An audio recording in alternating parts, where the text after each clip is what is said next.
The CIA discloses millions of pages in declassified documents that become part of the public record. In these, many top-secret projects and studies of the past are revealed that many find surprising, if not unbelievable. Some of the craziest may be rather embarrassing, if not flat-out damaging to the CIA's reputation. Let's explore some of the weirdest government-sanctioned operations with psychics, cats, drugs, and prostitution in this episode of The Infographic Show. CIA declassified documents that will blow you away. Up until surprisingly recently, the CIA believed in psychic abilities, and they thought they could be utilized to benefit the government. According to CIA intelligence, they also thought the Russians believed the same. In fact, from 1969 to 1971, the CIA was concerned that the Soviet Union was training its citizens with psychic powers in the area of intelligence collection. Evidence suggested that the Soviets' efforts were funded by a 60 million ruble budget in 1970, which was later increased to 300 million 5 years later.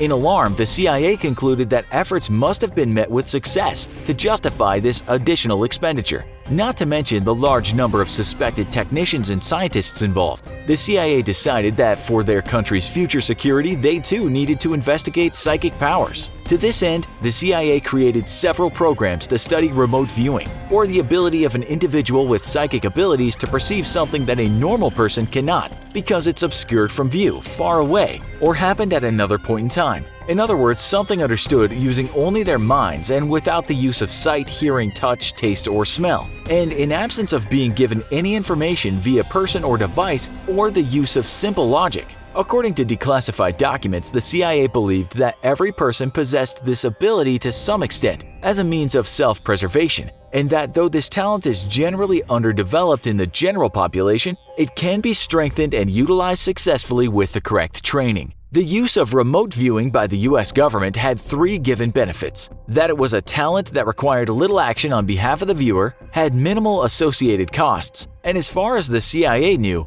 could not be prevented or defended against. It first explored this concept in 1972 at the Stanford Research Institute in California under program Scanate. It began with just a couple seemingly psychically gifted individuals, including a New York artist known as Ingo Swann, who was a Scientologist. In fact, many of the other study subjects were Scientologists as well. All trainees were required to have a 65% psychic accuracy rate, and those involved claimed to surpass this minimum over the course of their training. In other words, things looked quite promising. The CIA also reached out to television personality Uri Geller, who had made himself famous by allegedly bending spoons with his mind. They tested Geller's ability in 1973. To do this, the CIA placed him in a room shielded from sight, sound, or electricity. They then picked a random word from a dictionary, illustrated its meaning, and taped it to a wall outside of the room Geller was in. For the word fuse, the experiments drew a firecracker, and Geller sketched a drum, or as he described it, a cylinder object that made a sound.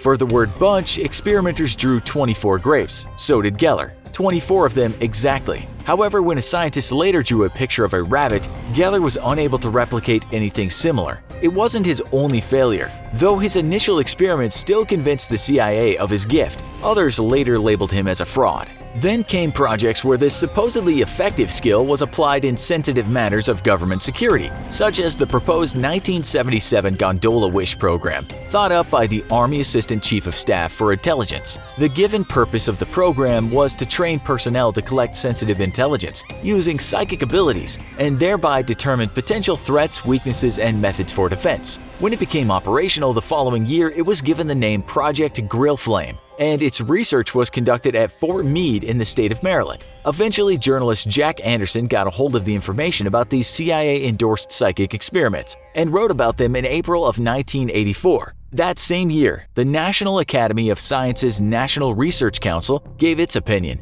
and it was not a flattering one. Unsurprisingly, the Army's funding was cut. However, that didn't stop the experiments, which were renamed and transferred elsewhere. By 1991, the latest program was codenamed Stargate. Stargate and its supporting research cost the U.S. government $20 million and included 40 personnel, 23 of which were remote viewers. 3 of these psychics worked at Fort Meade for years and were consulted by different government agencies on a need-by-need basis. During its run, Stargate claimed to have many unbelievable or 8 martini successes, after which those involved downed 8 beverages in order to calm down. Among other promising finds, one remote viewer was able to narrow down where a Soviet bomber had crashed in Africa, only missing the exact mark by a few miles. Another predicted that a Soviet submarine with 20 missile launch tubes would be sent out in 100 days, and two, one of which fit the viewer's description, was seen 120 days later. When asked about Libyan chemicals, a remote viewer thought a ship called either Patua or Potua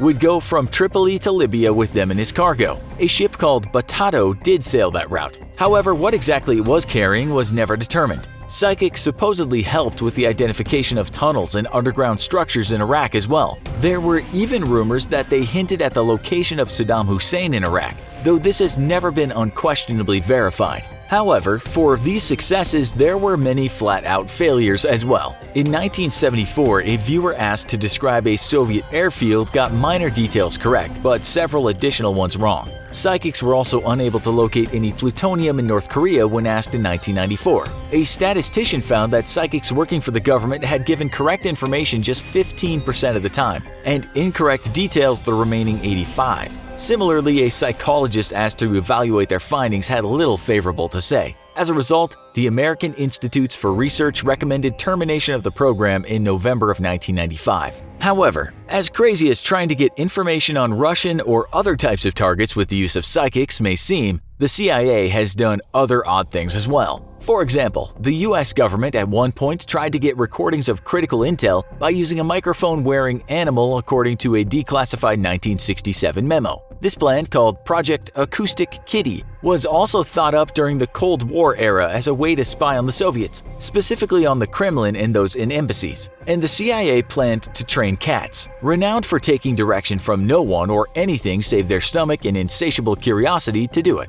The project started with one cat and a recording device. According to diagrams, a radio transmitter was inserted in the back of the cat's head and a microphone was placed in its ear. The power supply was embedded beneath its fur and down the front of its body, and an antenna ran along its spine to its tail. The operation to attach the device took approximately 1 hour to complete. However, the project itself took 5 years. It was difficult to determine the best placement of each piece of the recording device, or come up with one that could be both functional and indiscernible once attached. Then, of course, the cat also required training. However, despite their best efforts, the feline failed to cooperate. While this comes as a surprise to no cat owner anywhere, it apparently was unanticipated by the CIA. The cat would get easily distracted by things around it or wander away to get food, instead of focusing on the key objective during training. Then there was also its first official mission, which was a dismal failure. The cat was sent to spy on 2 men seated on a bench, but it was instead hit by a car while crossing the street. After years of hard work and $20 million of government money, Project Acoustic Kitty was, for obvious reasons, discontinued.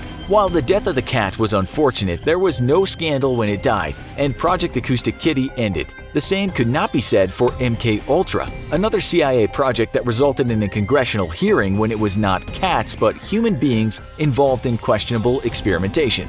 The MK-Ultra program was given the green light in 1953 and continued for the next 10 years, though what we know about it for certain is limited to its surviving pages. Many, understandably, were destroyed to protect those involved. The motivation for the program, once again, was an attempt by the US government to keep abreast of Soviet advancements, this time in the area of mind control. The CIA had reason to believe that the Soviets had been attempting to both make and purchase all available LSD for this purpose. This in turn led the CIA to conclude that the drug could have brain warfare applications, though little was known about it in the States. To determine its exact uses, several scientists agreed that an experiment involving unsuspecting participants would prove helpful. The government did this in Program MK-Ultra. MK-Ultra ultimately got out of hand and resulted in government representatives giving drugs to thousands of Americans without their consent or knowledge. The drugs were used to see if they could mimic alcohol intoxication, aid in hypnosis, boost torture endurance, or create amnesia or confusion.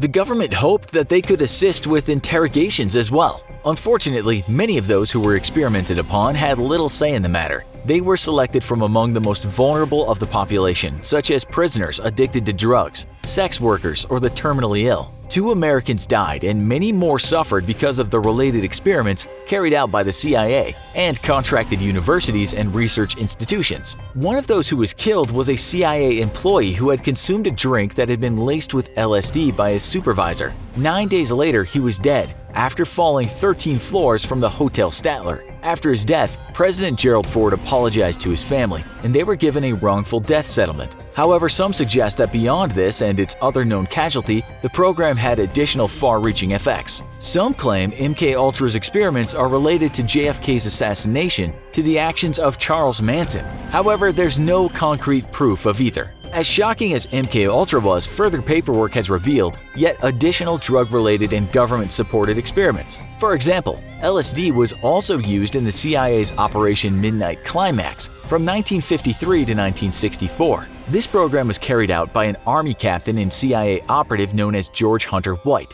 and targeted the residents of New York and San Francisco. White took CIA safe houses and used them to create makeshift brothels with suggestive decorations and where prostitutes were given cash to engage in sexual activities. These actions were observed behind two-way mirrors after LSD or other drugs were added to clueless men's drinks. A memo found from related documents has made some question whether the real purpose of Operation Midnight Climax wasn't to observe the drugged men, but rather the prostitutes to see if they'd be effective as government spies. By having sex with the enemy, it was thought that they could get information that could prove useful to the government. Indeed, the CIA worked to determine when during the process of seducing a man that a woman can ask questions to get critical intel. The answer was directly after sex, not before. LSD experimentation of all kinds ground to a halt in 1963. The Inspector General deemed that the agency needed to follow different research ethics and discontinue all experiments on unsuspecting citizens. Congressional hearings followed.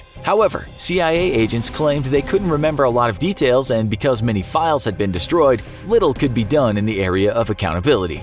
Given the documents we do have that detail these shocking government-initiated events, missing pages make us wonder just how much and what exactly remains unknown still. It's pure luck that some documentation of MKUltra was mistakenly left behind while the rest was destroyed. However, the CIA could have avoided the resulting outrage or bewilderment by simply having used better logic and judgment and never having done most of these operations to begin with. Psychic experimentation and drugging citizens are clearly not the greatest ideas, and who in their right mind would try to train a cat?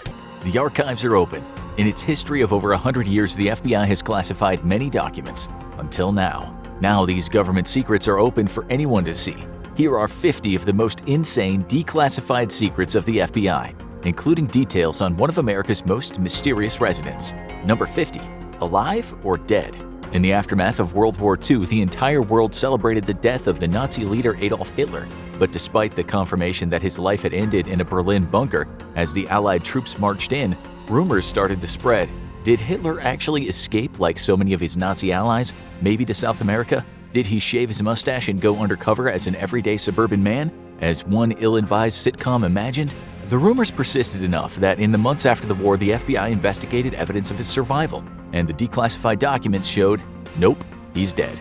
It wasn't the only FBI investigation related to the war. Number 49. The wife.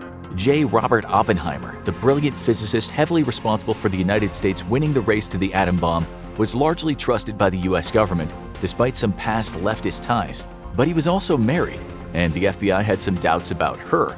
A trained biologist, she worked for the government at Los Alamos to help determine the body's vulnerability to radiation. The FBI was more concerned with her early life when she'd been involved with communist activist Joseph Dele Jr. and joined the Communist Party. This led to her being investigated by agents about her current ties and to her husband's clearance being reduced. But many FBI investigations during the era were much more wide-reaching. Number 48. Detention. Even before President Roosevelt's infamous executive order that led to the imprisonment of the United States Japanese-American population, the government was hard at work arresting people. During the war, anyone deemed a security threat could be rounded up and detained by the government during the national state of emergency, and it centered on three groups: Japanese Americans, German Americans, and Italian Americans. All were arrested with little room for appeal, and the FBI kept an exhaustive list of the numbers. But being investigated by the FBI isn't always a negative. Number 47. The Money Man. It's rare for someone to play a key role in the home front for two world wars, but Bernard Baruch wasn't an ordinary man. The stock market magnate was chairman of the War Industries Board under Woodrow Wilson and advised President Roosevelt on industry and production decades later. When anyone is that close to the president, the FBI will want to take a look at him. Did they find any red flags on the man? Given that he was later appointed to the United Nations Atomic Energy Commission by Harry Truman, it's likely a no. And in some cases, it's all about confirming what's already known. Number 46. Operation Paperclip. When the US government decided to recruit former Nazis to help with the nuclear and space programs after the war, they knew they would need thorough background checks. After all, they were okay with some Nazis, but not the worst of the worst. The FBI was tasked into digging into wartime activities of these scientists and deciding if they were valuable and relatively clean enough to become Americans. Now, on the FBI's websites, Americans can dig into the original reports of figures like Arthur Randolph and Werner von Braun. But sometimes the FBI was looking to prevent war before it happened. Number 45. Flying solo. While the US never went to war with the Soviet Union, paranoia was high about the communist nation infiltrating and sabotaging the Americans. That's why the FBI created Solo, an intelligence effort that spanned 2 decades. It's placed agents within the Communist Party of the United States to discover if they were passing information to communist nations like the Soviet Union or China. The operation was largely headed by 2 agents, now declassified as Russian Jewish immigrants Morris and Jack Childs, whose background gave them the skills needed to infiltrate Russian communist enclaves. But not every espionage investigation is above board. Number 44. In the bag. How do you get a search warrant when the subject of the investigation is classified? Simple, you don't. During the 1940s and beyond, the FBI frequently pulled off what was called black bag operations. This was when the organization would simply break into residences or businesses under the cover of darkness and search for evidence, without ever informing the subject of the search that they were being watched. Many of these never escalated to criminal prosecution, so they weren't disclosed until the files were declassified. The tactic continued until 1966 when the Bureau ordered it stopped and it was declared unconstitutional in 1972. But not all targets of FBI investigation are as obvious. Number 43. The Lady of Peace. Jane Addams was one of the most prominent early feminist reformers, a tireless advocate in the progressive era for women's suffrage and public housing. She even became the first American woman to be awarded with the Nobel Peace Prize for her role in the anti-war and anti-imperialist movement. So, why is there an FBI file on the woman? How about a treason investigation? When World War I began, Addams held fast to her anti-war beliefs and she founded a women's party devoted to peace. In the 1920s, when she opposed the persecution of communist activists, the FBI started monitoring her, but came up empty on criminal charges. But one peace movement led to more investigations than any other. Number 42. Yippee? The Vietnam War was deeply controversial, and many anti-war activists wound up being investigated by the government. Chief among them was Abbie Hoffman, whose brushes with the law would lead to what became known as the Trial of the Chicago 8. His group, the Youth International Party, better known as the Yippies, was frequently investigated by the FBI over a period of 5 years. Those digging through the FBI archives will find a whopping 50-part series on the colorful figure, who wound up being portrayed by Sacha Baron Cohen in the movie The Trial of the Chicago 7. One bloody day would come to define the Vietnam protest movement and lead to years of FBI investigation. Number 41. Blood on American soil. It started out as any other peace rally in 1970, with students at Kent State University in Ohio protesting the National Guard presence on campus as the war expanded to Cambodia. But what wasn't typical was the National Guard opening fire on the unarmed crowd, killing 4 students and wounding 9 others. 2 of the dead were bystanders, not protesters, and massive rallies around the country protested the killings. Ultimately, none of the guardsmen who fired were criminally prosecuted. But the FBI spent years investigating the shooting, and all those documents can now be read in a 22-part series. But some FBI cases are a lot less serious. Number 40. There's no place like home? Few pieces of movie memorabilia are more iconic.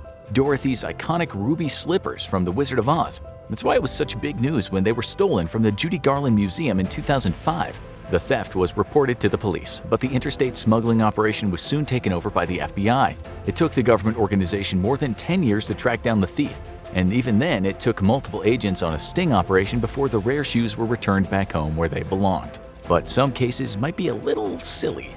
Number 39. Sing that song. Louie Louie. Oh no. Me gotta go. The song's probably stuck in your head now, right? We're not. But what does it actually mean? No one really knows, and neither did the FBI. When the popular song by the Kingsmen debuted in 1963, it became a sensation, and many people wondered if the song was hiding a dirty little secret. Were the words secretly pornographic? Were they hiding a coded political message? The FBI spent a full year investigating the song and its creators and came up empty, as the lyrics remain as unintelligible as they were back in 1963. It wasn't the only time the FBI got involved in music. Number 38. Not Fab. Everyone loved the Beatles, if their army of screaming fans was any indication. But the government wasn't as fond of the shaggy-haired British band, and the Nixon administration had a particular grudge against left-wing songwriter John Lennon. Nixon was convinced that Lennon was plotting to influence the 1972 election with his popularity, and the FBI launched an investigation that led to the Immigration and Naturalization Service starting the process of deporting Lennon. While Lennon was never banned from the country, he did back off plans for an American tour, a victory for Nixon that was later exposed by journalist John Wiener. But you might be shocked by just how many celebrities have FBI files. Number 37. Before the White House. Ronald Reagan having an FBI file shouldn't be a surprise. After all, they probably like to know about the president. But he was on the agency's radar long before 1980. In 1947, when he was the president of the Screen Actors Guild, he had a file. But why would they want to know about the staunch conservative? Surely the last suspect anyone would have as a communist agent. Because Reagan was such a strong anti-communist that he and his then-wife Jane Wyman worked with federal agents to turn over the name of any actors they thought might be communists. The future president was an informant. But one more beloved figure had FBI ties as well. Number 36. The Mouse's Secret. Walt Disney was notorious for being a traditionalist, and the man behind Mickey Mouse and the Disney parks didn't like anything that shattered the illusion of the all-American happiness in his properties. That included people with unpopular political views, which led to his deep ties with the government. He had worked with them on World War II propaganda films, and long after the war, he was still cooperating with them, giving them information on un-American activities in Hollywood. He continued working with them through his death in 1966 and was even named a full special agent in charge contact. But many celebrities have files for less official reasons. Number 35. The Lady Sings. Why would Whitney Houston have an FBI file? The late singer lived a controversial life, and it got her on the government's radar. While her troubles with drugs and money and her often chaotic relationships landed her in the tabloids, the FBI was more interested in her associates. Many people from her life tried to take advantage of her, including a stalker who tried to blackmail her for $250,000. But why would one of the least controversial singers of all times be on the list? Number 34. Take Me Home? John Denver seemed like the guy next door, with his easy-listening country music songs being the type your parents sing along to on a long car ride. But the FBI saw things differently. Up until his death in a plane crash, Denver had amassed a 33-page FBI file. It was mostly concerned with his anti-war activism as a young man and his occasional drug use, but it also followed stalkers and death threats he picked up as a celebrity. The FBI even got involved in some notorious tabloid stories. Number 33. The Bombshell. Anna Nicole Smith was famous for marrying a much older man who died not long after. She inherited most of the fortune, much to the anger of the oil tycoon's son, E. Pierce Marshall. The two were involved in a vicious court battle over the massive bank account, vicious enough for Marshall to believe Smith tried to kill him. This led to an FBI investigation that ultimately decided there wasn't enough to charge Smith. Ultimately, it was all for nothing. Marshall and Smith died within a year of each other in 2006 and 2007. But even the original bombshell was on the FBI's radar. Number 32. Government prefers blondes? Marilyn Monroe has been the subject of countless government conspiracies due to her mysterious death. But the FBI wasn't interested in that. They were more concerned with her love life. One of Monroe's many loves was acclaimed playwright Arthur Miller, who was believed to have communist leanings.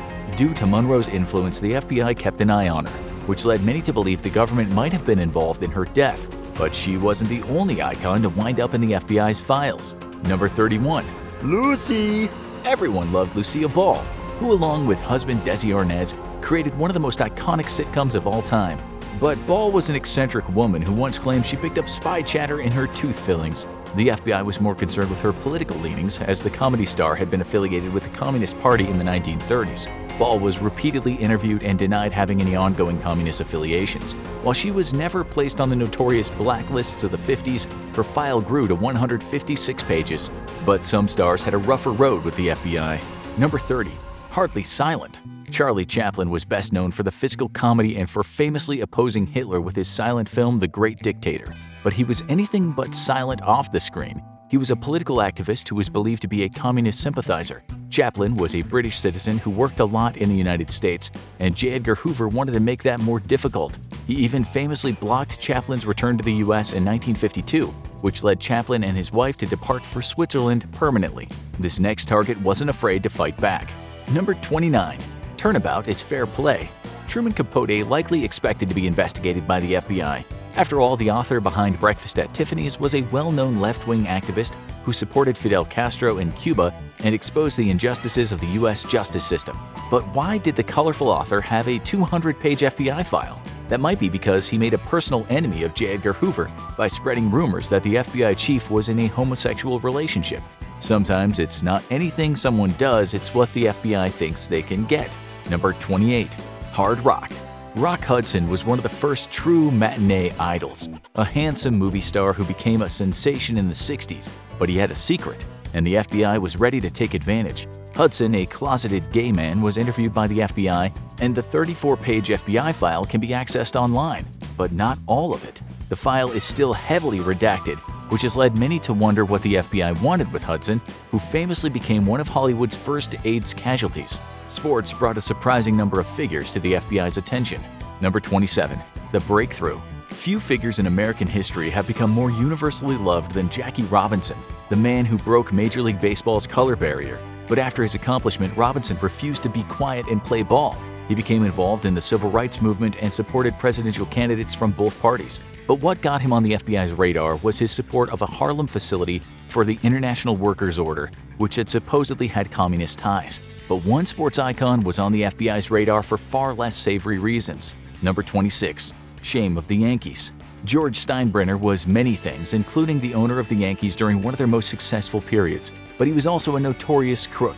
He made illegal donations to Nixon's re-election campaign, wound up paying a $15,000 fine, and then campaigned to be pardoned of the charges. While he eventually got his wish, his shady financial dealings led him to have an extensive FBI file from 1986 to his death in 2010.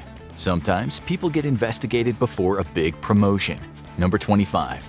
The man for the jobs? Steve Jobs is a big name to anyone who loves their Apple computer or iPad or iPhone, but he was on the government's radar as early as 1991.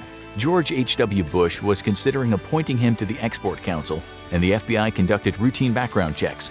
What they found wasn't routine, and it likely torpedoed his appointment. Not only did they find out that he experimented with LSD as a teenager and spoke positively of the drug, but many people stated that they believed Jobs was a serial liar and a manipulator. But why would the FBI investigate Helen Keller? Number 24. Silent No More.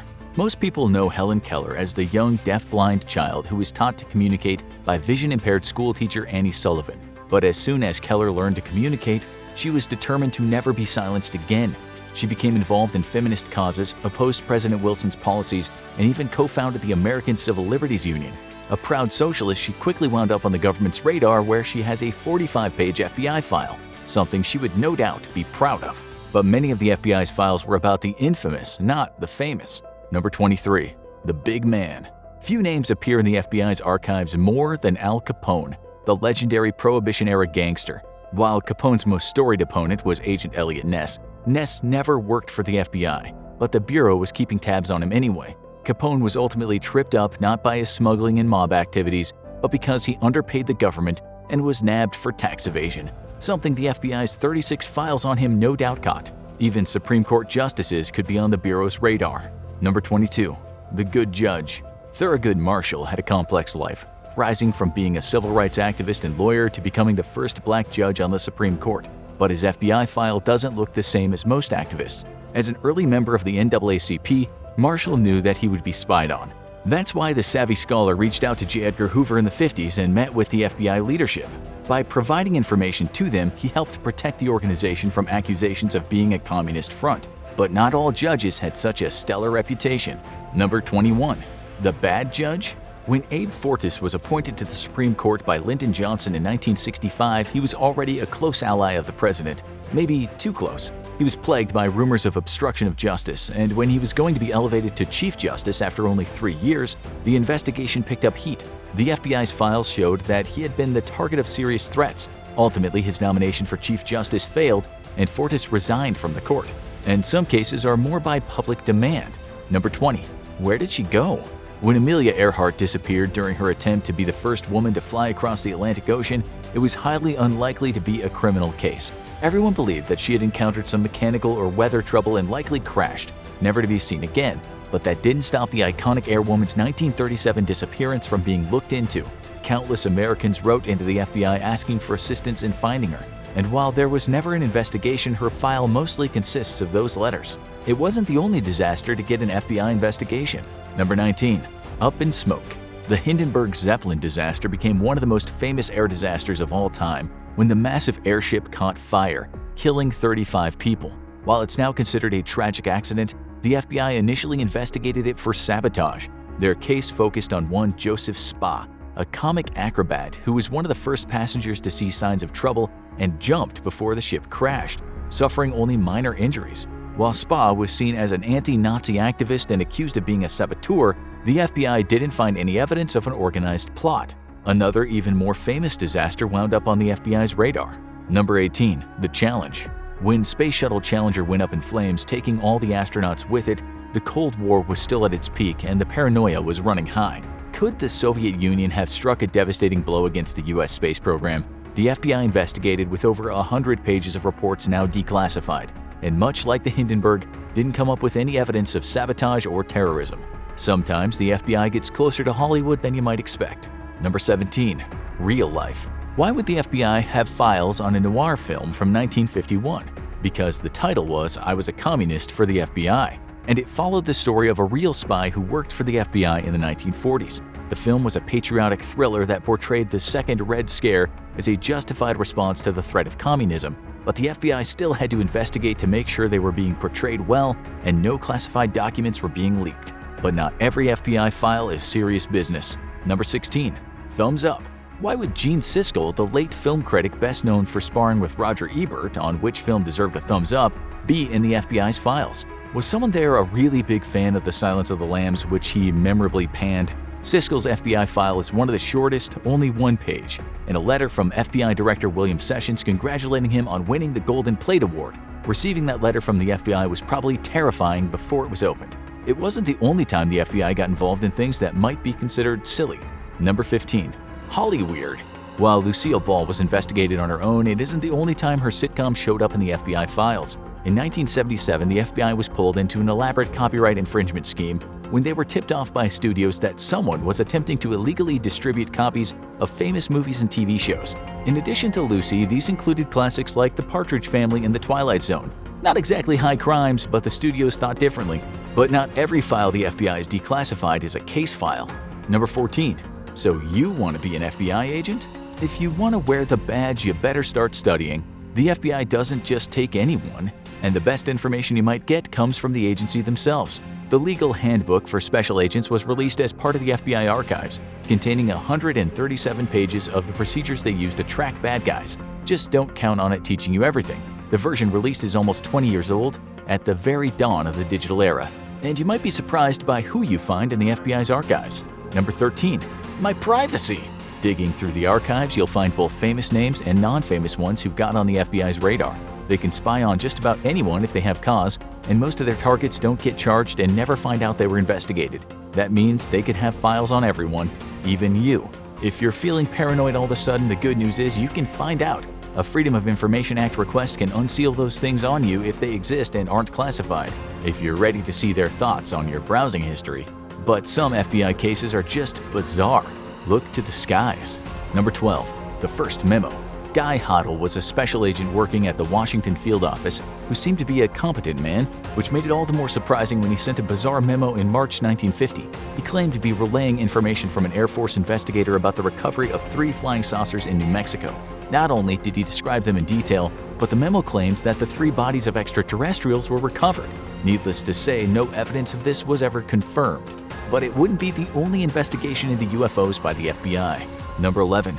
The Con Man. Silas M. Newton was already a powerful man in the oil industry when he contacted the FBI. He claimed to have a device that could find minerals and oil in the ground and was generally regarded as a charlatan. That didn't stop him from claiming he had seen a flying saucer crash land on his territory in 1950. No evidence of it was ever found, and he later changed his story. The FBI's 6-part file on him covers almost 20 years of con artist tactics, but it hasn't stopped UFO fans from using him as a source. But was the FBI really concealing the truth? Number 10. Not so majestic. It was one of the biggest bombshells in the search for UFOs. A document titled Operation Majestic 12, sent to 2 different FBI offices, it revealed a conspiracy dating back to the Eisenhower administration to recover and investigate alien spacecraft and conceal it from the public. The 22-page memo would have been the biggest scandal in government history if it was real. An investigation revealed it to be a forgery, and it was uploaded with one additional word: bogus. But some famous UFOs were investigated. Number 9. What happened at Roswell? For over 70 years, the events in Roswell, New Mexico have fascinated the public. And while it's been exaggerated in many ways, there was a real event, and a one-page FBI memo describes it. People reported a mysterious flying disc shaped like a hexagon and suspended from a balloon. Not exactly the massive alien spacecraft, with many people thinking it resembled an odd weather balloon more than an invasion. One particularly terrifying phenomenon wound up on their radar. Number 8. Those poor cows. In the 1970s, western and prairie states found themselves dealing with a rash of animal mutilations, mainly cattle. The animals often had odd sigils carved into them and seemed like they'd been mauled by some sort of machine. At least that's what the description said. While many possible causes that weren't alien were proposed, including satanic cults, no answer to the disturbing phenomenon was ever found. It was enough to get the organization to actually start a new division. Number 7. Look to the skies. There were enough reports of strange sights in the sky that a new organization was founded, the National Investigations Committee on Aerial Phenomena. Starting in the 1950s, it worked with the FBI to share reports of unexplained flying objects and determine possible causes. While the correspondence didn't actually result in any UFOs being discovered, the Bureau continued working with them as well as cooperating with the Air Force on a project titled Project Blue Book. But did the FBI ever crack the code of the country's most notorious location? Number 6. Let's break in! Sure, a bunch of guys on the internet thought that they could break into Area 51 and free ET, but we're no closer to figuring out exactly what's in there. Does the FBI archive help with that? Not really. Area 51 isn't under their jurisdiction, and most people working there might not even know. To get some clues, you'd have to look at their rival agency, the CIA, which did actually mention Area 51 in some documents, with no details, and no hints at what might be inside. But the FBI did investigate some seriously bizarre things. Number 5. Mind readers? Is ESP a real phenomenon? Are there actually people who can read minds and predict things before they happen? The FBI Vault states that ESP is considered a perception of information about events beyond what can be learned from the senses or past knowledge. It's a vague phenomenon, and the investigation didn't make it any clearer. They spent 3 years and likely a lot of money to determine there was no scientific support for ESP. And sometimes the FBI might be its own worst enemy. Number 4. The rivalry. The FBI handles domestic affairs and the CIA handles international affairs. You'd think that they'd make them natural allies, but it doesn't always work out that way. The two agencies can be bitter rivals and hesitant to share information. That often leads to missed opportunities for cooperation, especially in cases where international threats are plotting against the United States homeland, like what happened on 9/11. And what does the FBI say about that fateful day? Number 3. The 9/11 files. Few files were more anticipated for declassification than the first documents on the September 11, 2001 attacks. Particularly, many people were wondering if it would shed light on possible involvement by the Saudi royal family in the attacks, and other conspiracy theorists wondered if they would reveal that the US government was involved. The documents shed some light on intelligence failures but didn't implicate anyone new. Sometimes Hollywood doesn't live up to the hype. Number 2. Declassified? When CBS announced a new documentary series titled The FBI Declassified in 2020, many people wondered how they could get away with it. Were they sharing government secrets? Would the FBI break down the door mid-broadcast? Turned out the answer was no on all accounts. The 6-episode documentary shared profiles on some well-known cases, but didn't declassify anything, which probably accounted for the low ratings. But one case might be more mysterious than any other. Number 1. Getting hairy. There is no American legend that fascinates people more than Bigfoot. Is there really a giant hairy humanoid lurking in the woods?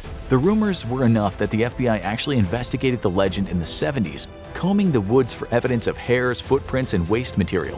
In 1976, they actually did find long hairs that couldn't be matched to any species. The declassified investigation was declared inconclusive, which was more than enough for true believers to say the truth is out there. Is the Pentagon haunted? Are there really aliens out there that the government is keeping secret from us? How did a gaming Discord server called Thug Shaker Central undermine national security? Wrap a tinfoil hat on tight as we delve into 50 of the most insane declassified secrets that the public was never meant to learn. Number 50. The Pentagon does indeed have its very own UFO monitoring program. The Advanced Aerospace Threat Identification Program has long been a closely guarded secret and never once formally acknowledged by the Department of Defense. Many have still long suspected that the agency must have some form of dedicated special division that investigates reports of unidentified flying objects. But the Pentagon even went as far as to claim back in 2012 that such a program, if it even existed, hadn't been receiving any funding. That is, until July 15, 2022, when the existence of the All-Domain Anomaly Resolution Office was announced to the public. The official function of this office was to collect and analyze reports of what the Department of Defense referred to as unidentified aerial phenomena or unidentified anomalous phenomena, better known as UAP. It's possible that this acronym was established to distance from the previously popular term UFOs, given that it had been long synonymous with aliens or alien technology. The All-Domain Anomaly Resolution Office reports that they have found no evidence of either, but they have openly admitted that there are some incidents they've looked into that they still can't quite explain. Number 49. Sticking with UFOs, back in November of 2004, David Fravor, commander aboard the aircraft carrier the USS Nimitz, had his crew investigate a possible target that had appeared on the ship's radar. What he and his men witnessed was an unusual aircraft that looked like a large white oval. Fighter jets were sent up to investigate and even captured video of the object on their infrared cameras. There were even similar incidents that took place during 2014 and 2015, where pilots from the USS Theodore Roosevelt carrier encountered and were able to record objects that they couldn't identify. These videos of what have since been referred to as the Nimitz UFO encounters are astonishing to those who believe in the existence of aliens. However, many have speculated that there could be much more to those incidents. Adding fuel to the fire, direct witnesses have claimed that there is a longer video that still has not been released by the Navy that apparently depicts the unidentified white object performing a number of aerial maneuvers thought to be physically impossible. Give us the aliens, Pentagon!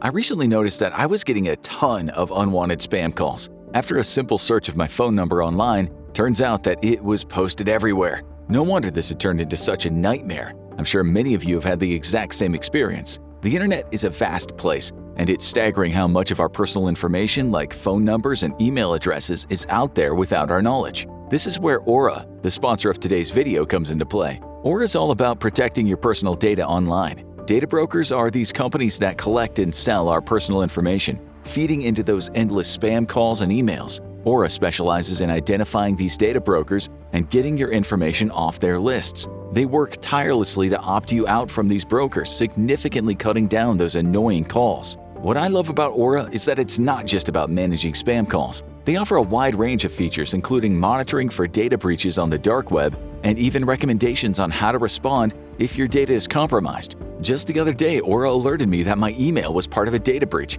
and I could quickly take action to protect myself. Aura is like having a personal security team on your phone and computer. It includes a VPN, a password manager, credit and identity theft monitoring, and even protection against malware. It's all these essential internet safety tools in one convenient package. I encourage you to try Aura. They're offering a 2-week free trial, and I think you'll be amazed at the difference it makes. Just go to aura.com/infographics or click the link in the description to start your trial. Protecting your privacy is more important than ever, and Aura is here to help. Thanks to Aura for sponsoring this video. And now, back to the video. Number 48.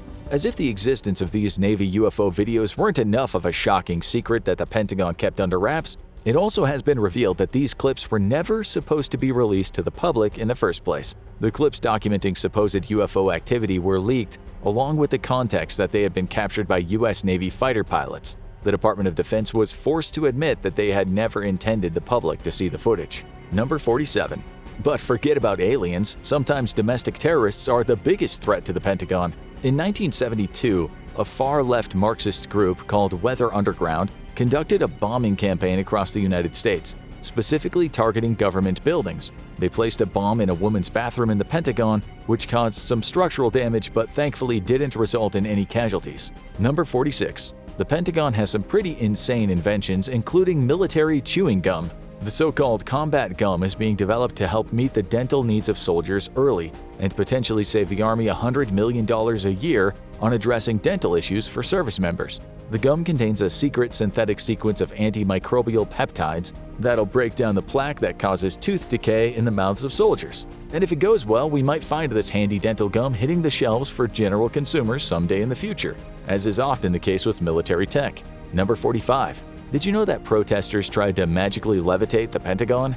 The disastrous Vietnam War did not succeed in making the US government particularly popular, domestically or on the international stage. One group of protesters marched on the Pentagon with a plan to levitate it through the power of chance and exorcise it of its evil, thus ending the Vietnam War.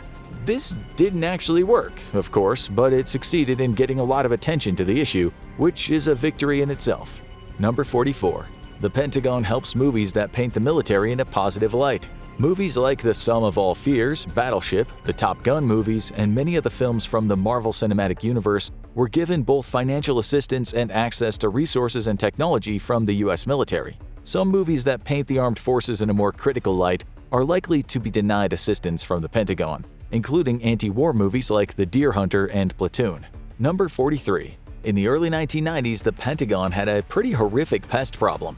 In an act of infiltration that enemy spies wished they could pull off, during the Gulf War, the Pentagon became a haven for rats and cockroaches. For workers in the basement, there were so many roaches they'd occasionally fall from the ceiling onto the employee desks. 1991 saw hundreds of reports of rats running through the halls, getting to a point where they were seeing as many as 5 rat incidents a week in food service areas. John Rebstock, the general manager of the company that provided food services for the Pentagon, once sent out a memo saying, "My message is simple. Help is needed and requested. The level of infestation has become unacceptable. Gross." Number 42. The Pentagon might have alien vehicles. One astrophysicist named Eric Davis was consulted for the Pentagon's UFO program and claims to have personally examined numerous examples of what he believed to be off-world vehicles. Number 41. Speaking of secretive vehicles, it turns out the US Air Force built a fighter jet that nobody knew about. In 2020, an official surprise announcement was made to the public regarding a jet that had been designed, built, and tested all in secret by the Next Generation Air Dominance program. No other information about the fighter jet has been released and likely won't be until this secret project begins deployment. Number 40. The US military once funded their very own flying saucer program. Starting back in the 50s, the program was titled Project 1794, tasked with designing the US military's very own flying saucers. In other words, a supersonic aircraft to combat Soviet bombers. Number 39. The military has attempted to harness the power of Zeus himself and turn lightning into a weapon. Declassified documents from 1967 indicate that a functional weapon was indeed created for this purpose that couldn't be traced back to the wielder. However, the CIA supposedly never fulfilled the program.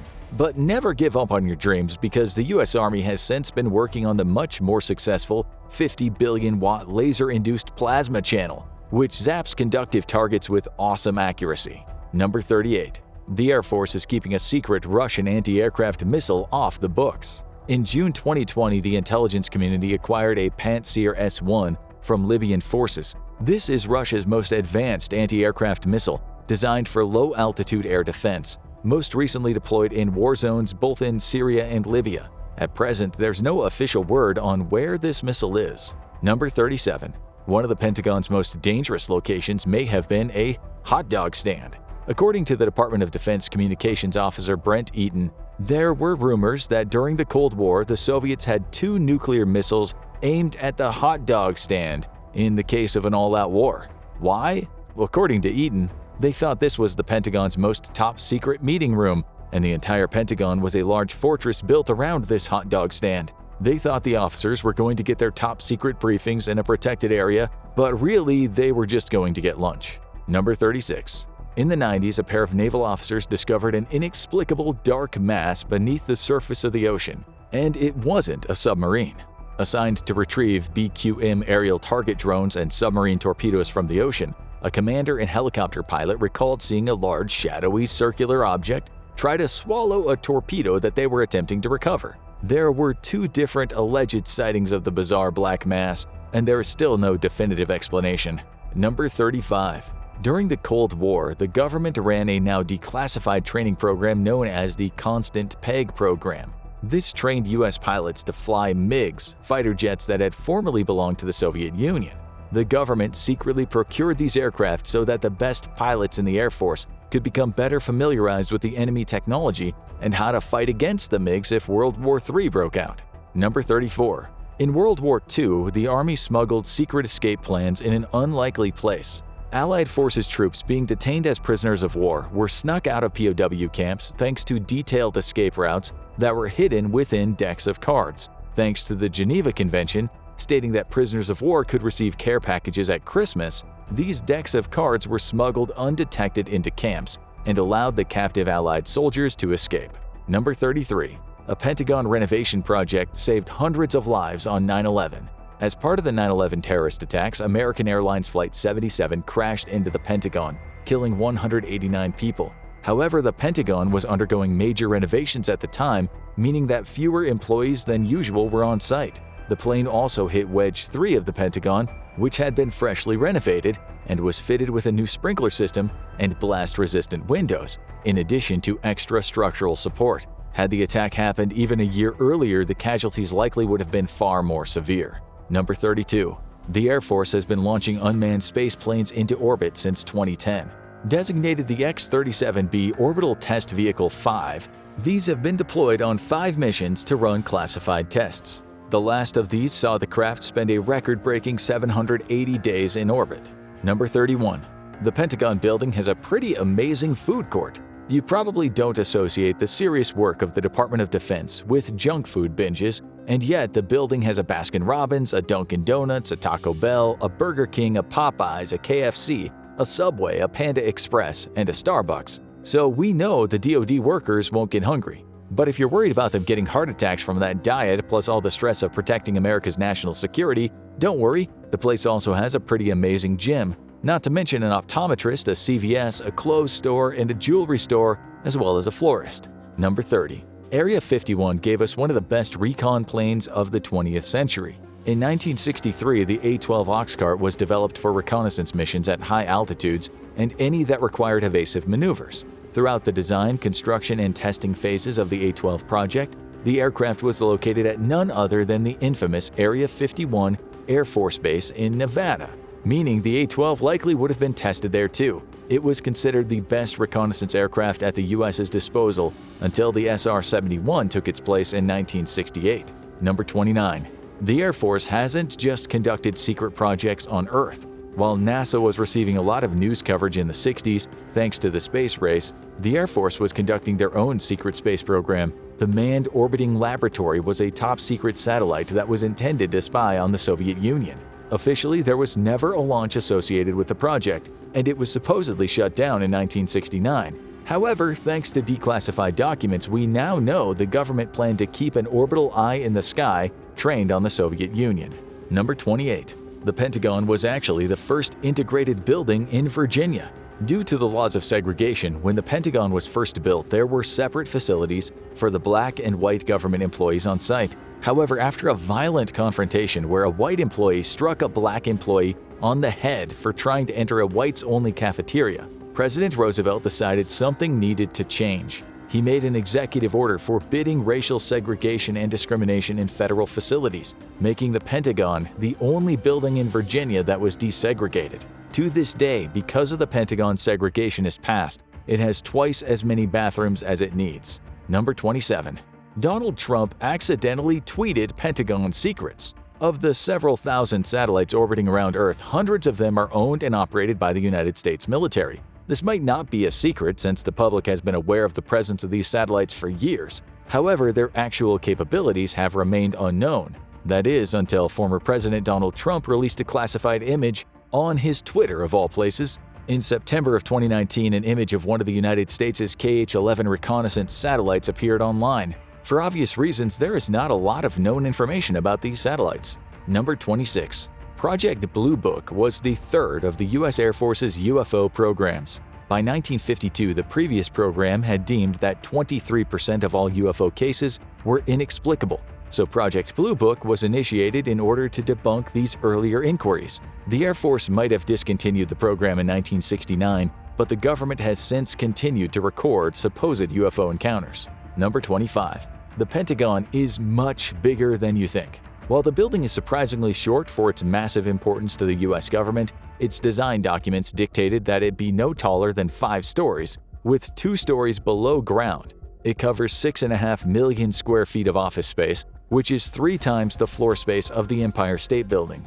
There are almost 18 miles of corridors, but because of its unique design, it only takes 7 minutes to walk between the building's 2 furthest points. Number 24. Ever wondered why the Pentagon is, well, a pentagon? The initial place where the Pentagon was going to be built was a plot of land just east of Arlington Cemetery in Virginia, which had once been owned by Robert E. Lee. The area now belonged to the Department of Agriculture, which was running Arlington Farms. This created an issue for the Department of Defense, as access roads to the farms ran over the land where the Pentagon was going to be built. To accommodate the access roads, the building had to be designed in a strange, irregular, pentagonal shape. When the building site was moved, it was too late to alter the plans, so the edges were made regular and the Pentagon we know today was constructed. Number 23. Did you know that during the Manhattan Project to develop nuclear weapons, Russian spies were able to leak information about the atomic bomb back to the Soviet Union? According to declassified documents, a man named Oscar Sieberer, who was working at the Los Alamos National Laboratory during the 1940s, was leaking information to the Soviets about the United States' development of nuclear bombs. Although Sieberer was most likely first identified in 1956, his identity wasn't made public until much later. Number 22. Are there actually aliens in Area 51? Contrary to popular belief and in a reveal that is likely to break the hearts of extraterrestrial-obsessed stargazers everywhere, there really aren't any aliens at Area 51.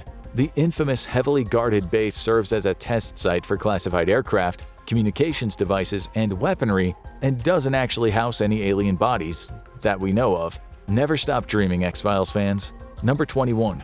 Did you know the Department of Defense is looking into ways to control people's sleep? A research project is currently investigating ways to control rapid eye movement or REM sleep, reportedly with the goal of easing stress and helping subjects deal with traumatic memories. Number 20. A Discord group called Thug Shaker Central leaked state secrets from the Pentagon. A 21-year-old member of the Massachusetts Air National Guard named Jack Tesaria was arrested by the FBI in April 2023 for stealing and releasing extremely sensitive military documents to the largely underaged members of his gaming Discord server, causing them to be leaked to 4chan. These next few facts will be Pentagon secrets we found from those leaked documents concerning the war in Ukraine. Number 19.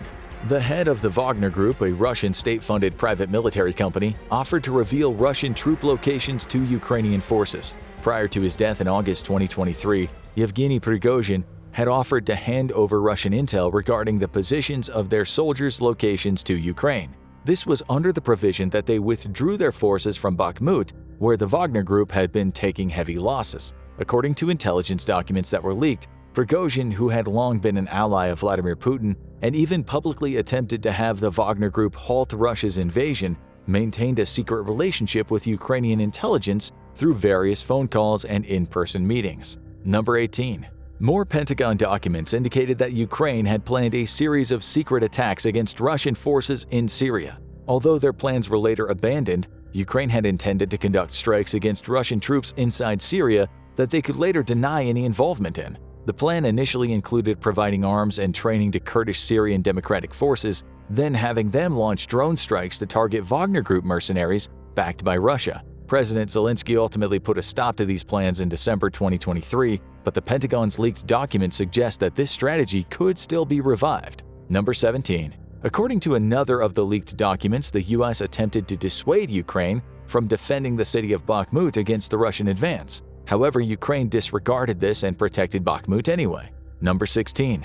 When several Chinese spy balloons flew across the US before being shot down, it turned out that the Pentagon was well aware of the capabilities of these devices. Among the recently leaked documents were annotated images taken by a spy plane describing what these balloons were equipped with. Called a Killeen-23 by intelligence agencies, these balloons apparently included sensors and antennas that the US government couldn't identify even a week after they'd had the balloons shot down. Number 15. The Pentagon's documents also indicate that the U.S. has intelligence operatives deep within most of Russia's security services, intelligence agencies, and the higher levels of the military command. Through this, they've granted the U.S. an insight into the internal plans of Russia's military intelligence agency, the GRU, and obtained intelligence relating to their military capabilities and plans for the war in Ukraine. It's likely that the U.S. has passed a lot of this information to Kyiv in order to support Ukraine against the invasion. Number 14. One such piece of intelligence the Pentagon has acquired was that the Spetsnaz, Russia's elite special forces, have suffered such heavy losses in Ukraine that it may take a decade to build their numbers back up again. Typically, the highly trained Spetsnaz operatives are sent on riskier missions, but senior commanders in the Russian military seem to have been too eager to deploy their elite forces and have misused them in the invasion. According to the Pentagon's intelligence, the high number of Spetsnaz casualties could make Russia's special forces less effective, not just in Ukraine but across the world. Number 13.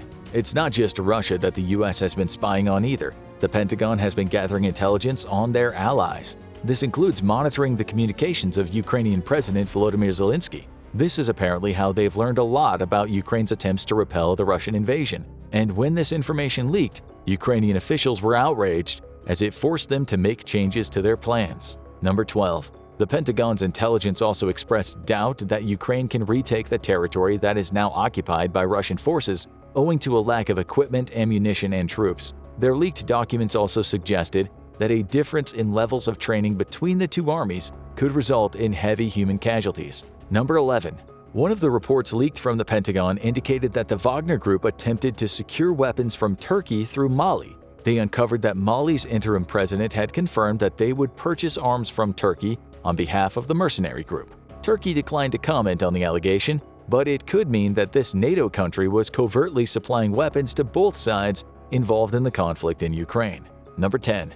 Another similar secret about arms being sent between countries came up in plans from Egypt's president to deliver rockets to Russia. A Pentagon report suggested that Abdel Fattah el-Sisi had ordered a shipment of 40,000 rockets to be sent to Russia. Egypt has long been an ally of the U.S. and publicly maintained a policy of non-involvement in the war in Ukraine. Assuming the intelligence was accurate, Egypt has reaffirmed its non-involvement, and there's no evidence that the plan had been carried out. Number 9. In a move that could have added to the tension caused by their invasion, Russian forces almost shot down a UK surveillance plane near Ukraine. The leaked Pentagon documents reported that a pair of Russian Su-27 fighter jets intercepted a British RC-135 reconnaissance plane flying in international airspace over the Black Sea. One fired a missile from a distance, but a Russian defense official claimed that this was owing to a technical malfunction. Number 8. One of the leaked documents also contained a worrying claim from Russian intelligence officers that the United Arab Emirates had agreed to work together with Russia against the US and the UK. There wasn't any clear record of such an agreement, and these claims could have been intentionally or unintentionally misleading, if not outright false. Number 7. The Pentagon is also aware that Russian hackers may have gained access to the natural gas infrastructure of Canada. U.S. intelligence agencies have intercepted communications between a pro-Russian hacking group, Zarya, and officers with Russia's FSB security service. The hackers claim to have breached a Canadian gas facility and gained access to its control systems that would give them the ability to increase valve pressure, disable alarms, and initiate an emergency shutdown. The Pentagon's reporting stated that FSB officers had instructed the hacker group to maintain access and await further instructions, but there was no evidence that any natural gas pipeline company in Canada has suffered from a cyber attack. Number 6. It turns out that even one of Russia's allies, Serbia, has disapproved of the invasion and even agreed to send arms to Ukraine as a result. Despite refusing to levy any sanctions against Russia, Serbia may have sent weapons to Kyiv. The country's defense minister outright denied that the Serbian government has been responsible for supplying lethal aid to Ukraine. However, a classified Pentagon document that was leaked seemed to suggest otherwise. Number 5. The Pentagon learned that the Wagner Group mercenaries were reportedly looking into alternative employment after all the casualties they suffered by aiding Russia. The group was apparently planning to discreetly take contracts from the government of Haiti to help the national police fight against gangs. Number 4. According to communications that the U.S. had intercepted, Nicaragua had been strengthening ties with China since its primary security ally, Russia, became entangled in its invasion of Ukraine. The Pentagon seemed to think that Nicaragua would still remain allied with Russia, but it might consider offering the Chinese Navy access to its ports in exchange for economic investment.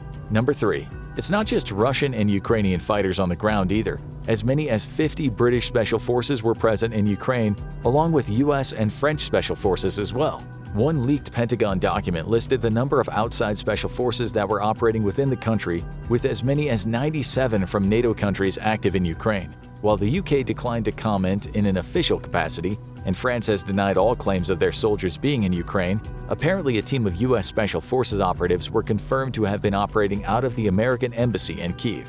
However, they are not active on the front lines alongside Ukrainian troops. Number 2. The recent Thug Shaker Central leaks aren't even the only embarrassing dissemination of Pentagon secrets to the public. A senior research associate at MIT's Center for International Studies, Daniel Ellsberg, gave the New York Times around 4,000 pages of appended top-secret documents that detail the U.S.'s interference in various wars in Vietnam, Laos, and Cambodia. The Pentagon Papers revealed that the U.S. actions during the Vietnam War involved far more attacks than had been previously reported on by the mainstream media, and that various presidential administrations had been systematically lying to both public and Congress. Number 1. Did you know there's a secret apartment above the Pentagon? During the building's construction, one of the key figures involved, Major Robert Furman, was required to be on site at all hours of the day. So Furman had some of the construction contractors build him a secret apartment situated between the walls of what would later become the Army's Ordnance Division. Employees began to refer to Furman as a ghost, since he'd disappear without a trace, only to re-emerge the next day all without leaving the Pentagon, and it seemed that this ghost was just heading to a place he could rest. Major Furman later served as an intelligence officer on the Manhattan Project, the government program that researched the development of nuclear weapons. He continued to use his secret Pentagon apartment whenever traveling back to Washington, until ordnance officers discovered it and forced him out. Those were 50 of the craziest declassified Pentagon secrets that we could find. And if those are just the things we know about, it makes you wonder what else could be out there. We have confirmed that a number of these unidentified objects are indeed solid. So said the leader of the Pentagon's newest investigation into UFOs, which you probably know as UAPs today. The long culture of ridicule is officially over. UFOs are real, they are here, and nobody has a clue who's building them. But while UFOs were part of American culture for nearly a century now, the world would be shocked at the disturbing similarities between events happening in the US and a world away behind the impenetrable Iron Curtain. The secrecy is over, and what has come from declassified sources both within the former Soviet government and the CIA itself is nothing short of terrifying. Soviet sightings of UFOs run as long as sightings in America, but most Soviet citizens had no clue what was going on in their own backyards. Thanks to a strict culture of secrecy and censorship, it wasn't until Glasnost started to open Soviet society up that the lid on the Soviet UFO secret finally came unscrewed. Some news outlets purposefully dramatized relatively ordinary events as they exercised newly found freedoms and pushed just to see how far they could take things. However, there were plenty of very real UFO-related events happening, and some were high-profile enough to catch the attention of CIA spies behind the Iron Curtain. On January 29, 1986, at 7:55 p.m., a quote, amazing event occurred on Hill 611 near the village of Dalnegorsk in Primorsky Krai. This small mining town is of no note, but that night it would become the most important place in the entire Soviet Union. That evening, multiple villagers observed a reddish sphere flying into the town from the southeast. The object flew while making no noise and appeared to be a nearly perfect sphere of rust red. It got close enough for people to observe that the outer skin of this strange craft was without blemish and had no obvious control surfaces nor means of propulsion. For a while, the object hovered up and down over the village, moving at a relatively slow pace. As it ascended, it would glow brighter before dimming as it descended. Suddenly, the object appeared to be in distress. All witnesses interviewed later by Soviet authorities recalled just how the object jerked or jumped suddenly, then fell like a rock straight down onto Hill 611. Witnesses heard a dull thump as it impacted and then began to burn intensely for an hour. Valery Voshilny, head of the Far Eastern Committee for Anomalous Phenomena, arrived at the site 2 days after the crash. He noticed that despite everything being covered in deep snow, the site of the crash was completely devoid of it, allowing him to observe splintered silica rocks which could only have occurred from extreme temperatures. The rocks were also smoky looking, as if they'd been exposed to intense heat. However, Vulshilny also found physical evidence of the craft. All over the site, embedded in the rocks themselves, he discovered silvery pieces of metal. Some were fragments, but a large amount had formed into droplets, almost as if they'd been sprayed over the area. This detail would become significant after the fall of the Iron Curtain, when Western UFOologists would compare notes with their Eastern counterparts. American witnesses had very often reported seeing flying orbs, which seemed to spray metal while showing signs of some kind of distress. At the edge of the crash site was a tree stump that had been severely burned and emitted a strange chemical smell. The physical remains were examined at the Omsk branch of the Academy of Sciences, who made a shocking discovery. Some of the fragments had formed into what appeared to be small nets, and when these were put under examination, it was discovered that they were made up of torn and very thin threads, 17 micrometers in width. Each thread consisted of even thinner fibers tied up in plates, and intertwined with the fibers were thin, solid gold wires. The technology to replicate this type of delicate nano-construction wouldn't appear on the Earth for decades, at least not in human hands anyway. The fragments, which had formed into iron balls, were also put under a battery of tests. Each ball consisted of iron with various levels of aluminum, manganese, nickel, chromium, tungsten, and cobalt. This seemed to rule out a natural creation and the object just being a very peculiar meteorite. Rather, it mostly confirmed that the object was built from heterogeneous alloys. When the balls were melted in a vacuum chamber, they reacted in various ways. On one base, they would melt and spread out as expected, but on another, they formed into smaller balls with convex glass-like structures.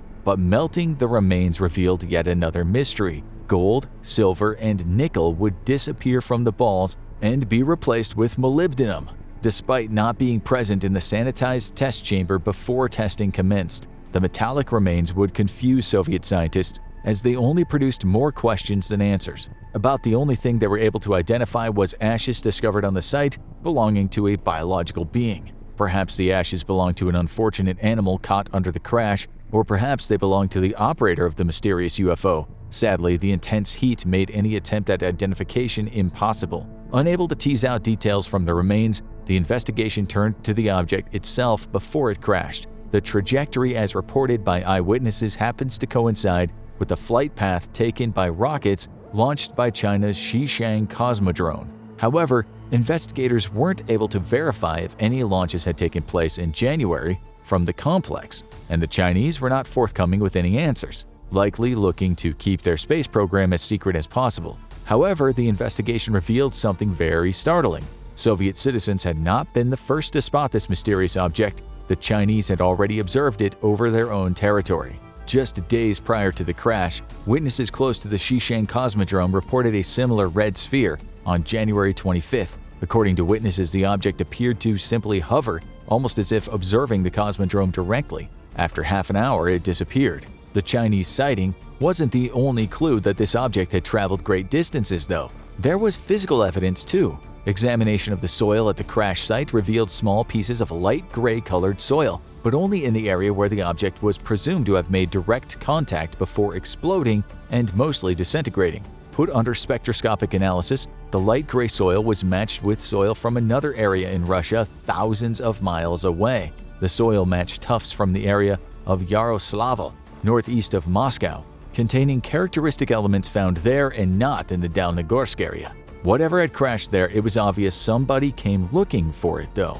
8 days after the crash on Hill 611 at 8:30 p.m. on February 8, 1986, eyewitnesses once more reported strange objects in the sky. This time, 2 yellowish spheres flew into the town from the north. The spheres seemed to be looking for something and made their way directly to the crash site. Once there, they circled the crash site 4 times, then turned to the north and flew back the way they came.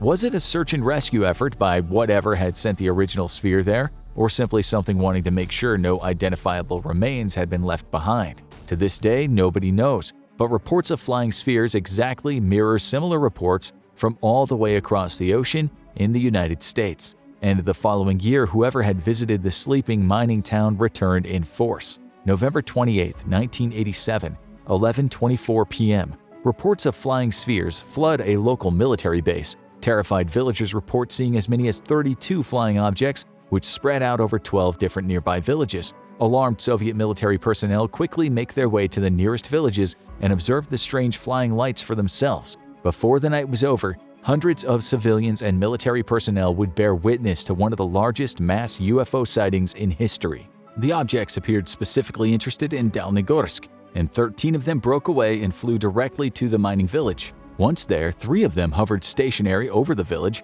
while 5 seemed to illuminate the nearby mountain and crash site. They appeared to move with no discernible propulsion and made no noise, hovering at varying altitudes between 150 and 800 meters. As the lights flew over homes, people reported disturbances of their electrical equipment. Ministry of Internal Affairs officers would later testify that they observed multiple objects at 11:30 p.m. One object flew toward them from the direction of the Gorley settlement, leaving a, quote, fiery flame behind it. At the head of the flame was an opaque sphere, and within that sphere was another smaller red sphere. At a local quarry, eyewitnesses observed a large cylindrical object the size of a 5-story building flying directly toward them. The object was around 200 or 300 meters, with the front lit up like burning metal. Terrified that the object was going to crash into them, many of them fled for shelter. The quarry manager observed the object moving at an altitude of about 300 meters. Large and cigar-shaped, the description would also precisely fit that given by American and Western European witnesses of very similar objects. The object appeared to fly without the aid of wings and no discernible propulsion, making no noise as it flew over the quarry. Nearby, a kindergarten teacher observed a dark metallic-looking elongated object she estimated at 10 to 12 meters long. The object appeared to be in front of a bright, blinding sphere of light that hovered noiselessly at the height of a 9-story building. The object hovered over a school and shot a half-meter wide violet-bluish ray down at the ground in front of the school. The teacher remarked that the objects caught in the ray did not create shadows as would be expected if they were being illuminated from above. The object then departed the school and moved to a nearby mountain. According to her, the object appeared to be searching for something, emitting a reddish projector-like light onto the mountain. Finally, the object simply departed by flying over the mountain and out of sight. The crash and subsequent UFO invasion of Dalnegorsk would remain secret for years, but once it made its way into the West, the similarities between this event and multiple similar events in the US would convince researchers that Americans and Soviets were both observing the same mysterious phenomenon. Cigar-shaped objects and mysterious balls of light are a commonly reported type of UFO in the US for decades, and multiple eyewitnesses have reported what they thought were malfunctioning air or spacecraft of some kind which bobbed up and down, as reported by the Dalnegorsk witnesses, while emitting a shower of what appeared to be molten metal. Curiously, some of the craft described by the Dalnegorsk witnesses bear a strong resemblance to the infamous US Navy Tic Tac video, filmed by fighter pilots intercepting an unidentified aircraft over the Pacific Ocean. But this isn't the only parallels between Soviet and American UFO sightings, because while America had Roswell, the Soviets also had their own close encounter with alien beings, and their encounter had more and better witnesses than Roswell. It is not a joke nor a hoax nor a sign of mental instability nor an attempt to drum up local tourism by drawing the curious, so said the Soviet state press agency TASS, discussing a UFO close encounter in 1989. According to the official report, 2 boys and a girl from a local school were playing in a park on the evening of September 27th. At approximately 6:30, the children observed something pink shining in the sky, followed by a ball of deep red colors they estimated at 9 meters in diameter. A small crowd gathered as the ball seemed to land, and a hatch opened in the lower part of the ball. From within the ball, 3 aliens with 3 eyes each exited, standing nearly 3 meters tall. The aliens seemed to have a robot companion with them, which they activated with a touch. As the crowd watched in awe, the aliens seemed to communicate with each other, ignoring the onlookers, until a young boy screamed in terror. Suddenly, one of the aliens locked his 3 eyes on the child and caused him to become temporarily paralyzed. The 3 aliens then re-entered their vehicle, but quickly re-emerged, with one carrying what the crowd thought was a gun of some kind. The alien aimed the tube at a 16-year-old boy who suddenly vanished, only to reappear after the aliens re-entered their craft to depart. The story was met with both ridicule and a serious investigation, as is typical of UFO reports. To this day, accounts vary. A Soviet evening news correspondent dispatched to the town with a film crew failed to find any eyewitnesses to the aliens except for the children. However, they did speak with the local police chief, who confirmed one important detail of the account. He too had seen a large, silently flying craft shortly before the alleged landing took place. Soil analysis discovered high concentrations of radioactive isotopes in the landing area, but this proved inconclusive as after the Chernobyl disaster it was not uncommon to discover small pockets of highly concentrated radioactive isotopes. However, what's curious is that if it was a hoax, the children just happened to pick a landing spot with said high concentrations of isotopes, which would require analysis in a lab to even identify.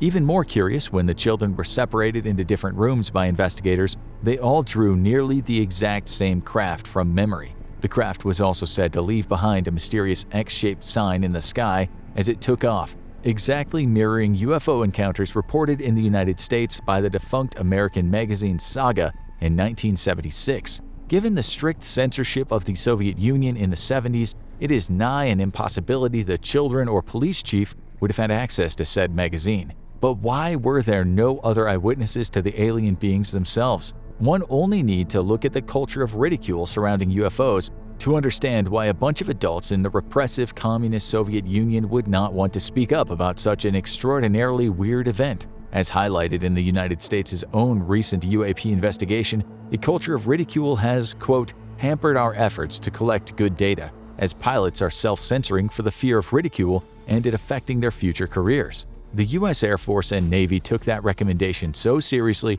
that they immediately instituted new guidelines for reporting UFOs, ending the infamous century-long culture of ridicule that silenced witnesses even amongst America's most elite military units. Soviet pilots, however, were long reporting UFOs and on occasion even being killed by them. While on a routine flight over the city of Borisov, 2 Soviet fighters spotted a large flying disc near the city. The disc seemed to have 5 beams of light emanating from it. 2 were directed upwards into the sky, and 3 were pointed down at the ground. Ground control instructed the patrol to fly in for a closer look, an act that would doom one of the pilots. On approach, the disc suddenly flew up to match the speed and level with the lead Soviet fighter. Suddenly, it aimed one of its beams directly at the plane, filling the cockpit with blinding light. The co-pilot was at the controls, and the flight logs recorded him reporting a bright ray of light entering the cockpit and projecting a spot about 20 centimeters in diameter. This ray of light swept across the cockpit and directly through the pilot's body. With both pilot and co-pilot reporting extreme heat, the plane broke off and returned to base immediately. Shortly afterwards, the co-pilot's health immediately deteriorated with frequent fainting spells that forced him into retirement. The aircraft commander, however, died within a few months of the incident, with the cause of death listed as cancer. This wouldn't be the only report of a UFO shooting beams of light, though. A declassified CIA report notes an encounter with hundreds of eyewitnesses, including a Major V. Loganov outside the city of Omsk. In his own official report, the Major states that he and other eyewitnesses spotted a strange object in the sky which radar could not pick up. The object passed overhead at an altitude of several kilometers, revealing a shining sphere 1.5 times as large as the current full moon. The object was casting 4 very bright beams of light, sometimes parallel to the ground and sometimes at an angle. The UFO hovered over a civilian airport for 5 minutes and even descended a bit. Suddenly, the beams of light disappeared and a whirling plume trail appeared around the shining sphere. With an extraordinary burst of speed, the object took off to the east. Pilots from a nearby second airport reported seeing the object but being unable to pick it up on their radars. Immediately relaying the sighting up the chain of command, within 5 minutes, other military personnel at Altai-Krai reported having the same object under visual observation. Given the time and distance, the object appeared to have traveled 600 kilometers at a speed of about 7,000 kilometers an hour. UFO sightings were so frequent in the Soviet Union that the declassified CIA report also notes a meeting of 100 Soviet scientists from various disciplines, all meeting together to discuss the dramatic uptick in UFO sightings in the 1970s and the 1980s. It's now known that some UFO reports inside the Soviet Union were highly secretive U.S. air and spacecraft. Other sightings were misattributed to everything from secret rocket launches to failed rockets or simply spent rocket stages. However, just like multiple American UFO investigations would reveal, that still left a significant number, about 5% of sightings that simply could not be explained. And most disturbing of all were reports from Soviet nuclear facilities of unidentified craft that perfectly mirror similar reports from the United States in the same time period. In one high-profile encounter, a UFO nearly started World War III. Colonel Boris Solikov spoke with Western UFO investigators after the fall of the Soviet Union, reporting that on the night of October 4, 1982, there was a breach of airspace over a nuclear weapons site in Usovoyen, Ukraine. Solikov, who was working at the Kremlin at the time, described receiving alarmed reports from the facility whose operators had informed him their launch panels all had suddenly activated on their own, something which should have been impossible. For 4 hours, the entire facility watched a hovering UFO as it loitered directly overhead. While it hovered, the control panels which could launch the nuclear weapons stored there suddenly came to life, something which could have only happened with the input of the proper launch codes. The incident sparked a 10-year investigation by the Soviets into the UFO phenomenon, which they kept under wraps until the end of the Cold War. This event closely mirrors a similar incident at a U.S. nuclear facility in Minot Air Force Base, when security personnel observed a UFO which hovered over the silos holding America's nuclear-tipped Minuteman missiles. According to witnesses, the missiles briefly became active and went into launch state, despite having received no such authorization or command from their control centers. Perhaps unsurprisingly, UFO reports around Soviet nuclear facilities remain very difficult to verify, but the Soviet Union had a plethora of otherworldly sightings which only grew in number as the Cold War dragged on. At 4:05 a.m. on September 20, 1977, a group of dock workers in Petrozavodsk witnessed a blinding light on the horizon from the direction of Lake Onega.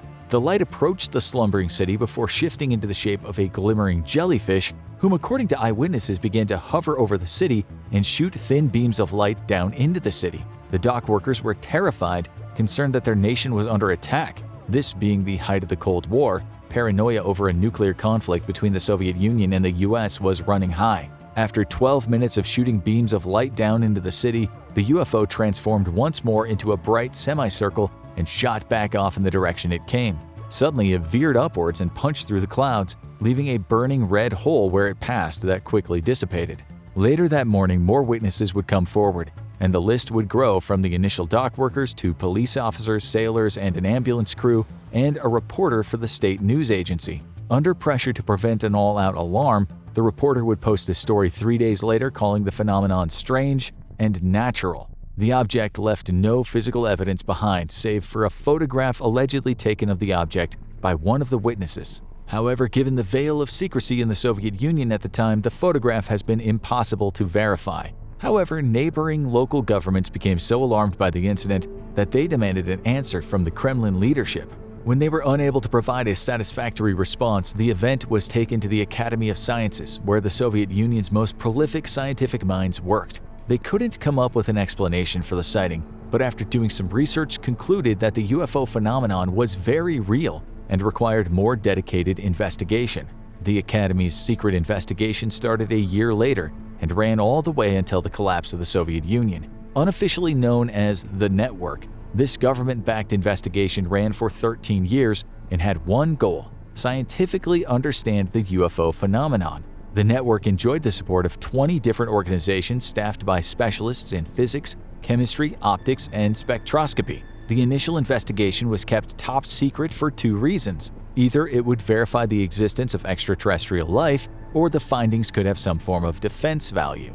The network also had to coordinate its investigation with the Defense Ministry, a task which created some conflict. Where scientists working for the network found a mystery needing scientific investigation, the Defense Ministry simply saw a threat or potential enemy. Thus, the two sides had vastly differing approaches to their UFO investigations. Even so, the two sides worked together to gather UFO data. The network gathered reports from scientific institutes and Soviet citizens, while the Defense Ministry gathered them from within the Soviet military, perhaps spurred on by repeated violations of their air and space by very advanced American aircraft. First the U-2 and then the Blackbird spy aircraft. Soviet soldiers were under strict orders to report all mysterious phenomenon, especially if it interfered with their equipment. This was stark in contrast to the US, where a culture of ridicule had sprung up in both the military and civilian sectors, despite multiple ongoing secret investigations by the Department of Defense. The network would go on to investigate 3,000 UFO reports, debunking all but 300 of them, which they had no explanation for. The results would mirror both the U.S. Air Force's Project Blue Book effort and the latest investigation into UAPs by the Department of Defense, But this debunking work was critical for the understanding of what was a real UFO and what wasn't, even when the Soviet Union's secrecy made such work difficult. The Petrozavodsk event, for instance, would be solved by an American engineer working for NASA, who put together the pieces missed by the Soviets. Using NASA's satellite tracking center, he discovered that the Soviets had launched an object from their top-secret cosmodrome in nearby Plesetsk at 3:58 a.m. just minutes before the sighting. However, that doesn't explain the motion witnessed and attested to by many observers. Rockets can only go up, even if they do so at a very diagonal angle. They certainly can't hover, and they can't lose or gain altitude at will. Could the UFO then been a response to the top-secret launch minutes before, or was it a case of bad eyewitnesses being very mistaken about what they saw? We may never know the truth, but what we can be sure of is that something was recreating the same exact UFO phenomenon over the Soviet Union that was taking place over American skies. There's something strange in the skies over the Earth, operating from the Southeast Pacific to the Middle East, and even here in the American homeland. The United States military has encountered unexplained aerial phenomenon that even its best fighters and air defense systems have failed to identify or bring down. Now the United States Congress, in a historically unprecedented move, is demanding answers from the Department of Defense. What exactly is in our skies? UFOs and military involvement is nothing new, with the American military swept right into controversy when an unidentified object crashed into a rancher's land in Roswell, New Mexico back in 1947. The crashed item would without question turn out to be a specialized weather balloon, but perhaps fearing the leaking of information on a very sensitive and top-secret program to monitor Soviet nuclear tests, Public Information Officer Walter Haut made the blunder of the century when he dictated a press release that the Army had discovered a crashed flying disc. This massive blunder would go on to entangle the U.S. military with UFOs for decades to come, and ardent believers to this day still hold on to the belief that there really was an alien disc at Roswell, despite the rancher who had discovered the item reporting that he discovered wreckage made of, quote, rubber strips, tinfoil, paper, and sticks. He'd only start thinking about UFOs when he heard one of the many popular flying disc stories at the time. Other details, including bodies and material with magical properties, would all end up being reported secondhand. Nonetheless, while Roswell may have been a top-secret weather balloon, Americans were definitely seeing strange things in the sky. In 1952, a series of highly publicized UFO incidents over Washington, D.C. led to growing national paranoia, fueled by the highly misleading facts propagated by national newspaper chains. With fear over UFOs reaching a fever pitch, the U.S. government consolidated several investigations into one single program codenamed Project Blue Book. This investigation would run until December 17, 1969, when the program was canceled after not discovering any credible threat to the United States of America. While Project Blue Book found that people were terrible eyewitnesses and that nearly all sightings could be explained by misidentification or natural phenomenon, the final report did admit that a small percentage of sightings were both impossible to explain and had credible witnesses. Despite this and the growing sightings of UFOs in sensitive military sites, such as nuclear weapons storage depots and ICBM fields, the official investigation was over. Then in 2020, because seriously, when else would this have happened? The doors on the UFO phenomenon were blown open once more by the shocking admission of the United States military that its fighter aircraft had indeed tracked unidentified aerial phenomenon. In a massive blow to the conspiracy theorists who claim the U.S. government actively hides evidence of UFOs, the Department of Defense declassified 3 different videos of UFOs being investigated by American fighters. This was followed by the announcement that the Navy was installing formal guidelines for its pilots to report encounters with UFOs. All the press attention also revealed the existence of a then classified program run by the Department of Defense between 2007 and 2012 meant to study unidentified aerial phenomenon. The head of this classified program would himself go on to say the following about his findings. These aircraft, we'll call them aircraft, are displaying characteristics that are not currently within the U.S. inventory, nor in any foreign inventory that we are aware of. Once more adding fuel to the UFO fire was the revelation that in 2019, U.S. senators received a classified briefing on UFOs by Navy leadership, with the spokesman for the Deputy Chief of Naval Operations stating Navy officials did indeed meet with interested congressional members and staffers to provide a classified brief on efforts to understand and identify these threats to the safety and security of our aviators, painting the UFO phenomenon as a concern to the safety of pilots. The statement may have inadvertently admitted that something was in fact being encountered by American military and civilian pilots, even if it necessarily isn't of alien origin. Given that the US recently confirmed it had already flown a prototype 6th-generation fighter aircraft, we can only imagine that part of the reason so many of these UFO investigations have remained classified is because of the need to maintain secrecy around extremely sensitive weapon systems being tested by the US military, some of which have likely been spotted by civilians who no doubt thought they were looking at alien aircraft, similar to the way that the flight tests of the B-2 bomber and F-117 during the 80s led to an avalanche of UFO reports. Yet it seems that the American Congress is not satisfied with the answers it's received so far, and now it's official. The American military has 180 days from the start of 2021 to give a detailed and complete disclosure on the UFO phenomenon. For conspiracy theorists everywhere, it's time to rejoice, as the congressional mandate dictates that the report must be unclassified and thus available to the public. The report instructs various intelligence agencies and the military to analyze in detail UFO data and intelligence gathered by the Office of Naval Intelligence and now defunct Unidentified Aerial Phenomenon Task Force and the FBI. UFO reports are actually nothing new, with curious congressmen and women occasionally tucking in provisions for mandatory briefs on the phenomenon into funding bills.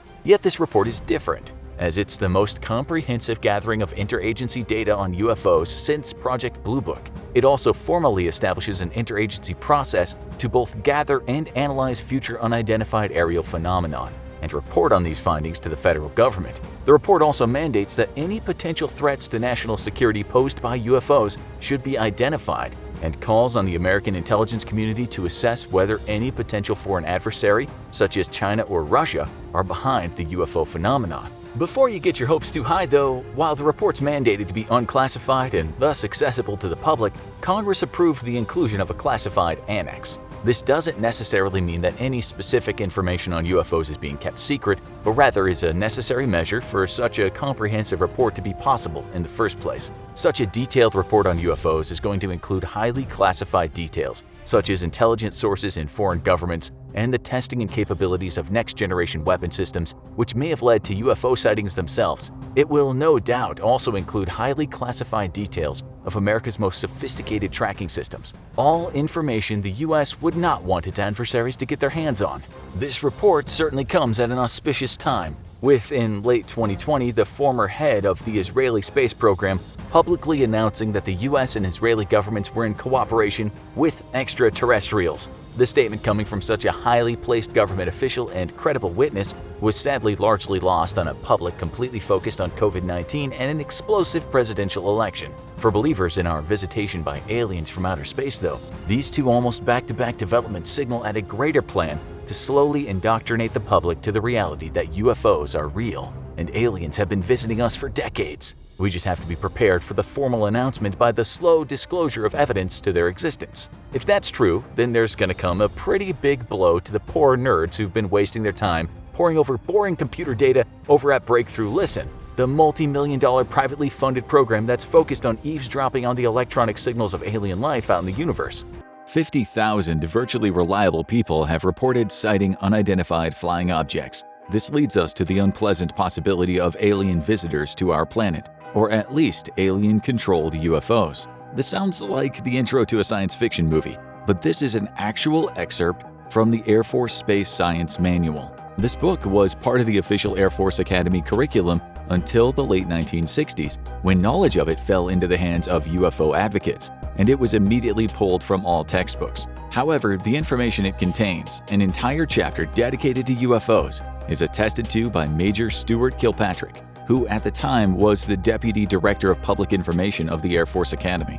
It also calls for more funding to be allocated to the study of UFOs, but acknowledges that in the culture of ridicule that surrounded the topic, this would be difficult. The Air Force would later state that the chapter was intended to remind students to keep an open mind when contradictory data was available. In essence, it was meant as a thought experiment. Yet, if that was the case, then why the emphasis on the 50,000 witnesses that the Air Force had found credible? Given that the Air Force Academy is the starting point for men and women who would become generals and high-ranking national defense officials, putting in such a specific example has left a lot of questions about the whole UFO phenomenon. In fact, the handbook goes so far as to detail phenomena commonly attributed to alien activity, such as crop circles and irregular burn markings in soil where UFOs allegedly landed. Most importantly, the manual highlights a well-known UFO event from Kentucky, which took place in 1955. Sunday evening on August 21st, children at the Sutton Farm outside of Kelly, Kentucky, as well as other local witnesses, spotted a glowing UFO descending down to Earth. The craft landed behind the family's farm, but the adults dismissed it as a strange falling star. 30 minutes later, the family dogs began barking and wouldn't let up, prompting two of the men to go to the back door of the farmhouse and look out toward the barn. They were shocked to discover a humanoid creature just 50 feet away from the rear door, dressed in a glowing silvery suit, standing about 3.5 feet tall, with large round head and extremely long arms. Its hands were webbed with claws. The men were alarmed and grabbed a 12-gauge shotgun and a .22 caliber pistol, firing at the strange creature. The shotgun pellets and the .22 rounds seemed to bounce off the creature's suit, and the men could hear the metallic pings of ricochets. However, the weapon still managed to knock the creature onto its back, after which it quickly stood back up and began to run away the way it had come. The Suttons were terrified and barricaded themselves into their home, turning off all the interior lights and leaving the porch light on.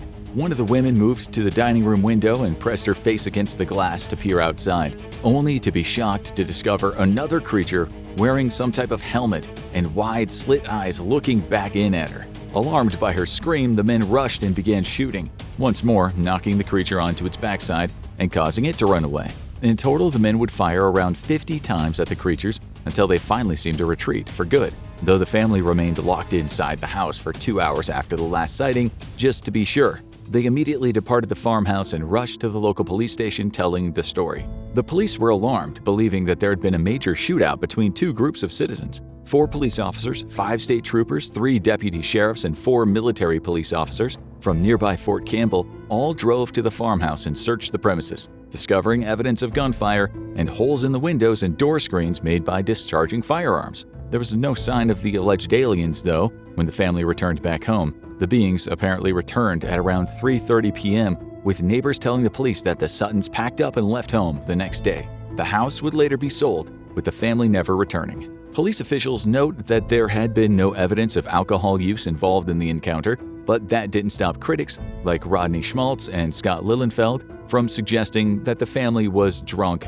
based on zero evidence. Committee for Skeptical Inquiry member Joe Nickel posited that the family was most likely misidentifying eagle owls or great horned owls, given their large eyes and their nocturnal behavior. In a classic case of city folk telling farm folk what they do or do not know about their own land, this proposition was largely derided, given the family had been long-term inhabitants and unlikely to confuse local owls badly enough to have a 2-hour shootout and then subsequently sell their home and land. The chapter would end with the following statement: "This leaves us with the unpleasant possibility of alien visitors to our planet, or at least of alien-controlled UFOs. However, the data is not well correlated, and what questionable data there is suggests the existence of at least 3 or maybe 4 different groups of aliens, possibly at different stages of development. This too is difficult to accept. It implies the existence of intelligent life on a majority of the planets in our solar system, or a surprisingly strong interest in Earth by members of other solar systems." The next year, in fall semester 1970, the chapter would be completely replaced with a new one emphasizing the findings of the Air Force's Project Blue Book, echoing the conclusion that there had been no evidence of extraterrestrial origin to reported UFOs. Despite the public position, neither the CIA nor the Air Force had actually ceased their investigation into the UFOs, with both agencies showing interest in the phenomenon that lasts to this day and having numerous secret research programs, as revealed in multiple leaks and whistleblower reports. But back in the 60s, there was a genuine desire to shut down public interest in the UFO phenomenon, and the explanation was more down to earth than most UFO advocates want to accept. The Kenneth Arnold sighting of a fleet of UFOs in 1947 opened the floodgates on UFO reporting. Kenneth Arnold had been a credible and respected witness, encouraging other witnesses to come forward and brave public ridicule. Soon, government investigations into the UFO phenomenon were being overwhelmed by citizen reports, including the Air Force's own investigation. Most of these reports had a very prosaic origin, with all manner of atmospheric or aerial phenomenon responsible for sightings of strange objects reported as UFOs by a largely uneducated public. Some of these sightings were of real and observed very unidentified craft, but of completely human origin. The U-2 and the SR-71, for example, were responsible for numerous UFO reports given their extreme performance parameters, flying over double the height of commercial aircraft at the time. This would have seemed truly otherworldly for witnesses who had no clue the US had such high-performance jets in development. Yet other sightings, a minority, were of truly inexplicable phenomena that refused all attempts at rational explanation. These sightings were often made by very credible witnesses, had multiple witnesses, or left physical evidence on the ground, such as impressions from landed craft, radiation burns, or mutilated animals. But even the, quote, real reports were causing a big problem for the US military, because when put all together, the entire UFO phenomenon was completely overwhelming the government's ability to respond to it. The Air Force was swamped by UFO reports, and three-letter government agencies like the CIA could not keep up with the number pouring in. This was a problem for two big reasons. Credible cases needed to be investigated, given the possibility of them being caused by secret Soviet craft. The United States was regularly penetrating Soviet airspace with its own secret craft, so it wasn't a stretch to believe that they were doing it right back. Thus, the authorities couldn't take a chance that a UFO report was a chance to gain intelligence on real human weapon systems. The second problem was the sheer congestion caused by the reporting. Daily reports flooded reporting systems, and President Eisenhower became extremely concerned about a nuclear Pearl Harbor attack by the Soviets on the US. The CIA formed a special study group, and in 1952 had already concluded that the Soviets could seek to exploit UFO reporting in order to confuse its own activities or launch an attack. The group concluded that hysteria over UFO sightings could completely overwhelm the US air warning system, resulting in a failure to identify real Soviet aircraft from UFOs. Enemies then might exploit the UFO phenomenon in order to completely disrupt the American air defense system. Ironic, given that the Soviets were having the exact same thoughts at the time, also prompted by an uptick in UFO sightings. In typical CIA fashion, though, they thought that they should do something about the UFO reporting by nipping it in the bud.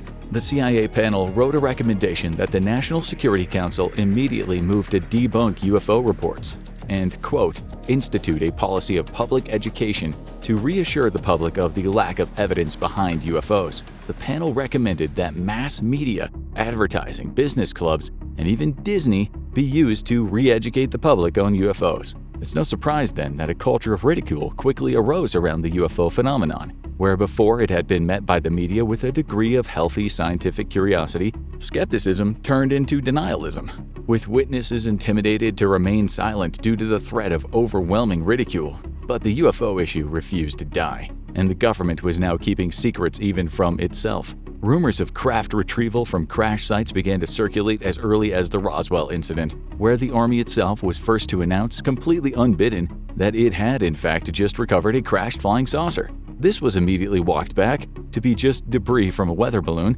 and yet rumors within the government of retrieved craft, even biological beings, circulated for decades. Before his death, U.S. Senator Barry Goldwater commented on his numerous attempts to gain access to a specific site at Wright-Patterson Air Force Base. He was refused entry, with the Air Force claiming the site was classified above top secret. In a Larry King interview in 1994, Goldwater recalled a conversation that he had with General Curtis LeMay, Chief of Staff of the Air Force from 1961 to 1965. Despite the two having been known to be friends, when he asked the general for entry into the facility at Wright-Patterson, Goldwater remarked, "I've never heard him get mad, but he got madder than hell at me, cussed me out and said, 'Don't ever ask me that question again.'" Despite its recommendations that the National Security Council move to discredit UFO reports, the CIA was nonetheless keeping a close tab on the reports, especially on incidents near sensitive sites in the US and abroad. In 1952, a declassified CIA report noted the sighting of two fiery disks over uranium mines located over southern Congo. The craft maneuvered erratically and even hovered in place, pulling off acrobatic maneuvers impossible for conventional aircraft. A decorated World War II pilot set out in pursuit of the craft, coming within 120 meters of one of the flying discs and describing it as a now well-known saucer-shaped craft. The report ends with the following note: Pierre is regarded as a dependable officer and a zealous flyer. He gave a detailed report to his superiors, which strangely enough in many respects agreed with the various results of research. Then there is the modern era of the phenomenon. defined by the 2017 New York Times article exposing a secret Air Force research program into UFOs. The study was championed by Senate Majority Leader Harry Reid, who had a strong interest in UFOs since the 1980s. Reid had also been an unofficial liaison with billionaire and UFO enthusiast Robert Bigelow, who spent tens of millions of dollars of his own money investigating the phenomenon. Reid was present at the first board meeting of Bigelow's National Institute for Discovery Science, which included PhD-level scientists, former senior Special Forces officers, and intelligence professionals. The institute is best known for investigating Skinwalker Ranch, with evidence that they were sharing their results with the U.S. military. To this day, most of the institute's work at the ranch has not been shared with the public, again hinting at Bigelow's cooperation with the military and thus it becoming classified. However, there is no doubt that Bigelow then went on to conduct a study of UFOs for the Pentagon, as revealed by the 2017 New York Times expose. This would be but one of numerous research efforts into the phenomenon, with Lou Elizondo, former head of one of these programs, resigning out of frustration at how the program was being run. Whistleblower David Grush would soon come forward with stunning testimony, alleging that not only was there a secret crash retrieval program inside the U.S. government, but that those who operated the program were doing so outside of congressional oversight, and had committed numerous felonies while doing so, including murder. Grush's testimony has been hotly debated, as has his credibility, yet we know that Grush had at one point held the highest of security clearances, generating intelligence reports to be reviewed by the president himself. This begs the question of when is a witness credible enough based on their credentials? For denialists, the answer is obviously never. However, something that even the most hard-boiled denialists cannot refute about Grush's claims is that the Inspector General of the intelligence community themselves discovered them to be credible and that they should be promptly and urgently investigated. It has been commonly reported that this only refers to Grush's claims of harassment after blowing the whistle in a classified briefing to the Gang of Eight, a group of senior-most senators who oversee all classified intelligence matters in the entirety of the United States government and military apparatus. To date, the U.S. intelligence services have denied Congress the use of a sensitive compartmented information facility, or a SCIF, exactly what Grush has requested, as it is the only place he can legally brief congressmen and women outside of the Gang of Eight. If Grush's allegations are baseless, then one has to ask why the American intelligence community refuses to provide Congress the tools it needs to hear the allegations in the first place. Even more curious is the behavior of Republican Senator Mike Turner. Turner sits on the Gang of Eight and has heard Grush's full testimony, including sites where craft are being stored, individuals working within what has been termed the program, and alleged crimes committed by the program, including evidence of murders to maintain secrecy. Turner has famously attempted to prevent UAP meetings in Congress and has led the effort to neutralize legislation presented by Democrat Chuck Schumer to declassify the UFO phenomenon and bring transparency to the government.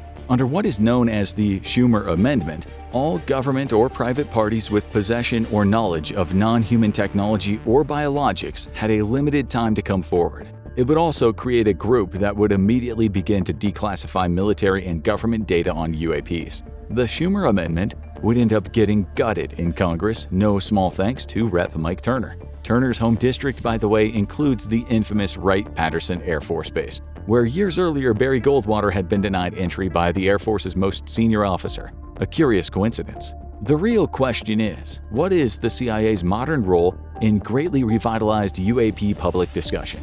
As more and more extremely high-placed whistleblowers and witnesses come forward and citizen science groups launch serious homegrown research efforts, UAPs have gained the degree of credibility in most of the public that the issue has always deserved, given the staggering amounts of evidence. We know that in the past, both the CIA and FBI manipulated American media, with the FBI even having numerous reporters secretly on their payroll. FBI's COINTELPRO comes to mind. When you think of history's greatest rivalries, few compare to the non-stop back-and-forth espionage of the CIA and the KGB during the Cold War. From corrupt generals selling state secrets to spy planes shot down over enemy territory, and even proxy wars claiming countless lives. It's difficult to say who came out on top. Maybe nobody did. But let's break it down to see if anyone can be considered a true winner in this real-life spy versus spy. This is CIA versus KGB. Cold War espionage. You probably heard of the Cold War, but what exactly was it? It wasn't a war in the traditional sense of sending soldiers to a battlefield. Instead, it was an information war. It was when the Soviet Union and the Western democracies were locked in competition and confrontation. There was a threat that it would turn into an all-out nuclear nightmare at any moment. Americans were terrified that the Russians, colloquially known as the Reds, would come and get them. Although America and the Soviet Union worked together during World War II in order to fight the Nazis, there was no love lost between the two. America didn't trust Soviet communism or Joseph Stalin, and the Soviet Union was upset that America denied them a leading role in the international community. The Soviets were also a little miffed that America took so long to join World War II while millions of Russians died. This was also the time in America when a lot of schools were convinced hiding under a desk would save you from an atomic bomb. It was all part of the deadly arms race. The Soviets would test an atomic bomb of their own in 1949, and President Truman decided the United States would build an even more destructive one, the hydrogen bomb, or the super bomb. Stalin committed to do the same. It was a scary time for the entire world as the West and the Soviets raced to effectively kill each other.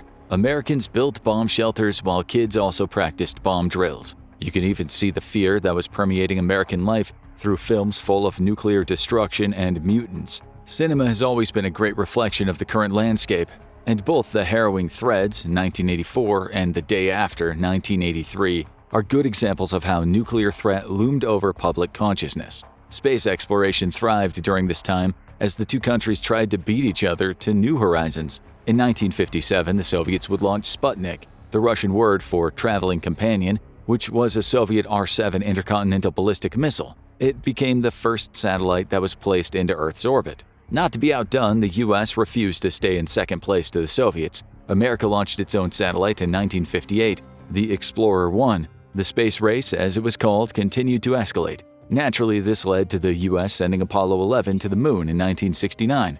This lunar mission made American astronauts Neil Armstrong, Buzz Aldrin, and Michael Collins the first human beings to travel to another celestial body. During this time, the CIA and KGB would be in competition alongside the space agencies. While the national security of several nations hung in the balance, there was also a lot of patriotic ego on the line. The Komitet Государственной Безопасности, or the Committee for State Security, was founded on March 13, 1954, and disbanded on December 3, 1991. Before then, there were several Soviet intelligence agencies, like the Cheka. The Cheka was around during Vladimir Lenin's Bolshevik Revolution, which lasted from 1917 to 1922. From around 1934 to 1946, there was the NKVD, or the People's Commissariat for International Affairs. Russia has had a secret intelligence service since before the 20th century, giving them much more experience than the US. They had intelligence agencies for overseas operations and domestic purposes. The KGB was considered a military service,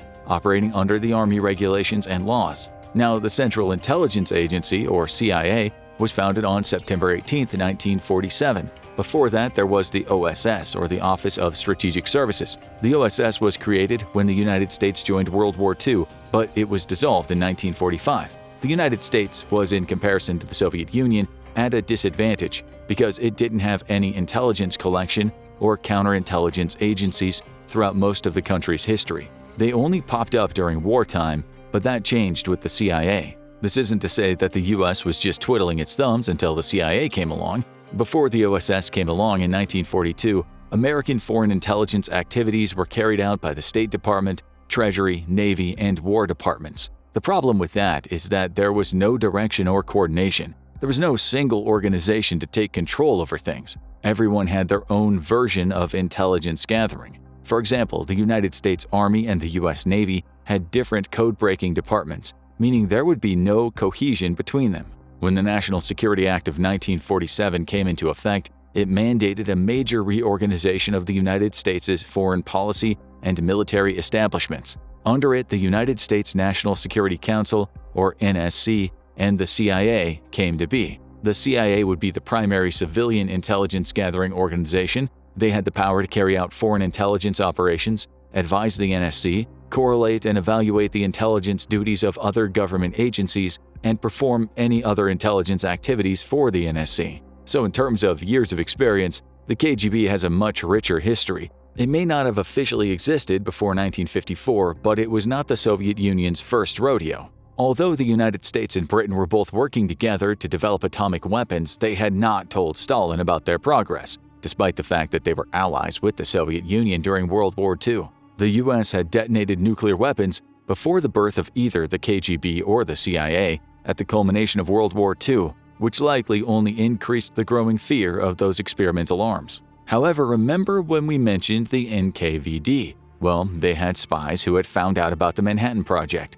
They would update Stalin about the Manhattan Project at the Potsdam Conference in July 1945, a conference that was meant to allow the three leading allies to plan post-war peace. They wanted to avoid the mistakes of the Paris Peace Conference of 1919, but when they told Stalin, he didn't act very surprised by the news of nuclear weapons development in the States. The United States and Britain simply assumed he didn't understand what they were telling him. They would regret underestimating their dubious ally, though. In 1949, the Soviet Union detonated their first nuclear bomb. It had been modeled on the Fat Man bomb that the US dropped on Nagasaki on August 9, 1945. That brings us to the true era of espionage between the Soviet Union and the US. There was too much at stake for them to not keep an eye on each other. While the spying itself was intensive and filled with danger, the power struggle kept both nations in check and prevented the start of nuclear war in the long run. As long as they had intelligence to be aware of each other's actions, no one could ever fully get the upper hand.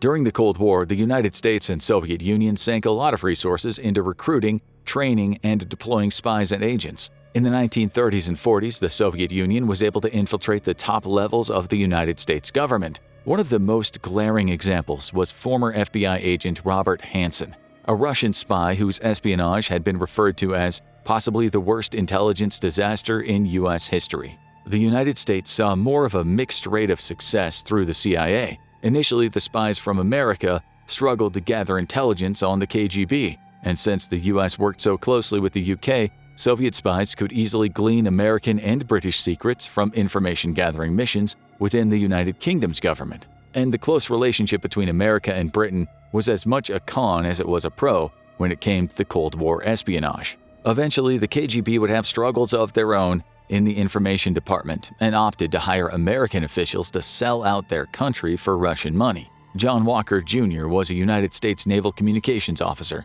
When he left the Navy, he was still able to have access to classified information thanks to his friend, Jerry Whitworth. Walker also turned to his brother Arthur and his son Michael to help him gather information for the Soviets. He turned over information on the U.S.'s nuclear ballistics missile submarine fleet. He gave the Soviets access to encrypted naval messages, too. The U.S. government wouldn't discover Walker's ties to the Soviets until early 1985, at which point the damage had been done. Another American who would leak the national secrets of his country was Sergeant Clyde Conrad. He went to the Hungarian intelligence service in order to give the Soviets NATO's defense plans. This included descriptions of nuclear weapon locations and the movements of troops, tanks, and aircraft. Perhaps Conrad would have been more loyal if the military paycheck for his service to the United States was enough for him to take proper care of his family. His financial stresses, paired with the fact that he had top-secret security clearance, made him a perfect target for the Soviet Union. When there was a promise of stability, Conrad agreed to give the Soviets what he knew. The KGB also did business with Aldrich Ames, one of the CIA's own case officers. In 1985, he received $50,000 from the KGB, and he secretly met with a Russian diplomat several times. He gave the diplomat classified information on the CIA and the FBI. He even betrayed over 20 American spies in his dealings. He was arrested in 1994 and charged with spying for the Soviet Union and Russia. He was given life in prison. He's still in prison to this day in Terre Haute, Indiana. In 1955, the CIA flew the U-2 aircraft for the first time. It was a high-altitude aircraft that was able to reach 70,000 feet or 21,330 meters. Its camera had a resolution of 2.5 feet at an altitude of 60,000 feet. It would be the first U.S. aircraft that would be able to go into Soviet territory while being less likely to be shot down. The United States would be able to intercept Soviet military communications while also being able to photograph Soviet military facilities. There was some controversy surrounding the U-2. In September 1959, President Eisenhower met with Soviet Premier Nikita Khrushchev at Camp David. They had come to a general agreement about the U-2 spy plane during the meeting. Eisenhower banned its use because he feared the Soviets would think America was preparing an airstrike. The CIA weren't ready to give up their toy, though, and they were able to pressure Eisenhower to allow them to keep using it. The Soviets would shoot down one of the U-2 planes and were able to capture the plane's pilot, Francis Gary Powers, on May 1, 1960. The Soviets didn't hesitate to show off their prize, embarrassing Eisenhower as they convicted Powers of espionage. He was to spend 3 years in prison before spending 7 more doing hard labor. Fortunately for Powers, he would only serve 2. He was able to return home during a prisoner exchange. The United States would also lose one of its allies to the allure of the Soviet Union. Fidel Castro became the Prime Minister of Cuba on January 1, 1959. He immediately nationalized American businesses like banks,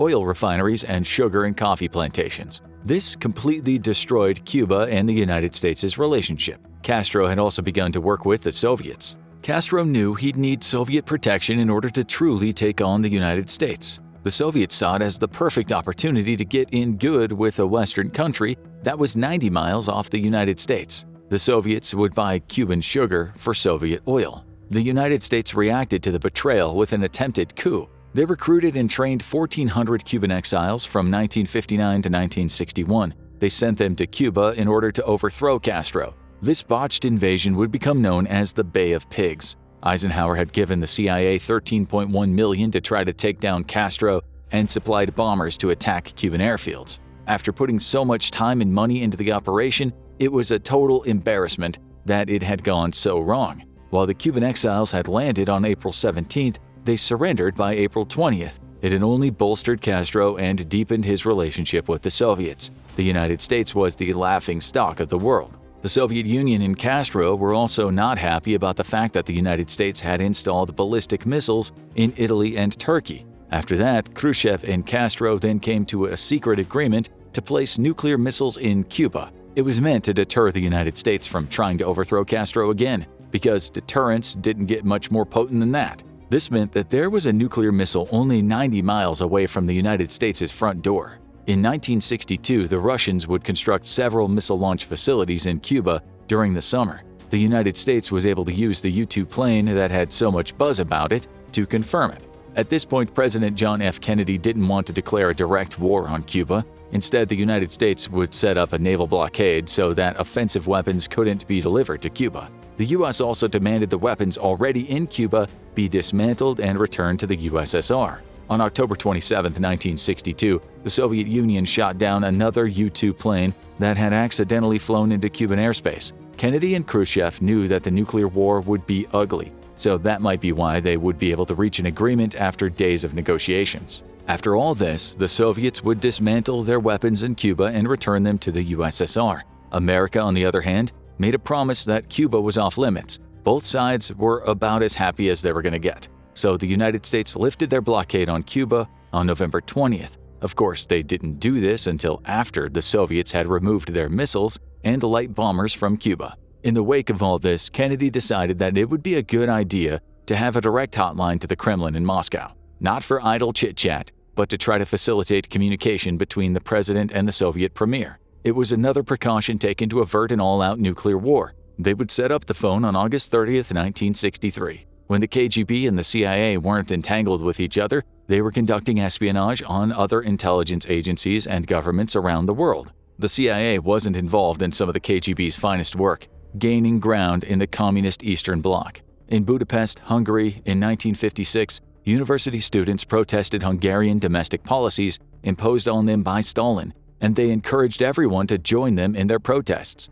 The KGB, of course, focused on shutting down the burgeoning Hungarian Revolution. Hungarians were organizing revolutionary militias, and they were able to capture local Hungarian communist leaders and police. You can imagine how much the Soviet Union didn't care for that, which is why they felt the need to crush the revolution.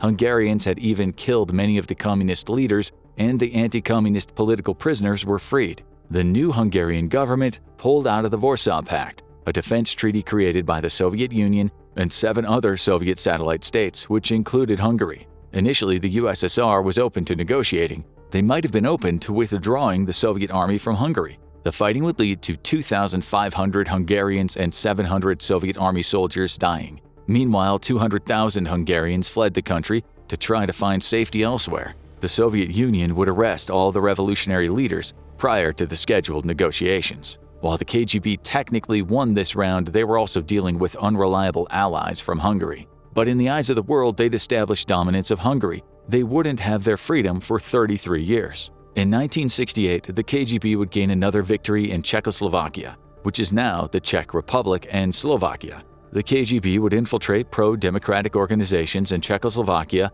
as mass protests and political liberalization began to happen. The first secretary of the Communist Party wanted more rights for citizens on top of decentralizing the economy. Once again, the Soviets offered to negotiate. Heard this one before, haven't we? Unsurprisingly, the same outcome happened once again. When the negotiations failed, the Soviet Union sent in 500,000 troops and tanks to occupy Czechoslovakia. The Soviets were cocky, believing that they could take the country in 4 days. In reality, it took them 8 months. But in the end, they would gain ground in Czechoslovakia. That same year, the Brezhnev Doctrine was put forth by Leonid Brezhnev, one of the Soviet leaders. It called upon the Soviet Union to intervene by any means necessary in Eastern Bloc countries where socialist rule was being threatened. But it wasn't just the KGB doing business throughout Europe. The CIA had a foothold as well, and they had a few victories of their own. In 1948, they managed to influence the Italian general election. After that, they continued to have their fingers in that particular pie until the early 1960s. Italian politics were heavily influenced by the CIA. The CIA even had given $1 million to Italian centrist political parties. The United States poured a lot of money into controlling Italy, about $10 to $20 million to be exact, all to keep the Italian Communist Party at bay. At the end of the 1940s, America gathered information about Finnish airfields and their capacities. The Finnish military intelligence considered the United States to be hopelessly behind Russia in dealing with northern and cold conditions. Undaunted, the CIA trained Finnish agents along with agents in the UK, Norway, and Sweden. The CIA learned more about the Soviet troops, geography, infrastructure, and plenty more. In the late 1950s, the Finnish Air Force feared the possibility of NATO using nuclear weapons against Finnish airfields to make them unusable to the Soviet Union.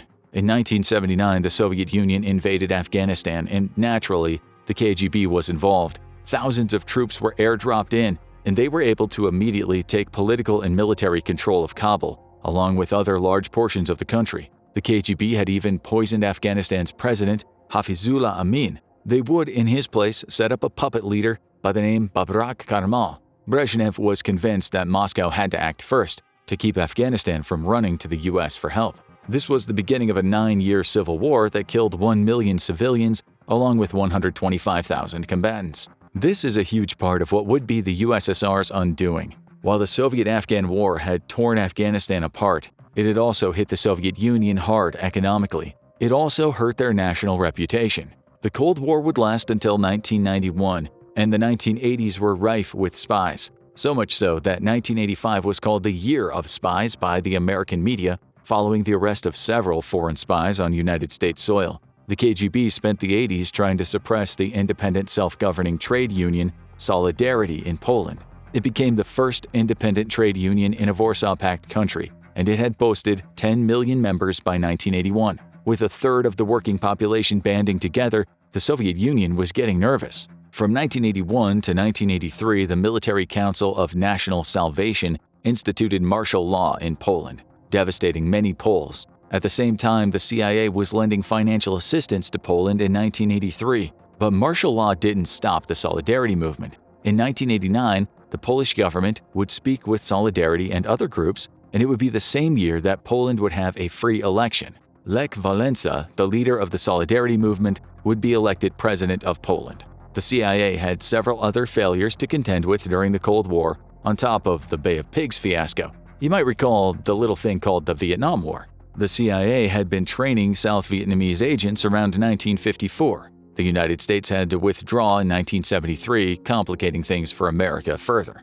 And from August 20, 1985 to March 4, 1987, America was hit with the Iran-Contra scandal, which was yet another national embarrassment. The CIA was funding the Contras, a pro-American opposition, in the Nicaraguan Sandinista government. Senior administration officials had been facilitating the illegal sale of weapons to Iran. At the same time, Iran was under an arms embargo. The proceeds were being used to fund the Contras. While President Ronald Reagan claimed the CIA was stopping weapons from going to Nicaragua, the CIA was actually arming and training Nicaraguan Contras in Honduras. The public discovered the truth in late 1986, leading to Congress investigating. As a result, they would indict several Reagan administration officials, and 11 would be convicted. The plan had failed, as the Sandinistas ruled Nicaragua until 1990.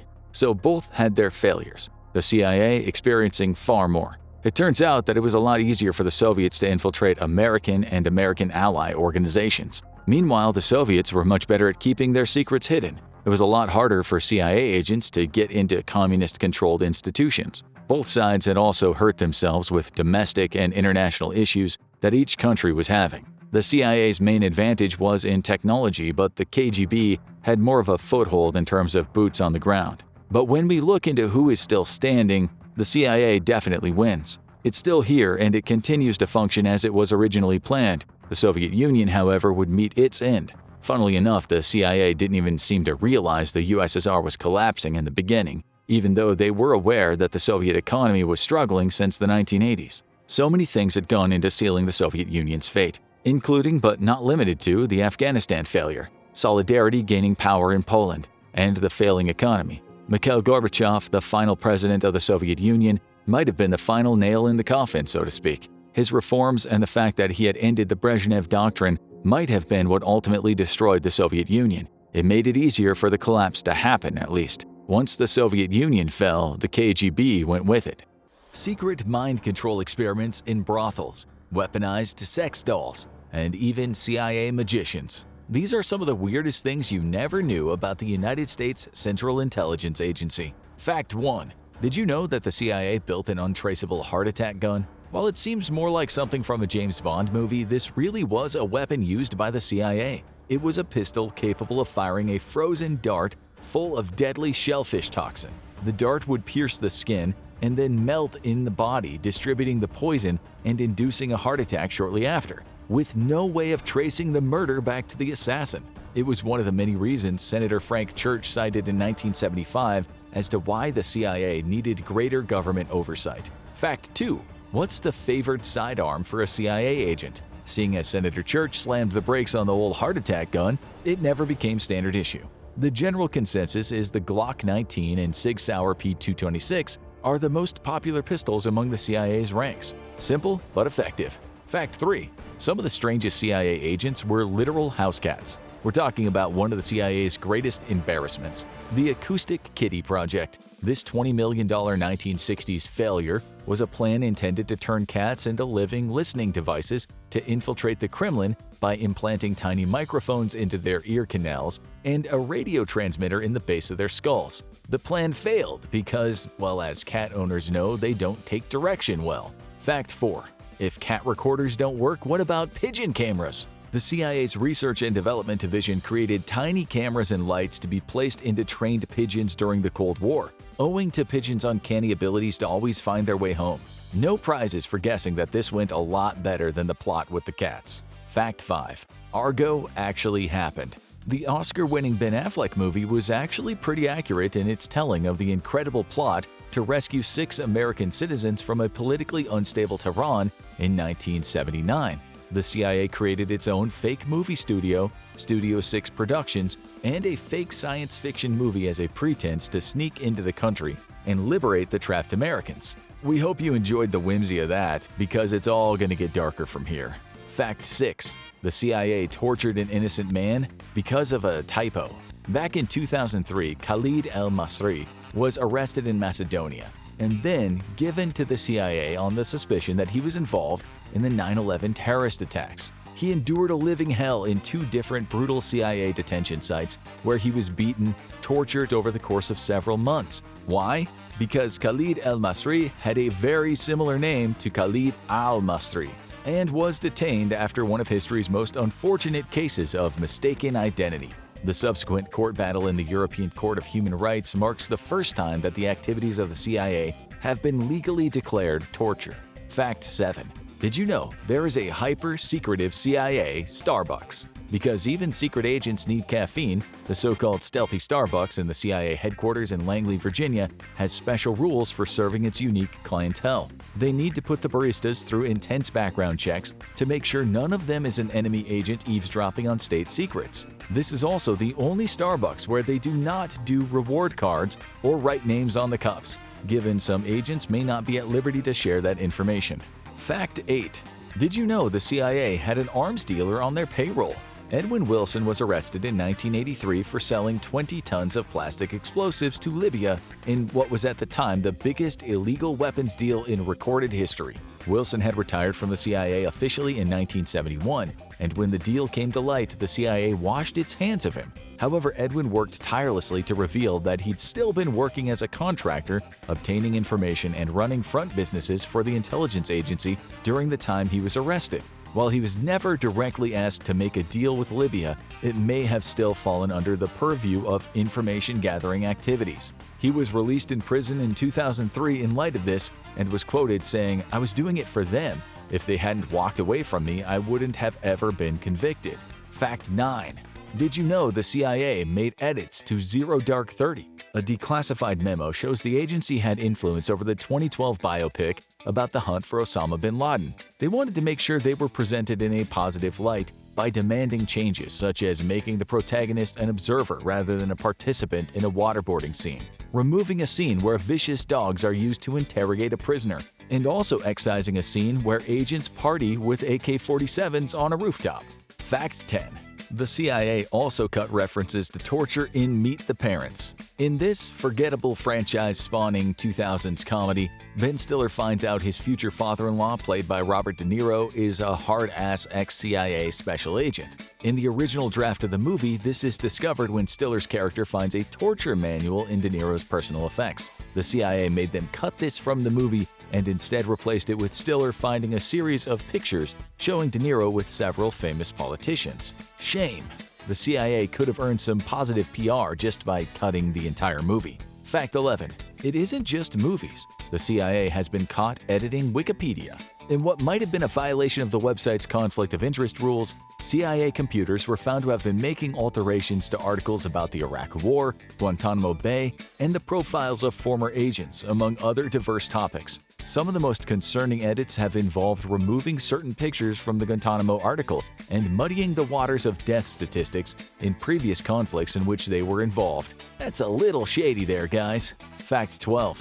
They teamed up with people from Hasbro to make a demonic Bin Laden action figure. No, this isn't a rejected plotline from American Dad. It was part of a 2005-2006 PSYOP campaign known as Devil Eyes, where they worked with former Hasbro exec Donald Levine, one of the major architects of the G.I. Joe toy franchise, to make and distribute action figures of Osama bin Laden among South Asian youth, particularly in Afghanistan and Pakistan. But like all the best action figures, it came with a twist. Over time, the face of the action figure would peel away and reveal a demonic stare underneath, which the CIA hoped would make people change their minds about supporting Al-Qaeda. Opinions are split on whether more than 3 prototypes were ever made, but we can probably all agree that a demonic action figure likely would not have brought a powerful terrorist group to its knees. Sorry, Mr. Levine. Fact 13. The CIA bribed some Afghan tribal chiefs with Viagra. In Taliban-controlled Afghanistan, the CIA needs to be careful with its choice of confidential informants, and even more careful about how they pay them. Monetary gifts often draw too much attention from the Taliban, and gifts of weapons often end up in the wrong hands. That's why the CIA has gotten more creative with the gifts they give to many warlords and tribal elders who give them a steady supply of information about the region. These have included toys, medicine, clothes, and yes, Viagra, which reignited the sex life of one older tribal patriarch. Good for him. Fact 14. The CIA tormented prisoners with Barney the Purple Dinosaur. In a process disturbingly described as torture light, Iraqi prisoners have been interrogated by the CIA by being locked in an enclosed room and being bombarded with a variety of songs at ear-splitting volumes, referred to by one prisoner as the disco. The playlist at this nightmarish disco includes, among others, Metallica's Enter Sandman, Queen's We Are the Champions, and I Love You by Barney the Purple Dinosaur. James Hetfield, Metallica's co-founder, didn't seem bothered by his music being used in torture. He said, "We've been punishing our parents, our wives, our loved ones with this music forever. Why should the Iraqis be any different?" We're still waiting on an official comment from Barney. Fact 15. The CIA tried to use the power of the mind to escape space-time.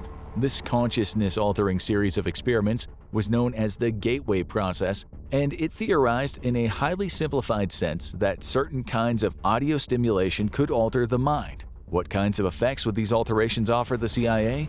Nothing much really, aside from gaining an intuitive knowledge of the universe and an ability to commune with extra-dimensional beings outside of space-time. Given the CIA doesn't, as far as we know, have agents like Glorbo the Immaculate from Dimension X on the payroll, this plan didn't bear much fruit. These days, it's just another form of viral hippie pseudoscience on TikTok. Fact 16. The CIA had the Dalai Lama on its payroll. This one was just a conspiracy theory for the longest time, until access to certain CIA intelligence bank accounts revealed that the CIA had been giving the Tibetan spiritual leader a generous $180,000 yearly stipend in the 1960s to help fan the flames of the Tibetan exodus and weaken China's potential for expansion during the Cold War. Maybe next we'll find out they really do have Glorbo the Immaculate. Fact 17.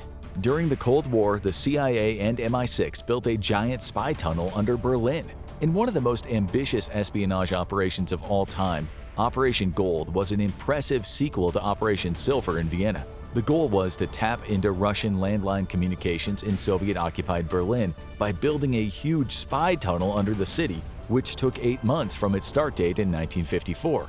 But there's a twist. The Soviets knew about it the whole time, thanks to George Blake, a double agent in MI6. They kept their knowledge under wraps until 1956 to avoid exposing a valuable mole. Fact 18.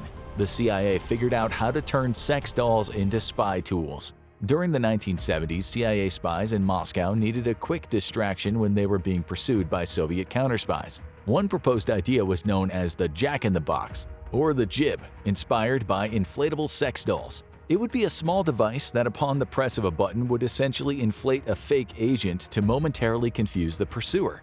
Get smart, eat your heart out. Fact 19. Time for a CIA versus Castro lightning round. There were over 600 unsuccessful attempts on the Cuban leader's life, and many of them were performed by the CIA. But don't worry, they had some very helpful advice from seasoned murderer professionals like mobsters Sam Giancarlo, Santos Traficant, and Carlos Marcello. They recommended that the CIA take out Castro with poisoned pills slipped into the ice cream of his favorite milkshake, because Sam, Santos, and Carlos seemed to be almost comically evil movie mobsters. Diabolical as it seemed, though, this attempt did not succeed in putting Castro out of commission. But none of the three mobsters would survive to the 2000s, so Castro had the last laugh. Fact 20. When poison ice cream failed, the CIA tried poisoned cigars. Some of Castro's favorite Cubans, the cigars, not the citizens, were spiked with botulinum toxin and delivered to an anonymous assassin in 1961, but it's unclear what happened after that, so it's very possible that a random innocent person or people ended up getting smoked by their smokes.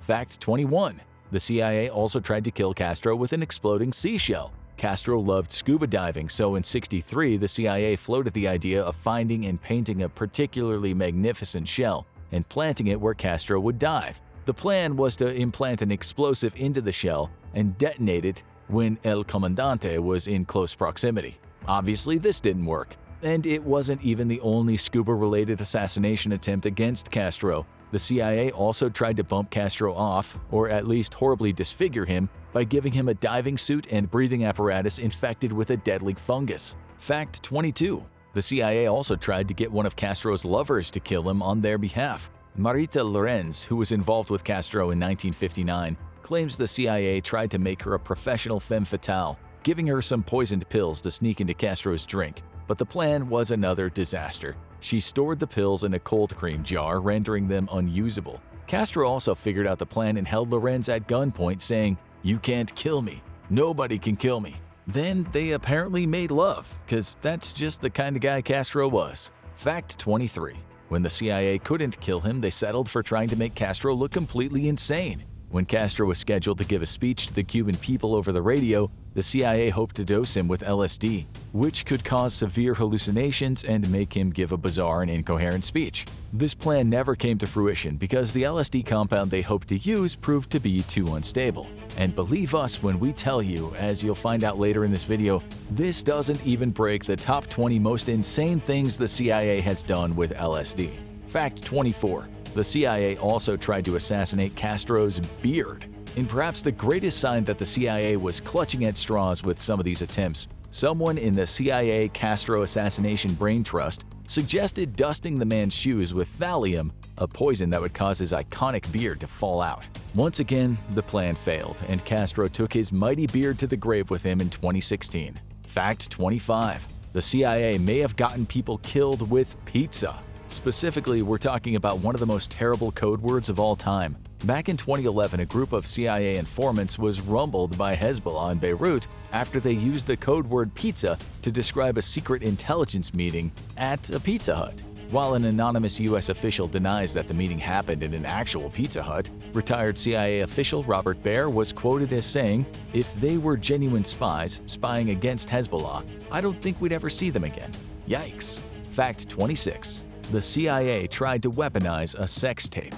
We know that sex dolls were not out of the question for Cold War espionage, but both the CIA and the KGB wanted to use sex tapes as kompromat against extremely popular Indonesian president Sukarno. Some reports even allege that the CIA did this by using a performer in an incredibly realistic rubber Sukarno mask. This plot was a failure, however, and possibly for an extremely funny reason. Some reports indicate that Sukarno was strangely flattered by the sex tapes and asked the CIA and KGB to send him some copies. You can't blackmail a man who's immune to shame. Fact 27. The CIA was a patron of abstract art. During the early 1950s, the CIA pursued any angles of resistance against the Soviets that they could find, and one of these was promoting American ideals through art. To this end, the CIA helped fund gallery showings of abstract art from figures like Jackson Pollock and Willem de Kooning across the world. Their logic was that such art could never be produced under a communist state where free thought is suppressed, so by promoting this art, they were promoting the American ideal. We don't know if this actually achieved its intended purpose, but it's nice to know that at least some CIA money went to funding the arts rather than haphazard attempts to take on Cuba. Speaking of which, fact 28. The CIA had a plan to blame Cuba if America's space missions failed. In a subdivision of Operation Northwoods, literally called Operation Dirty Trick because the CIA seemingly isn't big on irony, the John Glenn Mercury space mission in 1962 had a plan to blame it all on Cuba if the astronaut ended up dying in space. The plan stated their intention to, quote, provide irrevocable proof that should the Mercury manned orbit flight fail, the fault lines with the communists et al. Cuba by manufacturing various pieces of evidence which would prove electronic interference on the part of the Cubans, unquote. Thankfully, John Glenn returned to Earth safely, so this shockingly petty plan didn't see the light of day until decades later. Fact 29. The CIA faked a vampire attack in the Philippines. As part of their plan to crush the Huk Rebellion in the Philippines in the early 1950s, they brought in Psy-War expert and mythology enthusiast Edward Lansdale, who had a unique plan for clearing a particularly difficult Huk fort. He used his knowledge of a local myth to fake the attack of an Aswang, a frightening Filipino vampire, by puncturing the neck of a Huk rebel and bleeding him dry. It was a truly horrific method, but it was effective. The Huk fort was rattled and soon cleared when word spread of the potential Aswang attack, proving that the CIA can often come in clutch with the scariest idea you've ever heard. Fact 30. The CIA tried to create a weaponized weather machine. During the Vietnam War, Operation Sober Popeye was the CIA's plan to seed clouds and extend Vietnam's natural monsoon season to wage a weatherized war of attrition against their jungle commando enemies. But this plan was scuppered in 1978 when international courts declared the use of weather-manipulating devices in warfare as a war crime. Though in fairness, things being a war crime has never stopped the CIA before. They've been known to do some truly horrifying things to their own people, such as Fact 31. The CIA's horrifying mind control experiments, MK-Ultra. That's right, time for an MK-Ultra lightning round. This brainchild of chemist spymaster Sidney Gottlieb is one of the most infamous things the CIA has ever done. The experiments ran from 1953 to 1973. and primarily involved explorations into the interrogation and mind control applications of LSD, as well as MDMA, heroin, mescaline, barbiturates, meth, and magic mushrooms. And you'd be amazed at the level of mind-boggling insanity Sidney Gottlieb and his associates managed to fit into those 20 years of testing. Fact 32. The CIA hired Nazi war criminals from the Dachau concentration camp to help with MKUltra. Vivisectionists and war criminals who worked for both the Nazis and Japan's infamous Unit 731 were brought to Fort Detrick in Maryland to lecture CIA agents on their findings. The Dachau staff were of particular interest due to their experiments on concentration camp prisoners using mescaline, and some of the experiments conducted under the MKUltra banner were even modeled after Nazi methodology. Fact 33. There were allegedly CIA sites across the globe where these experiments were being conducted. There's evidence of MKUltra experiments being undertaken throughout Europe and Asia, where unwitting enemies of the state were subjected to extreme experimentation without the same legal entanglements the CIA would face experimenting on American soil. The purpose of these experiments was the destruction of the human ego through drugging, electroshock therapy, isolation, temperature control, and psychological torture. The purpose was to essentially render the mind a blank slate, where Gottlieb and his co-conspirators could build whatever they pleased. Fact 34.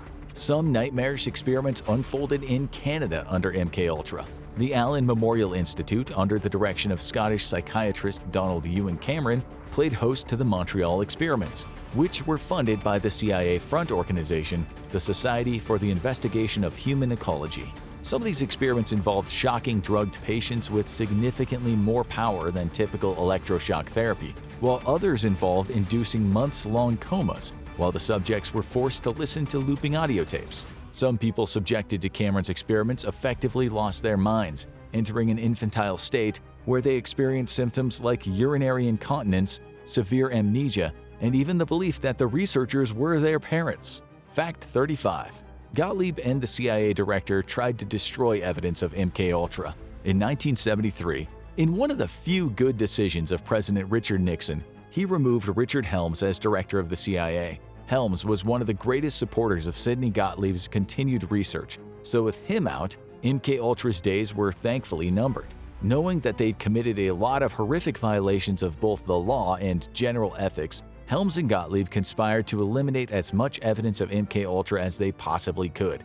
Gottlieb even loaded boxes of files from the CIA archive into his car and instructed them to be destroyed, but Helms and Gottlieb missed files that were stored elsewhere. As a result, the existence of MKUltra was revealed to the world 2 years later, in 1975, by Senator Frank Church, in the very same committee hearings where he debuted the heart attack pistol. This would only result in more horrifying discoveries about the project. Fact 36. MKUltra killed a tennis player.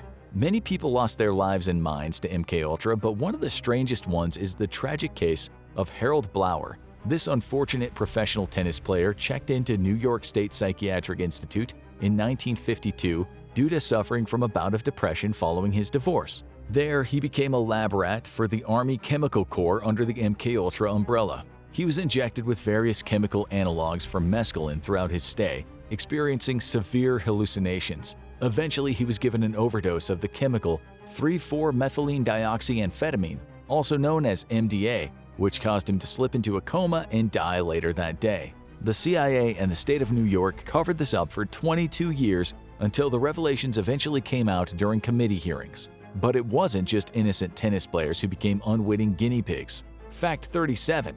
The CIA performed MKUltra experiments on infamous gangster Whitey Bulger. While imprisoned for his extensive life of crime, Bulger was coerced into MKUltra experiments that he was told were research for the benefit of mental health. He and other inmates were given drug cocktails and were subjected to batteries of the typical strange and unethical tests. But this is particularly interesting because Bulger was able to describe his own experience in the program firsthand. Quote, 8 convicts in a panic and paranoid state, total loss of appetite, hallucinating. The room would change shape, hours of paranoia and feeling violent. We experienced horrible periods of living nightmares and even blood coming out of the walls, guys turning into skeletons in front of me. I saw a camera change into the head of a dog. I felt like I was going insane. It definitely doesn't sound like a good trip, but we can think of a worse one. Fact 38. The CIA performed experiments on unwitting brothel patrons. No, you did not hear that wrong. It was part of an MKUltra subdivision known as Operation Midnight Climax. Primarily operated by ex-narcotics investigator George White, the CIA rigged certain rooms and safe houses with surveillance equipment and recruited sex workers to bring their clients there and dose them with LSD for observation. The women were paid in both small cash tokens and immunity from prosecution for their sex work. And George White would later say that he enjoyed this work mainly because he liked getting to spy on people having sex while drugged. In his own words, "I toiled wholeheartedly in the vineyards because it was fun, fun, fun." Where else could a red-blooded American boy lie, kill, cheat, steal, and pillage with the sanction and blessing of the All-Highest? It seemed that pretty much everyone involved in this project was a massive weirdo. Fact 39.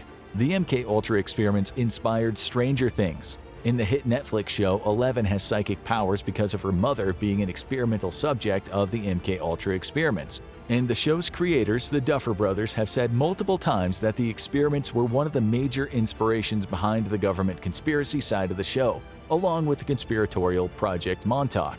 The CIA never encountered a real psychic little girl or a Demogorgon during their experiences, mainly just huge amounts of horrific malpractice. Fact 40. The CIA tried to control the news. Operation Mockingbird was the pet project of Frank Wisner, head of the CIA's Office of Special Projects, to get a stranglehold over the American print media and broadcasting during the early years of the Cold War. He gained influence over key figures in the New York Times, CBS, and members of the Washington Press Corps, allegedly having 3,000 CIA employees embedded throughout major news organizations at the height of the project. These employees suppressed certain stories and planted others, making sure the media narrative could be massaged in the interests of the CIA. So when you watch the news, you never really know what message you're receiving. Fact 41. They tried using poisoned toothpaste to kill a Congolese prime minister. Patrice Lumumba oversaw the Democratic Republic of the Congo split from Belgian rule in 1960, leading to the CIA to worry he'd drag the country toward communism, mainly due to Lumumba's anti-colonial policies and his desire to preserve his country's independence. Of course, the Congo also contained mineral deposits sought after by both the US and Belgium, so the CIA drew up plans to assassinate Lumumba and install someone more sympathetic to American interests in his place. There were many plots to kill Lumumba, with the strangest being an attempt to poison his toothpaste, which was quickly discarded by the recruit they'd put in charge of carrying it out. The CIA still got what they wanted in the end, as Lumumba was eventually captured and executed by Katangan separatists. To this day, he's seen as a martyr by the people of the Pan-African movement for his fearless adherence to his principles, even in the face of death. Fact 42. They used a fake vaccine plot to help catch bin Laden. As part of their ongoing quest to find Osama bin Laden, the architect of the 9/11 terrorist attacks, the CIA set up a fake hepatitis vaccination scheme in the neighborhood of bin Laden's compound as a front to investigate the area and possibly collect a DNA sample confirming the presence of one of his many children. This method was strongly condemned by Uni Karunakara, the international president of the nonprofit Doctors Without Borders, who claimed it would encourage distrust between citizens and medical professionals, saying, "The risk is that vulnerable communities anywhere needing access to essential health services will understandably question the true motivation of medical workers and humanitarian aid." Fact 43. The CIA reads 5 million tweets per day. Just in case you need to feel better about your own potential Twitter addiction, the CIA has reported that it studies 5 million different tweets in a variety of languages to assess the mood of different areas in the aftermath of major foreign policy decisions. For example, in the aftermath of bin Laden's assassination, the Open Source Center was wired into the collective reaction of the Middle East Twitter's feelings on that matter. We would hate to be one of the many employees tasked with wading through the Twitterscape every day, whether for general impressions or actionable intelligence. Fact 44. They had a manual on deception written by a master magician. John E. McLaughlin, former deputy director of the CIA, once said magic and intelligence are really kindred arts. This must be why they hired magician John Mulholland to write a handbook on deception and trickery for $3,000 in 1953. It was just another one of the many insane documents created under the MKUltra banner. and was thought to have been destroyed in 1973 until two agents realized they happened to still have copies. It was full of handy little tips, like the fact that agents who look dopey or disheveled are less likely to be noticed, how secret pockets are perfect for hiding weapons or documents, and how you can smuggle yourself out of a building inside a crate. Useful stuff, really. Fact 45.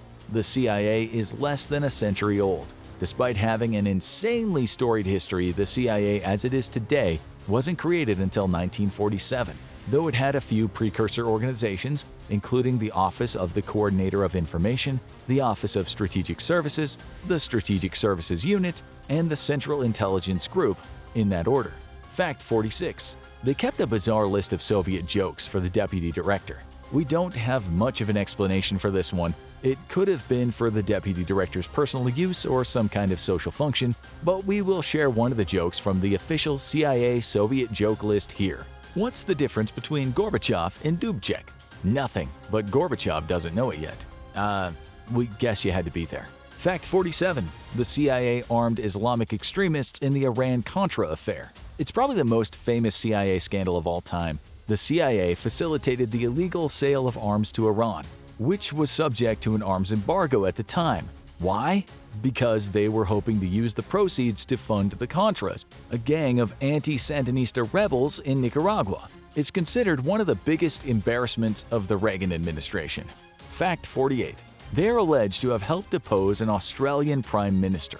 Gough Whitlam, an Australian Prime Minister from 1972 to 1975, made enemies of both MI6 and the CIA when he strove to make Australia a more independent nation from the British and the United States, even threatening to shut down a CIA base in Pine Gap.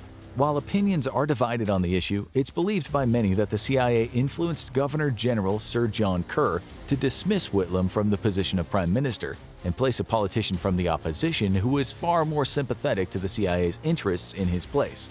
This resulted in the 1975 Australian constitutional crisis, one of Australia's most controversial political incidents. To this day, both the CIA and Kerr deny any collusion took place. Fact 49.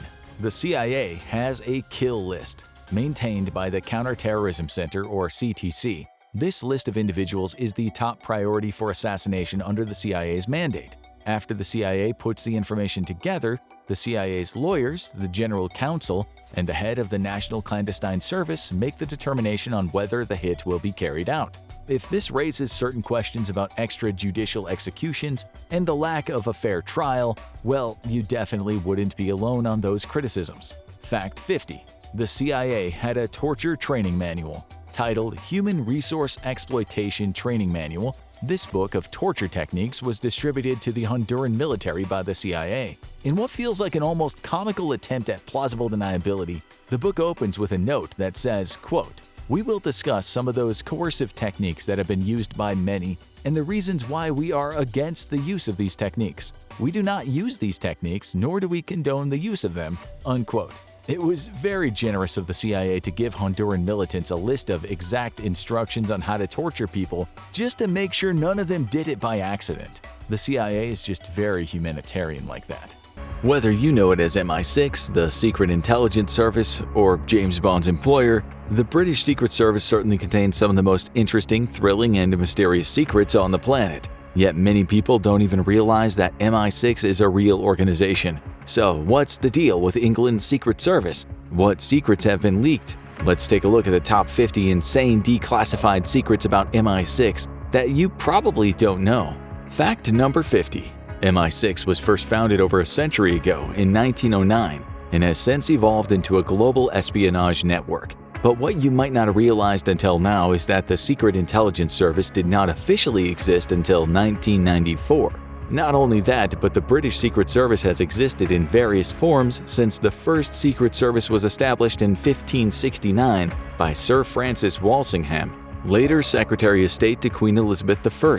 Walsingham feared a Catholic uprising and so recruited informers, cryptographers, and seal breakers to form a protective spy ring around the Queen of England. His efforts led to the execution of Queen Mary of Scots and England's strategic advantage in 1588 when the Spanish Armada attacked England. Fact number 49. Did you know what the purpose of MI6 is? MI6 is responsible for gaining information about enemies abroad, gathering information to promote British interests, and developing key contacts. Today, the MI6 headquarters are located at the center of London on the River Thames and are now codenamed VX. The more you know. Fact number 48. Few people know why MI6 was founded in the first place, but now you can be one of them. British fears that Germany was targeting Great Britain in 1909 led the country to found the top-secret espionage service. Fact number 47. You might be aware that the very first chief of the Secret Intelligence Service was named Mansfield Cumming. But did you know that the first chief spy master used to startle potential recruits mid-interview by stabbing himself in the leg? Thankfully, it was wooden. But if the recruit winced, Cumming allegedly said, "Well, I'm afraid you won't do." Would you pass Sir Mansfield Cumming's test? Fact number 46. You probably won't be shocked to learn that MI6 did much of its recruiting efforts from Great Britain's upper classes for years, but you might not have expected that this trust was largely misplaced, as the KGB, the Russian version of the State Security Committee, was able to convince some of MI6 elite agents to act as spies for the Russians. In 1978, a Bulgarian dissident was assassinated by a poison pellet dropped from an umbrella. Though the KGB was suspected of the assassination, the killer was never caught. However, MI6 was able to obtain their own KGB informant, Oleg Gordievsky, who divulged Russian intelligence to John Scarlett, an MI6 agent, while working at the Russian embassy in London. It's crazy to think how great a role espionage has played in our world today. Fact number 45. Staying on the topic of the infamous KGB, did you know that during World War II and the early Cold War, 5 KGB spies, who were also former Cambridge University students, nicknamed the Cambridge Five, infiltrated MI5 and MI6, passing classified information to the Soviet Union? The Cambridge Five's existence was confirmed when, in 1951, Donald MacLean and Guy Burgess fled to the Soviet Union, followed by Harold Kim Philby 12 years later. Eventually, Anthony Blunt and John Carencross confessed to their espionage, causing major international paranoia about Soviet spies, but none were ever prosecuted. Fact number 44. What does MI6 actually focus on? Well, that's a great question. The mission objectives of the organization relate to counterterrorism, nuclear proliferation, disrupting hostile activity, and cyber-related activity. Fact number 43. During World War II, the Secret Intelligence Service's role dramatically expanded. But did you know that a Norwegian named Olaf Reed Olsen, who had resisted the Nazis beginning when his country was invaded and eventually had to flee, was recruited to MI6 to provide intelligence on German activities during the war? Not only that, but Olsen was actually parachuted back into Norway on a mission with supplies provided by MI6. He earned medals, including the Distinguished Service Cross, for his bravery. Fact number 42. You might not believe it based on the misogynistic overtones of James Bond and the like, but women have played a huge role in the Secret Intelligence Service over the years, though they also went through considerable sexism. In the early years, women were deployed as honey traps to ensnare or blackmail enemies, or were relegated to secretarial roles. When in 1919 Vernon Kell co-founded the precursor to MI6, he said he would ideally want to recruit men who could make notes on their shirt cuff while riding horseback, and apparently once commented that he liked girls to have good legs. Women were overlooked for many years, even despite showing their skill and bravery during World War II, and were not regularly recruited as intelligence officers until the late 1970s. However, in recent years, women have made up 3/4 of the directors general at MI6, and women have come to hold a crucial role in modern espionage. In the cultures of many of the UK's greatest adversaries today, including China, Russia, Iran, and North Korea, women are repressed, and very few hold positions of power. This means that female spies are often overlooked and can exploit weaknesses for MI6's gain. In fact, women tend to have the upper hand in their espionage in countries that are more conservative and male-dominated. Since MI6's founding, times have changed, as women now have far more power and respect within the Secret Intelligence Service and espionage today. Fact number 41. How do you keep a building holding many of Great Britain's government secrets and espionage tactics secret and secure? Do you hide the building in a classified location, like somewhere in the mountains that's treacherous to access? Do you design a building that blends in, that no one would take a second look at? How do you keep the building safe and secret even from those who built the building? Sir Mansfield Cumming, the founder of MI6, was obsessed with solving that issue. When he moved his office to a London townhouse, visitors were told to go to an address 6 kilometers away on the Strand, and then he'd give them the address. He carefully concealed the address even from colleagues and advisors who didn't absolutely need to know where the building lay. For decades, MI6 would rent commercial office space under a false name. When MI6 was moving out of the office rented under the name Minimax Fire Extinguisher Company, the landlord actually showed the building before they had fully left, a huge security risk. Naturally, something had to change. In the 1980s, the Century House, a later MI6 office, became completely compromised and labeled irredeemably insecure by one 1985 report. In 1987, the modern-day headquarters was built with permission from the government. The intended occupants of the building were kept a secret, even from the other branches of the government. Yet today, it's widely known that the MI6 headquarters is located on the Thames, and no one can mistake the luxurious, insanely elaborate building for being a fire extinguisher company or something of the like. MI6 instead opted to enact insane security measures. What security measures, you might ask? Well, that's another fact. Fact number 40. Since MI6 agents cannot tell friends and extended family about their true role, they have to sometimes come up with clever excuses to avoid spilling any classified information. For instance, one spy uses the tactic of describing a role so boring that their friends never ask them about work again. Imagine that! What job would you tell your friends you had if you were a spy? Fact number 39. Spies naturally have to keep very private life and identity. But what safeguards are there to protect them from outside danger or being targeted? Restrictions and legislation can protect spies' identity and information. For one, the Official Secrets Act makes it a criminal offense to disclose classified information. Also, MI6 has pledged never to reveal the identities of its employees or agents. Did you know there were such measures to protect the Secret Intelligence Service's agents? Fact number 38. We bet you didn't know that MI6's resources were used to train personnel for other countries, such as the U.S. Office of Strategic Services personnel. When the United States entered the Second World War, MI6 has also cooperated with the Office of Strategic Services successor, the CIA. Fact number 37. If you're well versed in the world of British espionage, you probably know of MI6's sister agency called MI5, which was also founded at the turn of the 20th century, when Herbert Asquith's government feared Germany's imperial ambitions. The Committee of Imperial Defense recommended the creation of the Secret Service Bureau, which came to life in October 1909. The 5th and 6th Divisions of the Military Intelligence grew into the MI5, also called the Secret Service, and MI6, the Secret Intelligence Service. You might also realize that information about MI6 is far more heavily guarded than that of MI5, since MI5 is concerned with internal security and domestic counterintelligence activities. That might even be why you're watching this video, to learn about the little-known history and secrets of the elusive MI6. But did you know that MI6 can censor news accounts of its activities through what's called D notices under the Official Secrets Act? Fact number 36. Claire Hubbard Hall, an espionage historian, blames pop culture for the view of female spies as being sexualized. According to Hubbard Hall, the word secretary was often used to disguise women whose roles went far beyond clerical activities. Those who married had to immediately leave the Secret Intelligence Service until 1973, so many women spies were single and never had children. There's not much information about female spies historically due to their lower ranks. Fact number 35.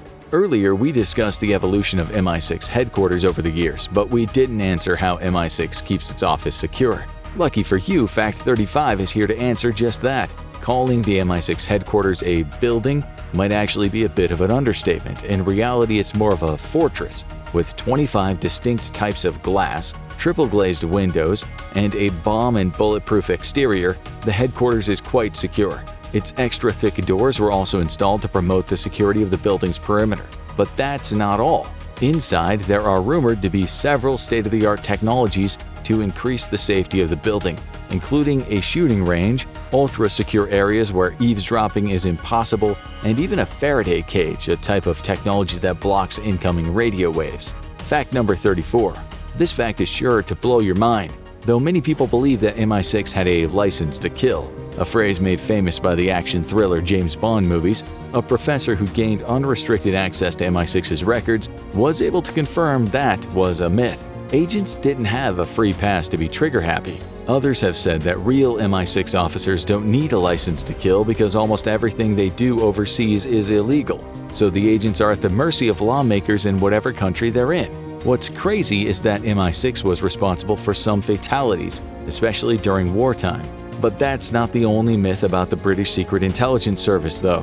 Some storytellers have perpetrated the tale that the chief of the MI6, Mansfield Cumming, used a penknife to hack off his leg when he was trapped in a car crash that killed his son. Records report, however, that the leg was amputated.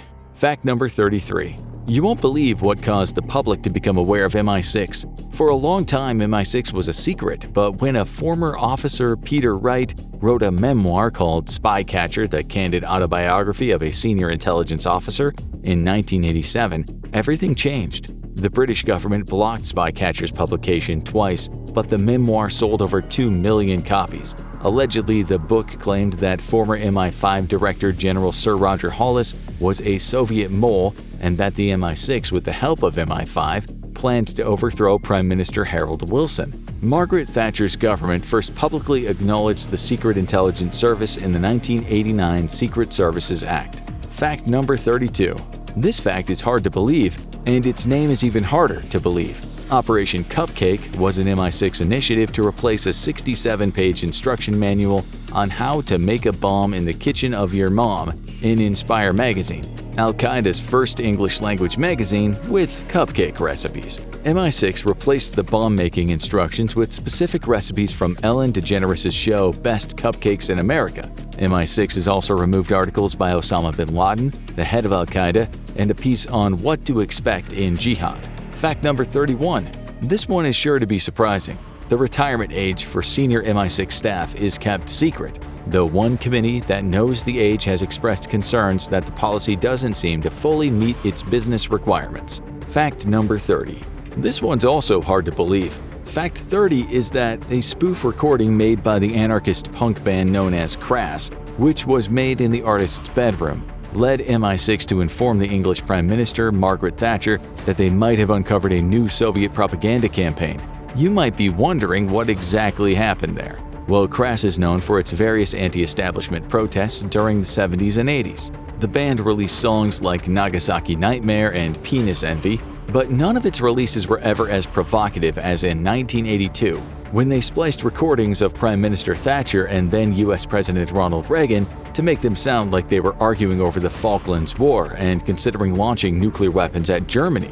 The band posted the tapes to Dutch newspapers who dismissed it as being fake. However, the US State Department didn't dismiss Crass's spoof, proclaiming it as an example of Soviet propaganda. Official UK government documents that were declassified in 2014 show that Prime Minister Thatcher was kept updated by the Foreign Office and that MI6, the CIA, and the US State Department communicated about the tape for as long as 2 years. One Foreign Office official even told Thatcher in 1983 that the recording could be an Argentinian or Soviet intelligence operation meant to discredit the Prime Minister. Thatcher herself was concerned by the recording. She even sought advice from foreign and domestic secretaries about whether she should discuss the Crass tape in an interview on BBC's Panorama. So, essentially, a prank by a punk band fooled the Prime Minister and MI6 alike. We bet you didn't see that one coming. Fact number 29. Did you see the Secret Intelligence Service's first television ad to recruit more women and ethnic minorities in 2018? The ad starts with footage of a shark weaving through the water before panning out to show a woman and her young son looking at the shark from the other side of aquarium glass. The last line of the ad is, "Secretly, we're just like you." The ad was meant to remove some of the otherness of spies, but one woman's account suggests that it isn't necessarily true. Spies can't tell anyone besides close family who they work for, and even family members cannot know about your day-to-day activities. You have to turn off your phone long before approaching headquarters, and the phone is locked for the day. Spies have limited access to the internet and can only contact the outside world through landlines. Working from home is difficult because having a secure connection can only be ensured in the office. As one account of an MI6 spy put it, Spies may be trained in firearm use, deployed in active war zones, and dressed in various disguises as they move imperceptibly within and between countries. Fact number 28. You now know of Sir Mansfield Cumming. You remember the guy who would stab himself in the wooden leg to scare new recruits. But did you know that Sir Cumming really loved disguise, racing his Rolls-Royce through London and writing correspondences in green ink? He and one of his first master spies, Sidney Riley, would disguise themselves with items from London theater shops. Cumming is also known for his gadgets, practical jokes, and gold-rimmed monocle. He also liked to take kids on rides in his personal tank. And get this, the man joined the Royal Navy at just 12 years old. Can you imagine? He even rose to the rank of flag lieutenant. Cumming had a strict, particular view of how an agent of MI6 should act. He once said, he should be a gentleman, a capable one, absolutely honest with considerable tact, and at the same time force of character. Experience shows that any amount of brilliance or low cunning will not make up for a lack of scrupulous personal honesty. In the long run, it is only the honest man who can defeat the ruffian. What a fascinating man. Fact number 27.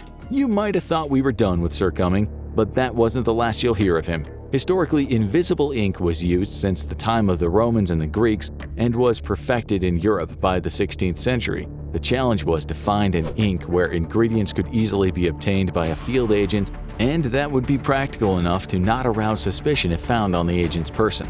Different recipes emerged, like one with 8 parts white vinegar and 1 part alum powder, which would be used to write a message on the shell of an egg. When the egg was hard-boiled, the writing would appear on the egg white upon removing the shell. During World War I, lemon juice was used as a straightforward and effective invisible ink by the Allies, which was exposed only to iodine. However, the approach didn't last long because the messages could only be written on paper, and the recipient needed access to iodine in order to see the message. Enemies also learned quickly to watch for lemon-scented letters. Vinegar was also paired with red cabbage solution, but like lemons, the smell of vinegar gave away the secret message. To keep a step ahead of England's enemies, Sir Cummings realized that semen made a good invisible ink. Yeah, you heard that right. Even though it was obscure and bizarre, MI6 was searching for ways to pass secret messages without the Germans using iodine to reveal them. As they learned how to detect Allied secret messages, MI6 considered using semen for invisible ink but abandoned the idea, allegedly due to the foul odor, and possibly because female spies might be disadvantaged in sourcing a supply. The agents even used the motto, "Every man his own stylo." But who would have thought that Sir Mansfield Cumming and the MI6 would contemplate such a bizarre idea? We guess desperate times call for desperate measures. Fact number 26. MI6's innovation didn't stop at invisible ink. The Secret Intelligence Service has been known for a number of inventions, including a knockout tablet designed to work on people with different metabolisms in a reasonably predictable manner, an electronic device for opening combination safes, and a gun suppressor that did not become less silent with use like most gun suppressors. Other MI6 projects included cameras hidden in matchboxes, a pen that fired mini tear gas pellets at pursuers, and drugged cigarettes meant to hypnotize or drug someone being interrogated.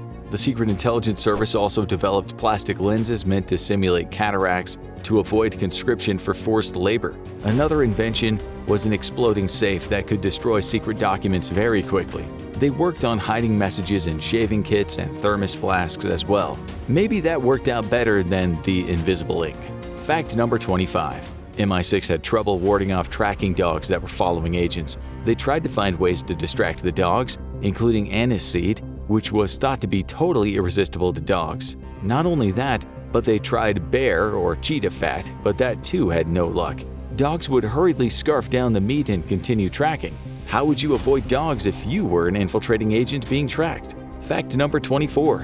What's the symbol of the Secret Intelligence Service? The agency's name, Secret Intelligence Service, written with the abbreviation MI6, is to the right side of the symbol. On the left, a British coat of arms with a lion representing England and a unicorn depicting Scotland, and protecting the crown of the United Kingdom. This is fitting, seeing as the purpose of the Secret Intelligence Service is to protect both king and country. Fact number 23. Did you know that Ian Fleming, the creator of James Bond, was not actually an MI6 spy in real life? Though it has been debated. Fleming was actually a naval intelligence officer. What a small world. Fact number 22.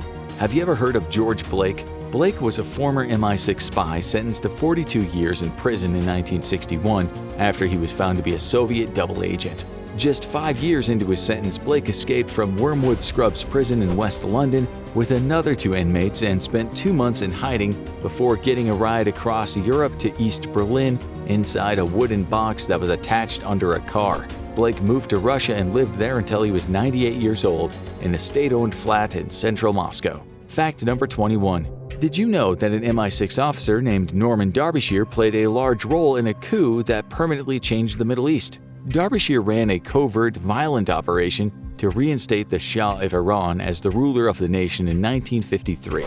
An Observer news story exposed this crazy truth in 1985, but any record of the interview with Derbyshire was totally removed from the article. Some think the British government sought to cover up the information about MI6's role in Iran. Recent documents found in an archive in Washington show that Queen Elizabeth II's name was mistakenly used to convince the Shah to stay in Iran before the coup. Something called Coup 53 makes the case that the British orchestrated an uprising through kidnapping, torturing, and paying protesters to storm Tehran's streets. Derbyshire explained that he spent a lot of money, well over £1.5 million, and gave orders to direct the street uprising. Fact number 20. Sir Mansfield Cumming, MI6's founder, prioritized secrecy. His initial office building bore the title Messrs. Rasson Falcon Limited, Shippers and Exporters. He thought the mundane facade of the buildings could allow the organization to operate in plain sight while engaging in covert operations.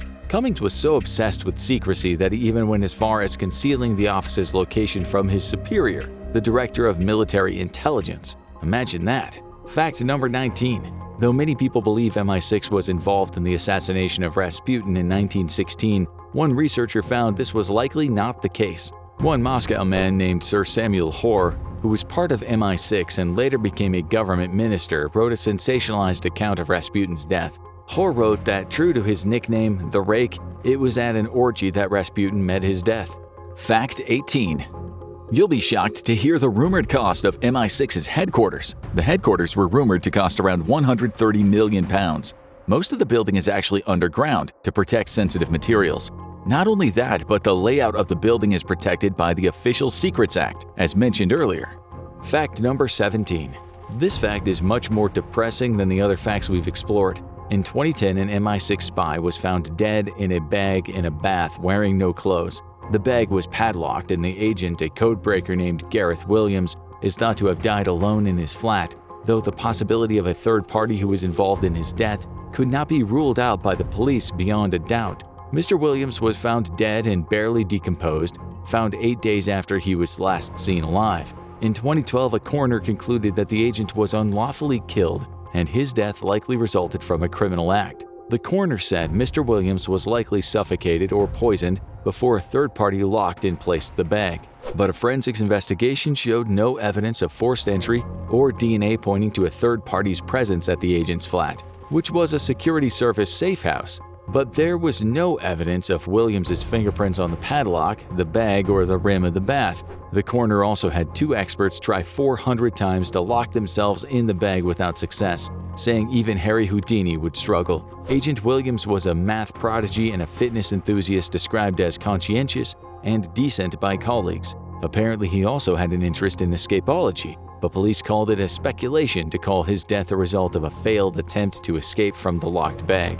A 2024 report showed still no clear evidence pointing to a third party's presence, and tests showed no trace of alcohol, drugs, or poison in his system. Today, Mr. Williams' mysterious death remains a mystery to us all, possibly connected to his work in MI6. May he rest in peace. Fact number 16. You might be shocked to learn that a real-life James Bond might have existed. Author Ian Fleming was acquaintances with a former naval chief, Commander Wilfred Dunderdale, who late in his life said some of the stories in Fleming's work were more than familiar to him. Like James Bond, Dunderdale loved fast cars and beautiful women, but reports say that Dunderdale lacked the dashing good looks, Bond's trademark feature. Fact number 15. While James Bond's creator Ian Fleming reportedly did not work for the Secret Intelligence Service, many famous authors reportedly did. Graham Greene, Arthur Ransom, Somerset Maugham, Compton Mackenzie, and Malcolm Muggeridge were all MI6 members, though apparently some were reluctant to be spies. The authors were asked to work with MI6 due to their knowledge of exotic locations. Fact number 14. We know the Secret Intelligence Service is good at keeping secrets, as it's difficult to learn much about the service, what it does, and who is involved in the agency, and for good reason. Spies need to be able to lie low without detection. However, perhaps secrecy isn't always the strong suit of MI6. In fact, the wife of MI6 chief Sir John Sawyers made a big mistake when she posted a bunch of the couple's personal information, including their home address and the location of all 3 of their children, on Facebook in 2009. The data was later removed, but man, that information being leaked could have been pretty serious. Fact number 13. You might be surprised to learn of this crazy case in which an MI6 agent got caught. Agent Dudley Clark got arrested in Madrid in 1941 while dressed as a woman. Clark told authorities that the clothes belonged to a friend and that he was trying them on as a joke.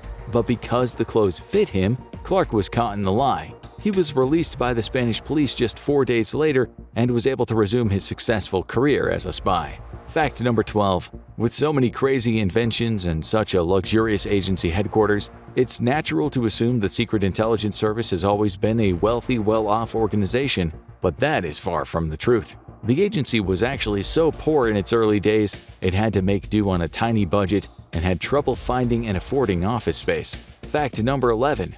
Did you know that MI6 did not want the James Bond film The World Is Not Enough to be filmed in front of its headquarters? MI6 banned filming because you're technically not allowed to film in front of the Secret Intelligence Service headquarters. Luckily, things worked out, or we wouldn't have the epic river scene that takes place in front of the building today. Fact number 10.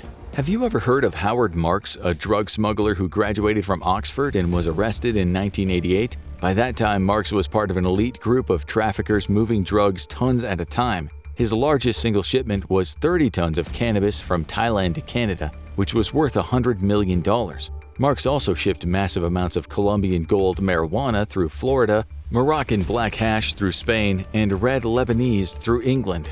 Marks became something of a folk hero after his first arrest, having claimed never to use violence. Howard Marks used his cover as an MI6 informer to get out of jail. He got connected with the Secret Intelligence Service through an Irish Republican Army gunrunner and affiliates of the Palestinian Liberation Organization. He ended up informing MI6 as a part-time gig when he wasn't smuggling massive amounts of drugs. Fact number 9.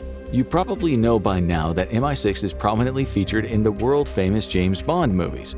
But did you know that the Secret Intelligence Service's building is featured in 4 James Bond films? Not only that, but the building's architecture draws on inspiration from industrial modernism and Aztec temples alike, earning it nicknames like Legoland and Babylon on Thames. The structure was a location in the 1995 Bond film GoldenEye, was a bomb target in The World Is Not Enough in 1999, and in the famous 2012 film Skyfall, and was also subjected to a controlled demolition in the 2015 movie Spectre.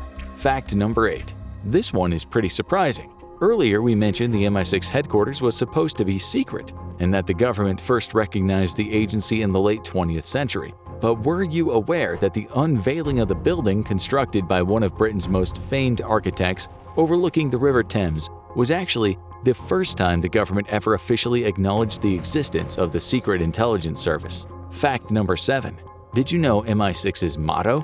Well, now you will. The agency uses the motto Semper Occultus, which in English means always secret. That seems fitting given the agency's ardor for secrecy. Fact number 6. You've likely heard of Roald Dahl, the famous children's author known for James and the Giant Peach, Matilda, and Charlie and the Chocolate Factory. But did you know that the author joined the Royal Air Force in 1939 after the outbreak of World War II?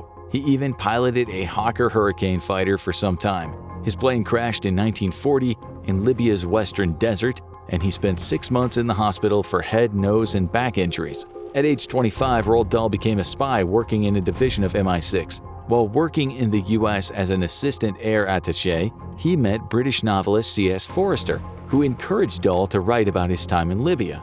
Fact number 5. You might already know that the MI6 Standard for Military Intelligence, Section 6, is similar to that of the CIA in the United States. But did you know where the idea of having the head of MI6 in James Bond films always be referred to as M came from? It originated in reality as the first MI6 head of service, Sir Mansfield Cumming, always signed everything as C in green ink.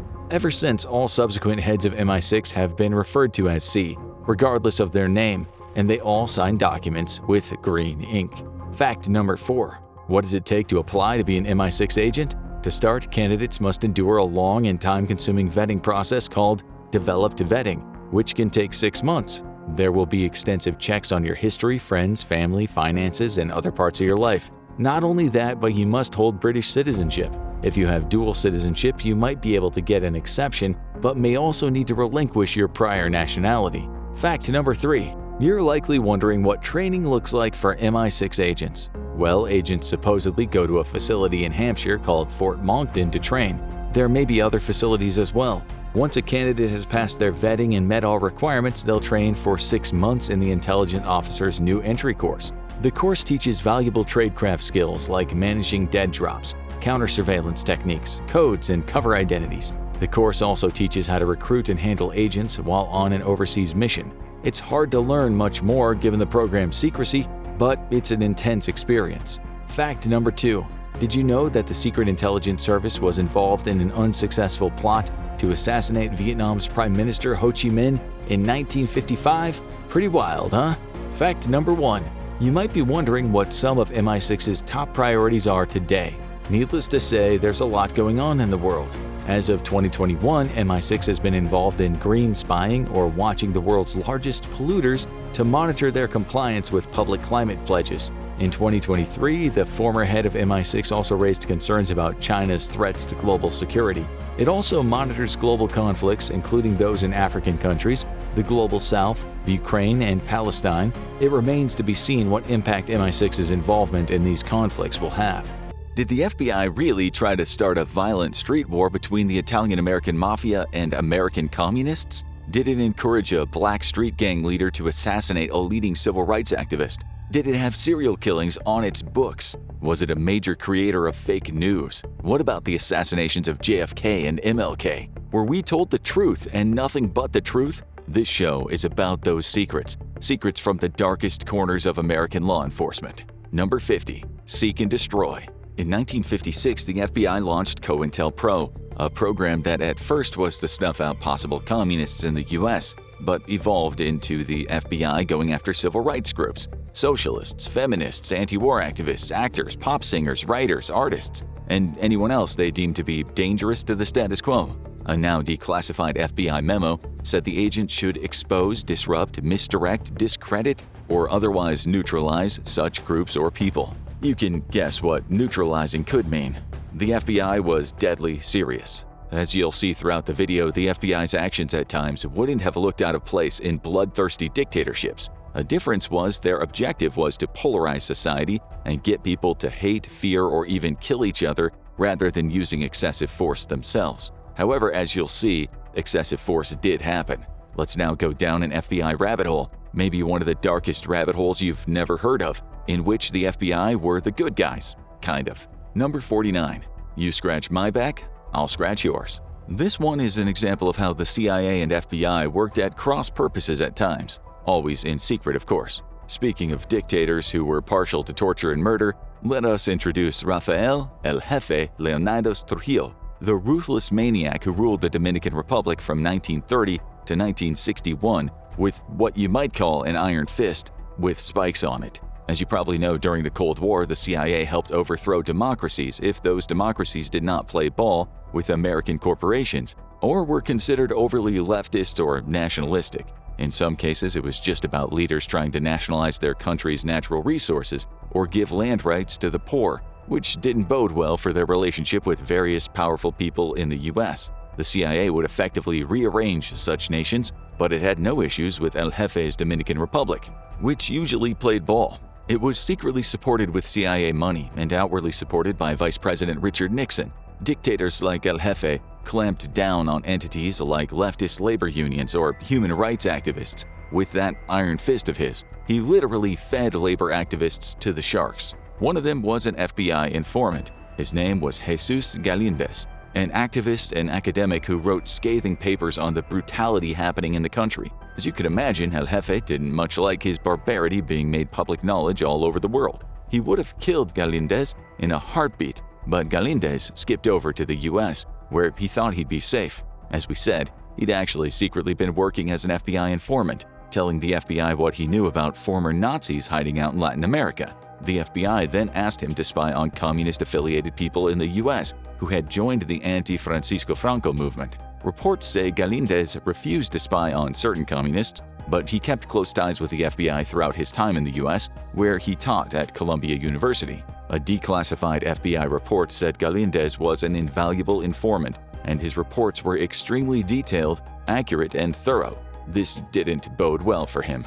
Number 48. Breaking backs. Galíndez was becoming a problem. He told an FBI agent in April 1955, while they were in Miami, that the U.S. Under-Secretary of State John Foster Dulles had helped create some of the blackest pages of international relations in Latin American history. This was because the U.S. was supporting a brutal dictator, which it would eventually do in other parts of Latin America and beyond. According to the book The Devil's Chessboard, Allen Dulles, the CIA, and the Rise of America's Secret Government, Galíndez told the agent, "Never before in the history of the world has a government more effectively supported dictatorial powers in the free nations." Galíndez was well known for bravely speaking his mind, but during the Cold War, that could seriously affect a person's life expectancy. Despite his criticism of Dulles, the FBI kept him on the payroll at $125 a month. He was useful, and for the FBI boss, J. Edgar Hoover, having an informant who had dirt on people was never a bad thing.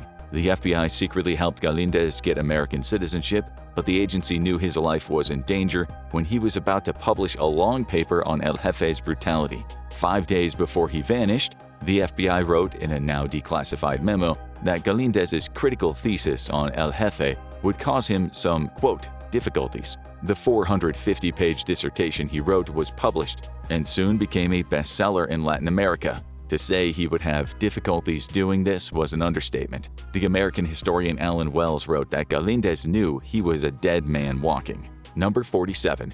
Hoover saw a dark conspiracy. One night after teaching a class at Columbia, Galíndez disappeared. No one knew at that point, not even the FBI, that employees had nabbed him at a private detective firm run by Robert A. Mayhew, a sketchy businessman who was close to the CIA, but not close enough to not be expendable. His firm's agents were all former CIA and FBI agents. The agency was useful to CIA boss Allen Dulles, brother of John, who could use it for various secret and often dark activities, since his own CIA men were not supposed to do what they did inside the U.S. The CIA put Mayhew's agency on a $500 a month retainer. Mayhew is famous for being the man who offered Chicago Mafia mobster Johnny Rosselli $150,000 to assassinate Cuban leader Fidel Castro. That's what you get for $500 a month, a man who did your very shady business for you. Mayhew is less well known for helping to spirit Galíndez out of the U.S. He had his guys with a nurse drug Galíndez in the back of a limo, and then they threw him on a plane.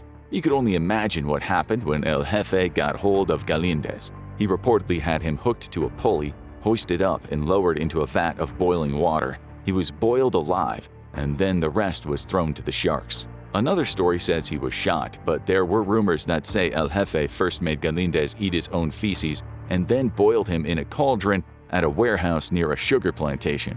This was major news, given this man had gone missing from U.S. soil. The CIA under Dulles put pressure on the NYPD Intelligence Bureau officials to take care of this very delicate matter. Dulles also used friendly journalists to write misinformation about Galíndez running away with $1 million of CIA money. They called him a witting tool of the communists. But the smear campaign only worked for a certain amount of time. Still, it did what it was supposed to, make the public concentrate on the character, not the actual crime.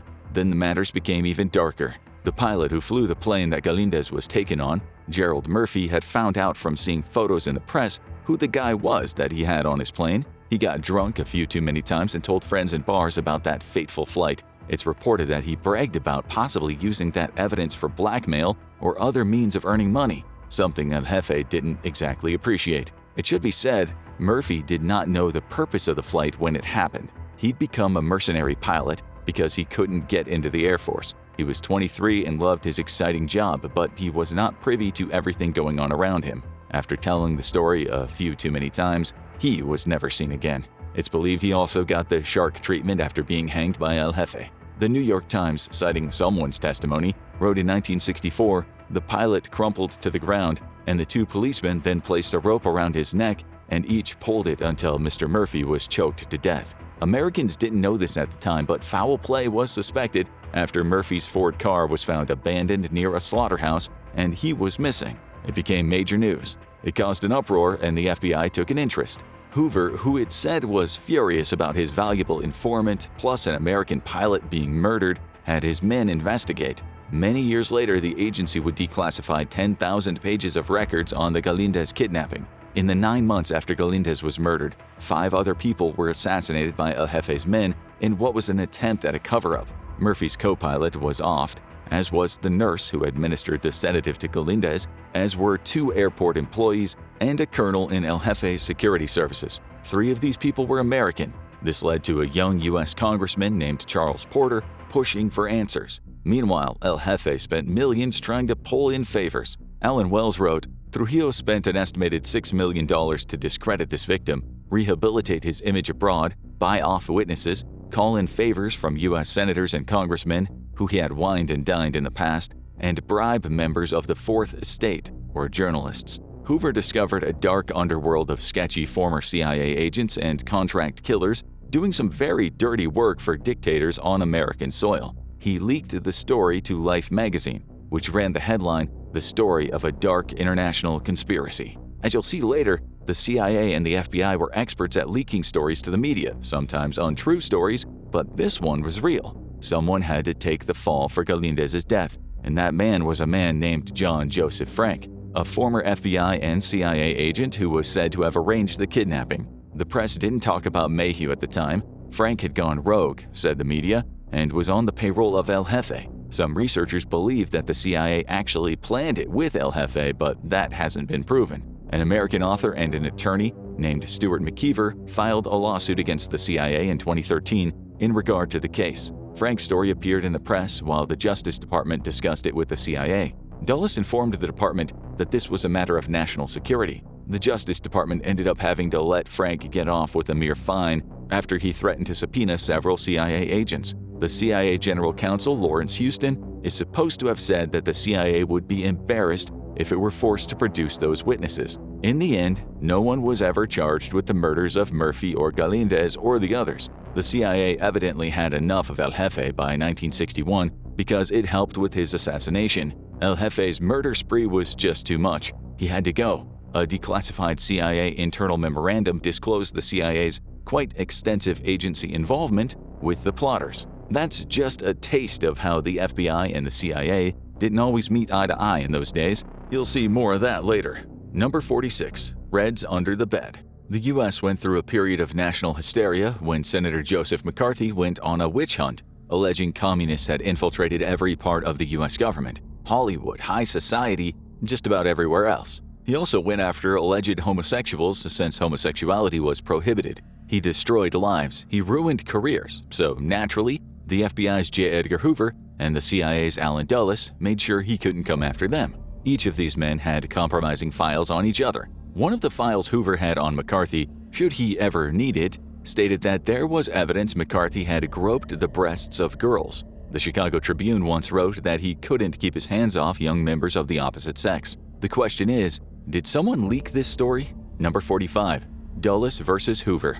Dulles and Hoover didn't much like each other. As we've just shown you, the FBI and CIA often worked at cross purposes. They were always looking for bigger budgets and more power. They were also very different, with Dulles being highly educated and quite posh, and Hoover being much more of a down-to-earth kind of guy. Hoover once called Dulles an arrogant, pompous Prussian, and another time he said he was a puffed-up nitwit. They were polite to each other, of course. In a declassified letter Dulles sent to Hoover in 1956, it read, "It's a fine tribute to a great organization of which our country is rightfully proud. I feel it a privilege to have had the opportunity which Zany's present work affords of working with you. Faithfully yours, Allen V. Dulles." Dulles, who some historians have said had psychopathic tendencies, was often very cold to his wife. He cheated on her constantly. Guess who knew? Hoover knew, and he kept a secret file on all of Dulles's extramarital activities just in case he one day needed it. Number 44. Dulles versus Hoover, solidarity. They also worked together. In 2014, the New York Times wrote the headline, "In Cold War, U.S. spy agencies used 1,000 Nazis." Dulles brought the Nazis to the U.S., and Hoover kept it quiet. The Times wrote, FBI officials refused to even tell the Justice Department's own Nazi hunters what they knew about 16 suspected Nazis living in the United States. Those 16 were informants for the FBI. The Times wrote that one of them was an SS officer, Otto von Bolschwing, who the Times said was a mentor and top aide to Adolf Eichmann, architect of the Final Solution, and wrote policy papers on how to terrorize Jews. This was hugely controversial when it came out in 1981 during a court case, but von Bolschwig was suffering from ill health at the time, and he died in a nursing home in sunny California in 1982. Number 43. Dulles vs. Hoover 3. You won't be surprised to hear that Dulles had secret files on Hoover. It's well known that Hoover was close to his deputy, Clyde Tolson. They were like man and wife. They went everywhere together and spent Christmas together. The rumors about their homosexual relationship flooded Washington and beyond. Dulles told friends and allies that he had photographic evidence of Hoover and Tolson engaging in oral sex. Maybe that's why Hoover stated in one file on Dulles that Dulles had secret communist leanings. He didn't. Dulles did a lot of things, but supporting communism was not one of them. Number 42. Hoover's perverts. Despite Hoover's reported sexual orientation, he supported and took part in a war against American homosexuals, which became known as the Lavender Scare. This has been called the U.S. government's systematic persecution of homosexuals, people deemed perverted and sexually deviant. During the 1950s and 60s, hundreds of people, mostly men, lost their government jobs due to accusations that they liked or loved people of the same sex. In 1953 alone, the State Department said it had fired 425 staff due to their alleged homosexuality. You can't blame the FBI for all of this, but Hoover certainly played his part in the witch hunts along with McCarthy and the prosecutor Roy Cohn. Number 41. Truman's warning. President Harry Truman wasn't quite as on board with the hunt for homosexuals. In a statement he once made, he said, "We want no Gestapo or secret police. FBI is tending in that direction. They are dabbling in sex life scandals and plain blackmail. Edgar Hoover would give his right eye to take over, and all congressmen and senators are afraid of him." They were all scared of each other, but so much of what was happening was kept classified. Number 40. Official blackmail. Cohn himself was rumored to be a homosexual, although he always denied it, saying it was a smear campaign. In an interview in 1985, another journalist called him the most virulently anti-gay guy you could imagine. Yet the famous lobbyist Roger Stone said Cohn had a liking for the young and blonde of the human male species. Cohn was widely known to have represented some of the biggest names in the Italian-American mafia. Some of those people said Cohn kept photographs of Hoover with his male friends. It's believed that he kept those images for possible blackmail. Number 39. The bathroom bust. In 1956, a Harvard-educated astronomer, Dr. Franklin E. Kameny, who was hoping to go far in the USA space program, suddenly lost his job. He'd been attending an astronomy conference in San Francisco when someone busted down the door of a bathroom stall he was inhabiting with another man. Little did he know that he'd been one of the men who was listed in the thousands of documents in the FBI's very secret sex deviates file. His arrest wasn't the end of the matter. Number 38. The spying continues. After his arrest, Kameny was one of the 16 men who met at the Hay Adams Hotel in Washington, right across from the White House, to plan the foundation of a national gay rights organization named the Mattachine Society of Washington. You won't be surprised to hear that Hoover's men knew the meeting was taking place, despite it being kept a secret. A declassified 1,000-page FBI file stated that the hotel manager was listening to the meeting, and he went straight back to the FBI and told Hoover's desk what he'd heard. The FBI files say these men were a national security risk. Hoover actually had an informant in the society, leading to some men losing their jobs. It didn't stop there. Number 37. The Tangled Web. On August 28, 1963, the famed civil rights activist Martin Luther King gave his most renowned speech to a crowd of 250,000 people at the Lincoln Memorial in Washington, D.C. King talked about black people living on a lonely island of poverty in the midst of a vast ocean of material prosperity, and he said he had a dream, which included that my 4 children will one day live in a nation where they will not be judged by the color of their skin, but by the content of their character. In the crowd were Kameny and other members of the Mattachine Society of Washington. The FBI was watching them. The agency not only feared black activism, but a classified report said King's speech might inspire the first ever public speech relating to gay activism. This had never been done in the U.S. The FBI was right. On April 17, 1965, the Society gave a speech in Washington in front of the White House, comparing their treatment to gays under Fidel Castro's government, which had just announced it was going to send its own so-called sexual deviants to labor camps. The media didn't really cover it, but the FBI was certainly watching, photographing license plates and faces. Now let's talk about one of the most controversial matters in FBI history.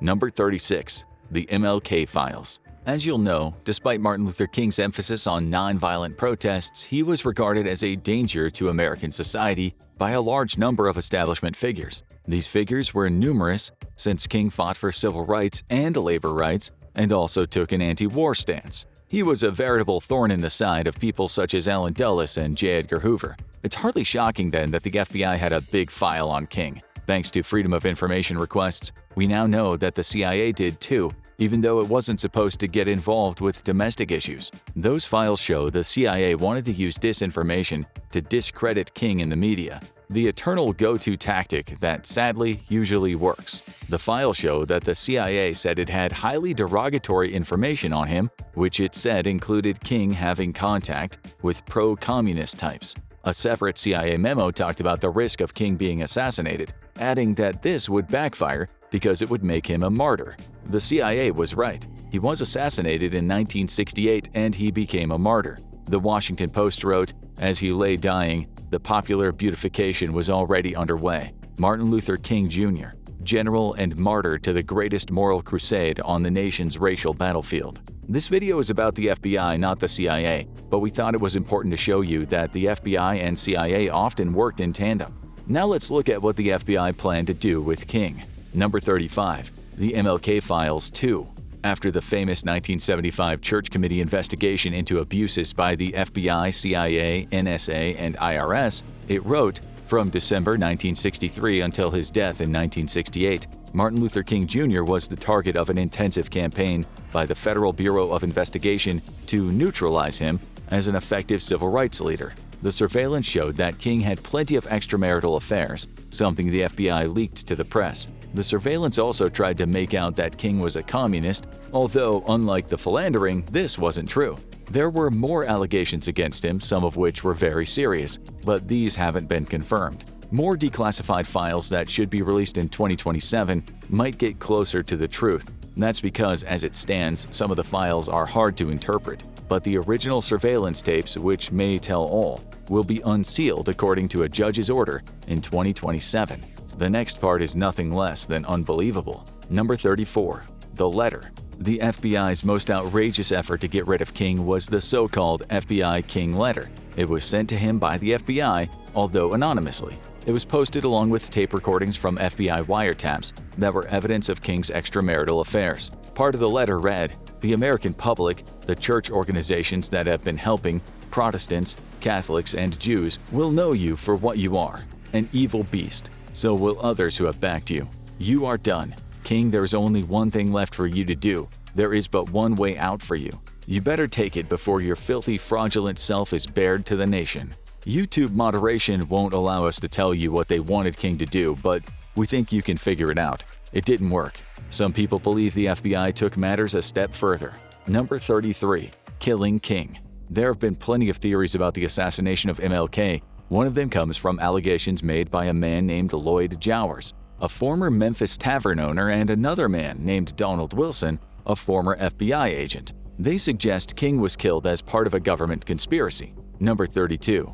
The Conspiracy. We won't get too deep into the weeds since that would be a show all itself, but the theories state that the man convicted of King's murder, James Earl Ray, either didn't kill King or was part of a bigger conspiracy, possibly involving the FBI and other officials who may have also been part of the JFK assassination. The theories, like with JFK, are not insubstantial.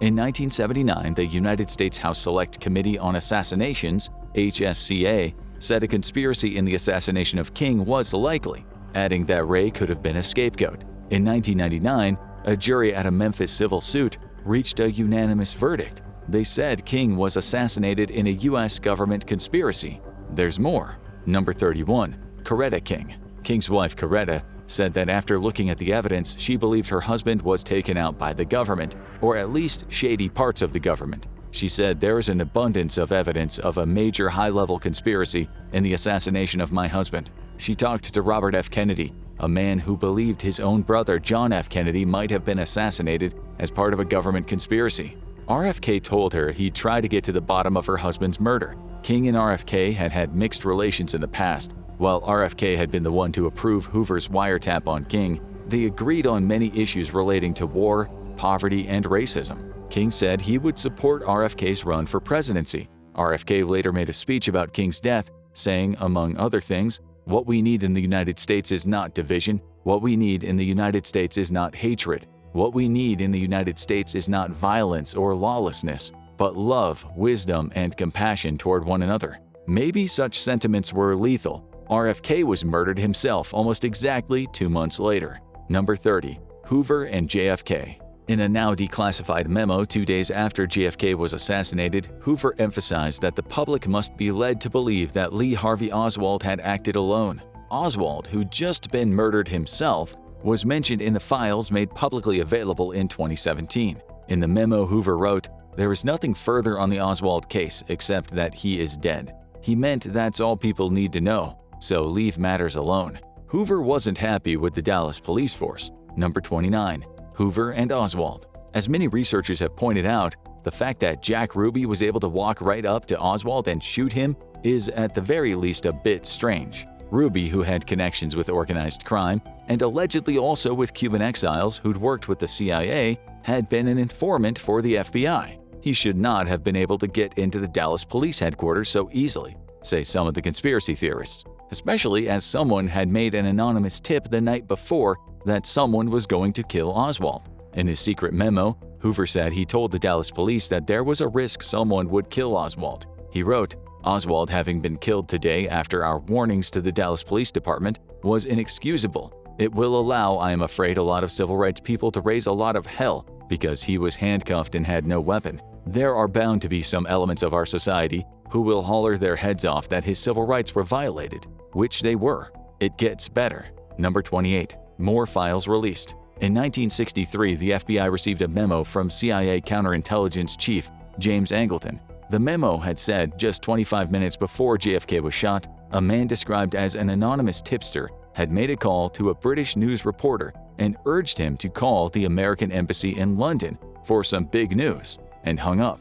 Number 27. Fireworks. Ruby also seemed to know something big was going to happen. Declassified FBI files showed that on the day of JFK's assassination, he told his FBI handler that something explosive was on its way.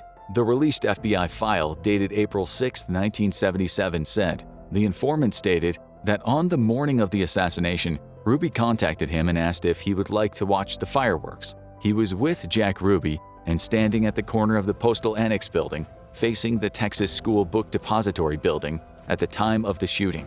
Immediately after the shooting, Ruby left and headed toward the area of the Dallas Morning News building. Files like these have turned non-skeptics into skeptics, as well as what comes next. Number 26. Another letter. The Justice Department in 1975 said it was investigating a letter that Oswald had delivered in person to the FBI Dallas office just before JFK was murdered. The letter explained how he would blow up the office if the FBI didn't stop harassing his wife, Marina. It is true that Agent James P. Hosty Jr. had visited the house where Marina was staying.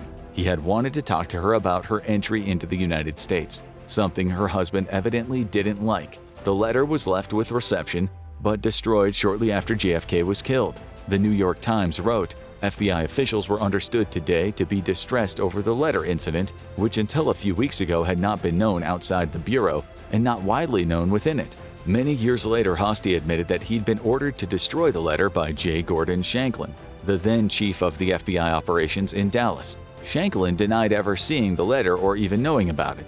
Hosty said Shanklin was quite agitated and upset about the note and told him to destroy it, but he didn't. Then, 2 days after JFK died, Hosty, on orders from Shanklin, really did destroy it by ripping it up and flushing it down the toilet. Number 25. What the FBI knew. Some people say Oswald was an FBI informant. Yet William C. Sullivan, one of the highest-ranking FBI officials, wrote in a memo on January 30, 1964, to Assistant FBI Director A.H. Belmont that Oswald was never an FBI informant, was never paid money for information, was never assigned any symbol number. Number 24. Hoover's worries.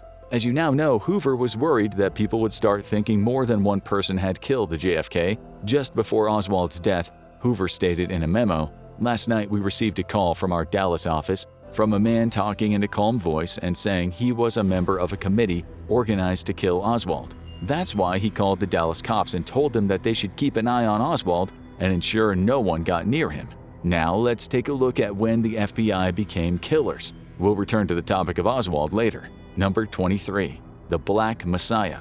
The FBI was also partial to the art of assassination, it seems. One such man who felt the brunt of the FBI's wrath was Fred Hampton, an activist for the Black Panthers whom Hoover called the Black Messiah. Prior to taking part in his execution, the FBI tried to sow the seeds of disunity in the party by planting their own men among the Panthers. A series of memos Hoover wrote shows that he was willing to go to the most extreme lengths to wipe out these activists. Number 22. The Hit. On December 4, 1964, when Hampton was 21, the FBI orchestrated an armed raid with the Chicago police on Hampton's apartment at 2337 West Monroe Street on Chicago's west side. At the time, Hampton was with his friend and bodyguard, William O'Neill. Little did Hampton know that O'Neill was working with the FBI. That night, he spiked Hampton's drink with a strong drug, although it's debated to this day what that drug was. The upshot was Hampton falling asleep. The hit squad, armed with an apartment layout thanks to O'Neill, busted through the door. A declassified memo stated about the floor plan that this information is of considerable value in consideration of a special payment for informant requested in Chicago letter. O'Neill was paid $300 by the FBI, something that would later help prove the FBI had played a major role in what looked like an assassination. Hampton was still sleeping with his pregnant girlfriend when the guns started blasting. Other Black Panthers were also sleeping. They first shot 22-year-old Mark Clark, who was sitting guard with a shotgun on his lap in the living room. He died instantly. The gun went off as he fell. Then all hell broke loose. They fired between 82 and 99 rounds, spraying the walls and hitting several people. No one had the chance to fire back. Hampton's girlfriend, who was less than a month away from giving birth, was hit but survived. Police dragged her away from Hampton, who'd been trying to shield her from the bullets. In a later court case, her lawyer said she heard one officer ask, "Is he, Hampton, still alive?" Then she heard 2 gunshots and another officer said, "He's good and dead now." It was later confirmed that Hampton had been in a drugged haze and never even got out of the bed. The autopsy said he'd been shot at close range with 2 bullets to the head. This looked like premeditated murder by the FBI and the Chicago cops. The media echoed what State's Attorney Edward Hanrahan said, that there had been a pitched gun battle. In 1970, a judge ruled on the deaths of Clark and Hampton to be justifiable homicide. But in a years-long civil case, a group of defendants accepted a settlement of $1.85 million. Number 21. The files come out.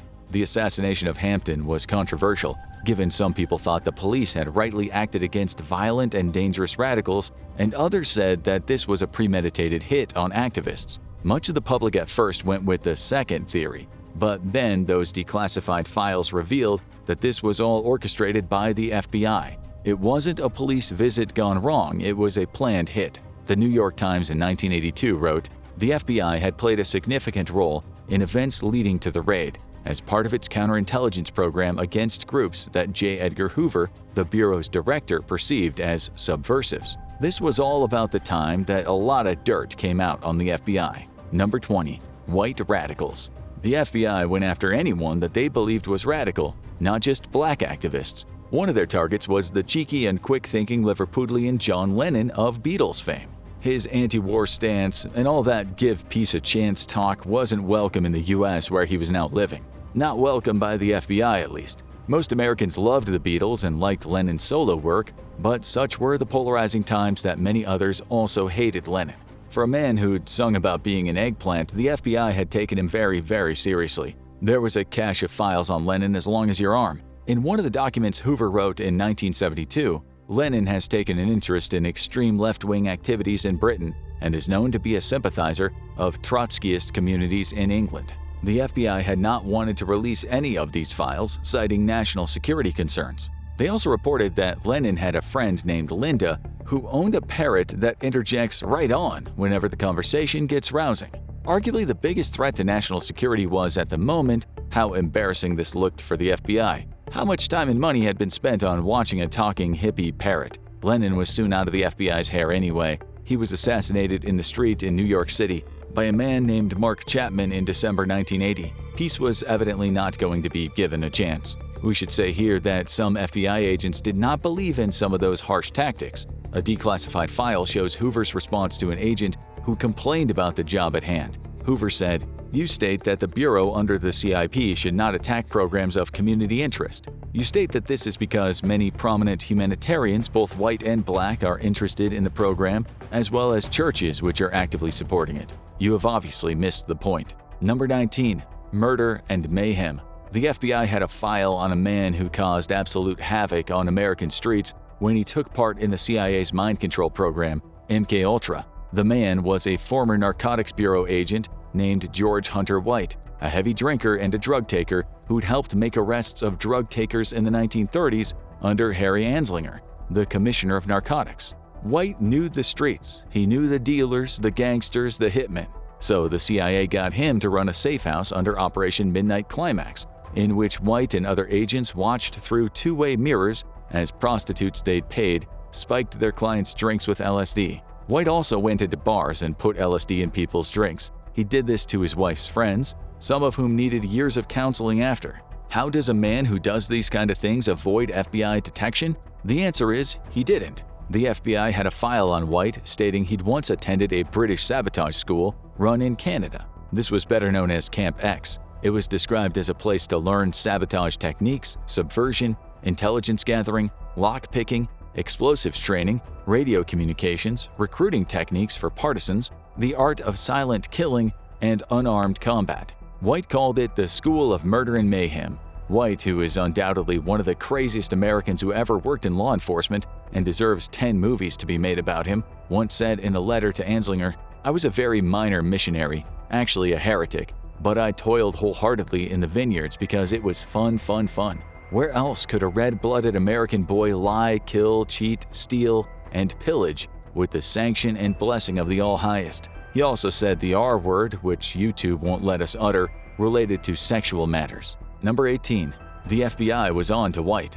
According to White's diaries, which were found after he died from alcohol-related liver disease, the FBI might have been on to him and his safe houses. One of his diary entries reads, 81 Bedford Safe House, call Anslinger. He says the FBI knows about it. M has been pumped by the FBI, neighbors, etc. Another file the FBI had on White, which was later declassified, said White was part of an ultra-secret assignment as a consultant. This was related to MKUltra, of course. It wasn't something the CIA was going to share with the FBI. In a separate related file also sent to Hoover, it says that Redacted handled FBI agents some of the knockout drops used by White and also some of the truth serum White had used. The latter was probably LSD. As for the knockout drops, take your pick.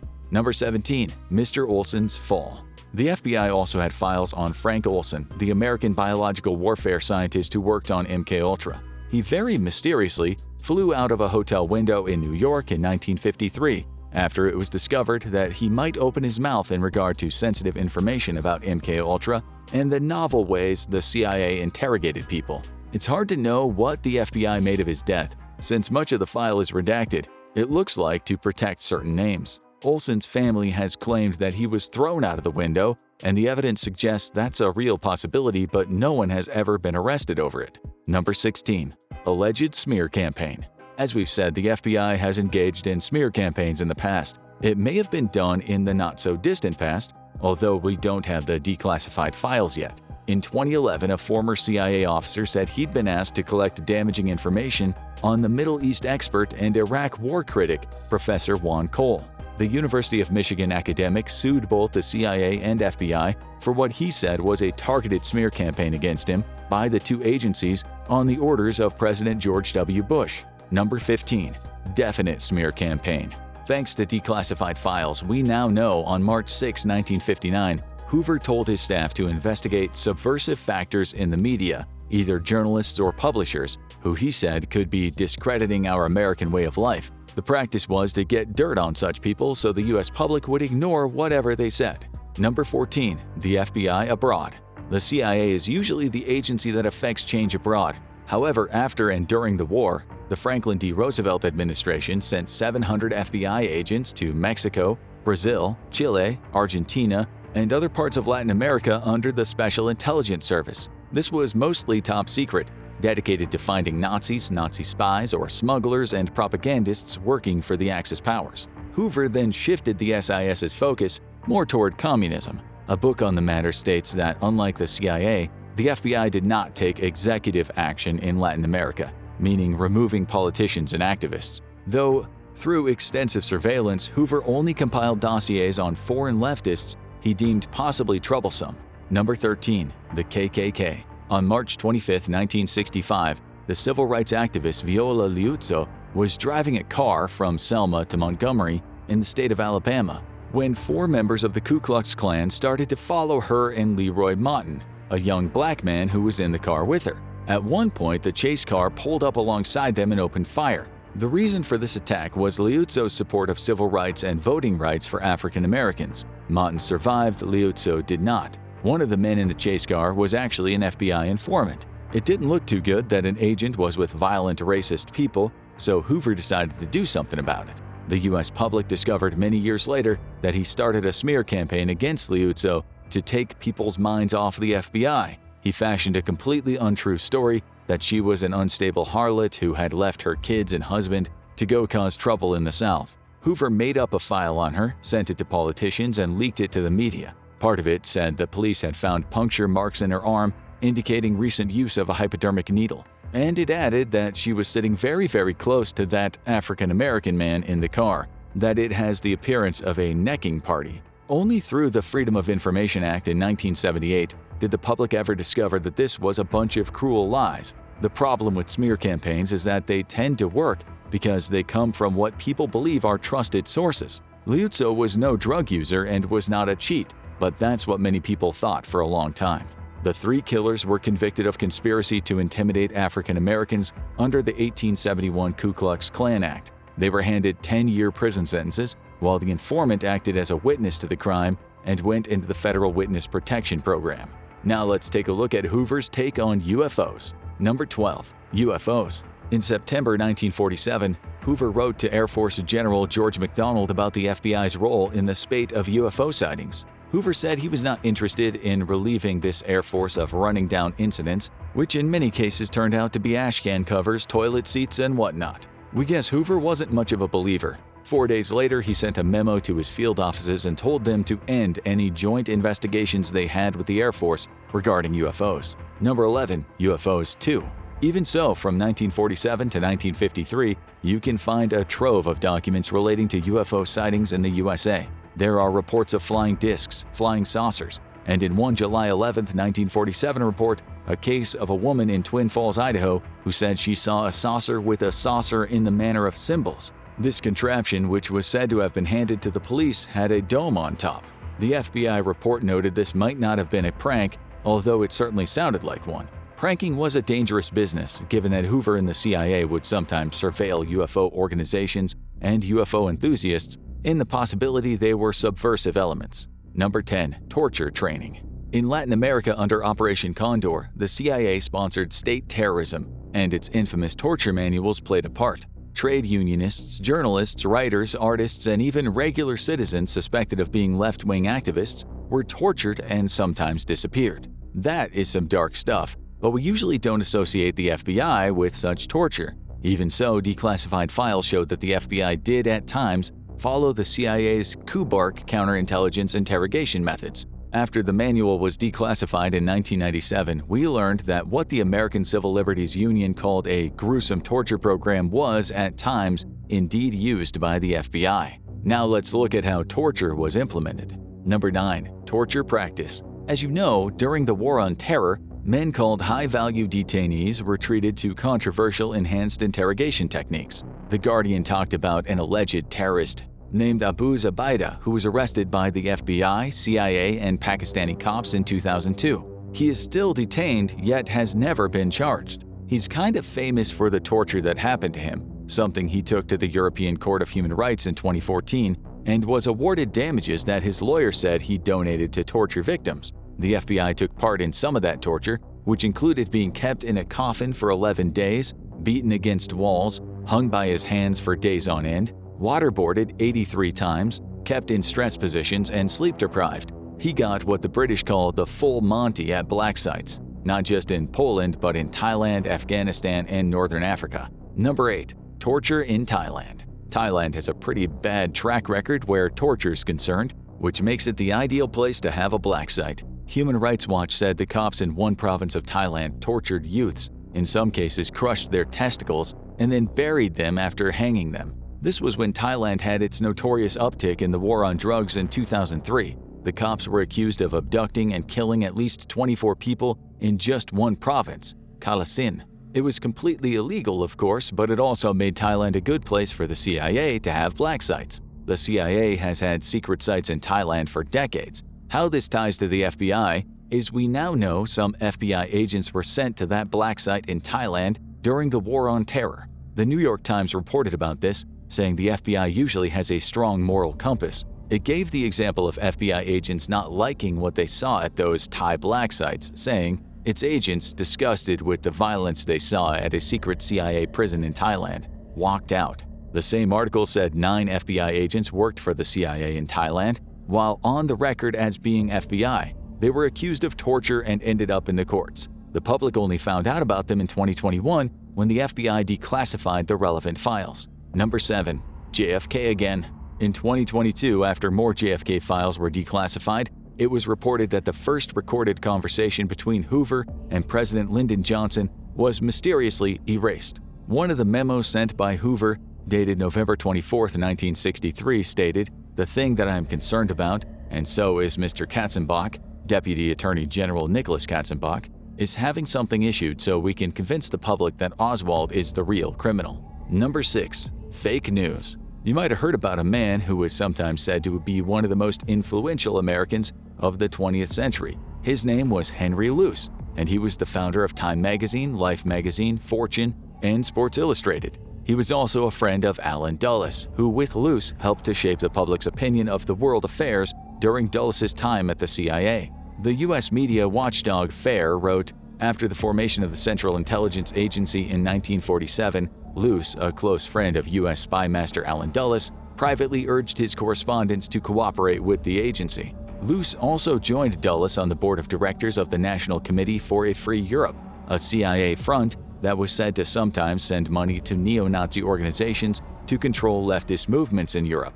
We now know that many American journalists during the Cold War were paid CIA operatives. The New York Times said at least 12 worked for newspapers abroad, shaping narratives there. Rolling Stone said in the 1970s, at least 400 U.S. journalists had secretly carried out assignments for the CIA, with news organizations including the New York Times, Time, Life, ABC, CBS News, Newsweek, the New York Herald Tribune, and the Associated Press. But the FBI also had assets in the media when it was trying to discredit certain individuals during its COINTELPRO program. It would leak information to friendly journalists who would print these stories without many questions. Declassified FBI documents show how agents were directed to use established local news media contacts. The Church Committee said these fake news stories were to wage a secret war in those citizens it considers threats to the established order. We also now know the FBI secretly investigated the Pentagon Papers journalist Ben Bagdikian. They looked at his credit card purchases, communications, and travel plans, and they used fake IDs to interview his friends and neighbors while trying to get the dirt on him and find out where he'd got the leaks. They also found his employment data and his immigration file. In one memo, the FBI HQ told its field offices to investigate all newspapers that had published anything on the leaks. The FBI liked leaking certain information, but the Pentagon Papers were not the kinds of leaks the agency supported. The leaker was Daniel Ellsberg, who was also subjected to a smear campaign. A freedom of press advocate said recently, the fact that this happened over 45 years ago and we're just finding out about it now makes you wonder how many other times the government went to this length to spy on journalists in secret. The worrying question is, do such smear campaigns still exist? Number 5. Starting a fight. In 1969, as part of COINTELPRO, the FBI sent an anonymous letter to the leader of a Chicago street gang that went by the name of the Blackstone Rangers. While they were allied with the Black Panthers, the FBI had told the gang leader that Fred Hampton, the guy who you now know the FBI later killed, had taken a contract out on his life. In a memo, an FBI official said this should get the Blackstone Rangers in a fight with the Panthers. He remarked how the Rangers were willing to use extreme violence. That same year, in another memo, the FBI said its tactics were working. Writing shootings, beatings, and a high degree of unrest continues to prevail in the ghetto area of southeast San Diego. A substantial amount of unrest is directly attributable to this program. So much for keeping the peace on the streets. Number 4. Starting a fight. 2. Also as part of COINTELPRO, the FBI tried to get the Mafia into a deadly fight with the Communists. In a memo dated July 31, 1977, the FBI said it had an operation that involved setting the La Cosa Nostra against the Communists and vice versa. It was called Operation Hoodwink. In another memo, the FBI admitted that neither side seemed interested in getting into a bloody battle after 2 years of trying. They even wrote letters to newspapers from apparent workers who supported labor unions. One such letter was from a man calling himself The Worker. He was mightily upset, he said, about the Mafia and its loan sharks extorting money from innocent victims while going about their other nefarious activities. This was supposed to get the two groups into a firefight, taking each other out and saving the FBI the effort. The sharks, it seems, didn't bite.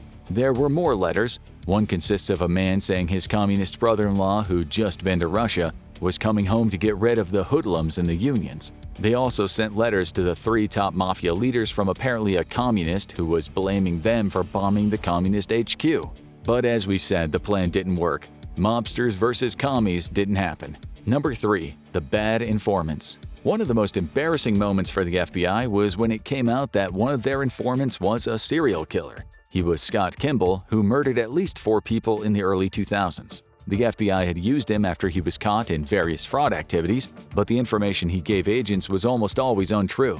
He also used his cover to commit murders. It's hard to say how many informants the FBI has all over the U.S., but it's generally reported to be about 15,000. According to a report, it was only 1,500 in 1975. Forbes wrote in 2015, FBI and other agencies paid informants $548 million in recent years, with many committing authorized crimes. The same report said that, according to a Freedom of Information request, there were 22,800 crime authorizations given by the FBI from 2011 to 2014, meaning that people were authorized to commit crimes. The agency explained, "It's not that we're ignoring these crimes, it's that we're letting the informant engage in the criminal activity for the purpose of furthering our investigation. These are not major crimes, it seems, but informants have used their protection to get away with terrible deeds, such as the mass murderer Philip Arthur Thompson."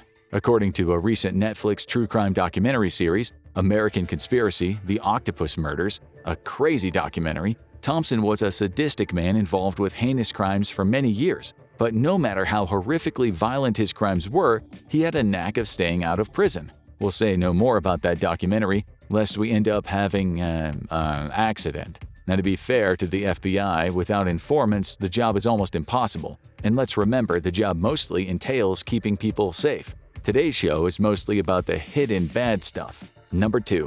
The FBI spy. One of the most infamous spies the U.S. has ever had worked for the FBI. His name was Robert Hanssen. He started working for the FBI in 1976. Unbeknownst to anyone, he started passing information to the Soviets in 1979.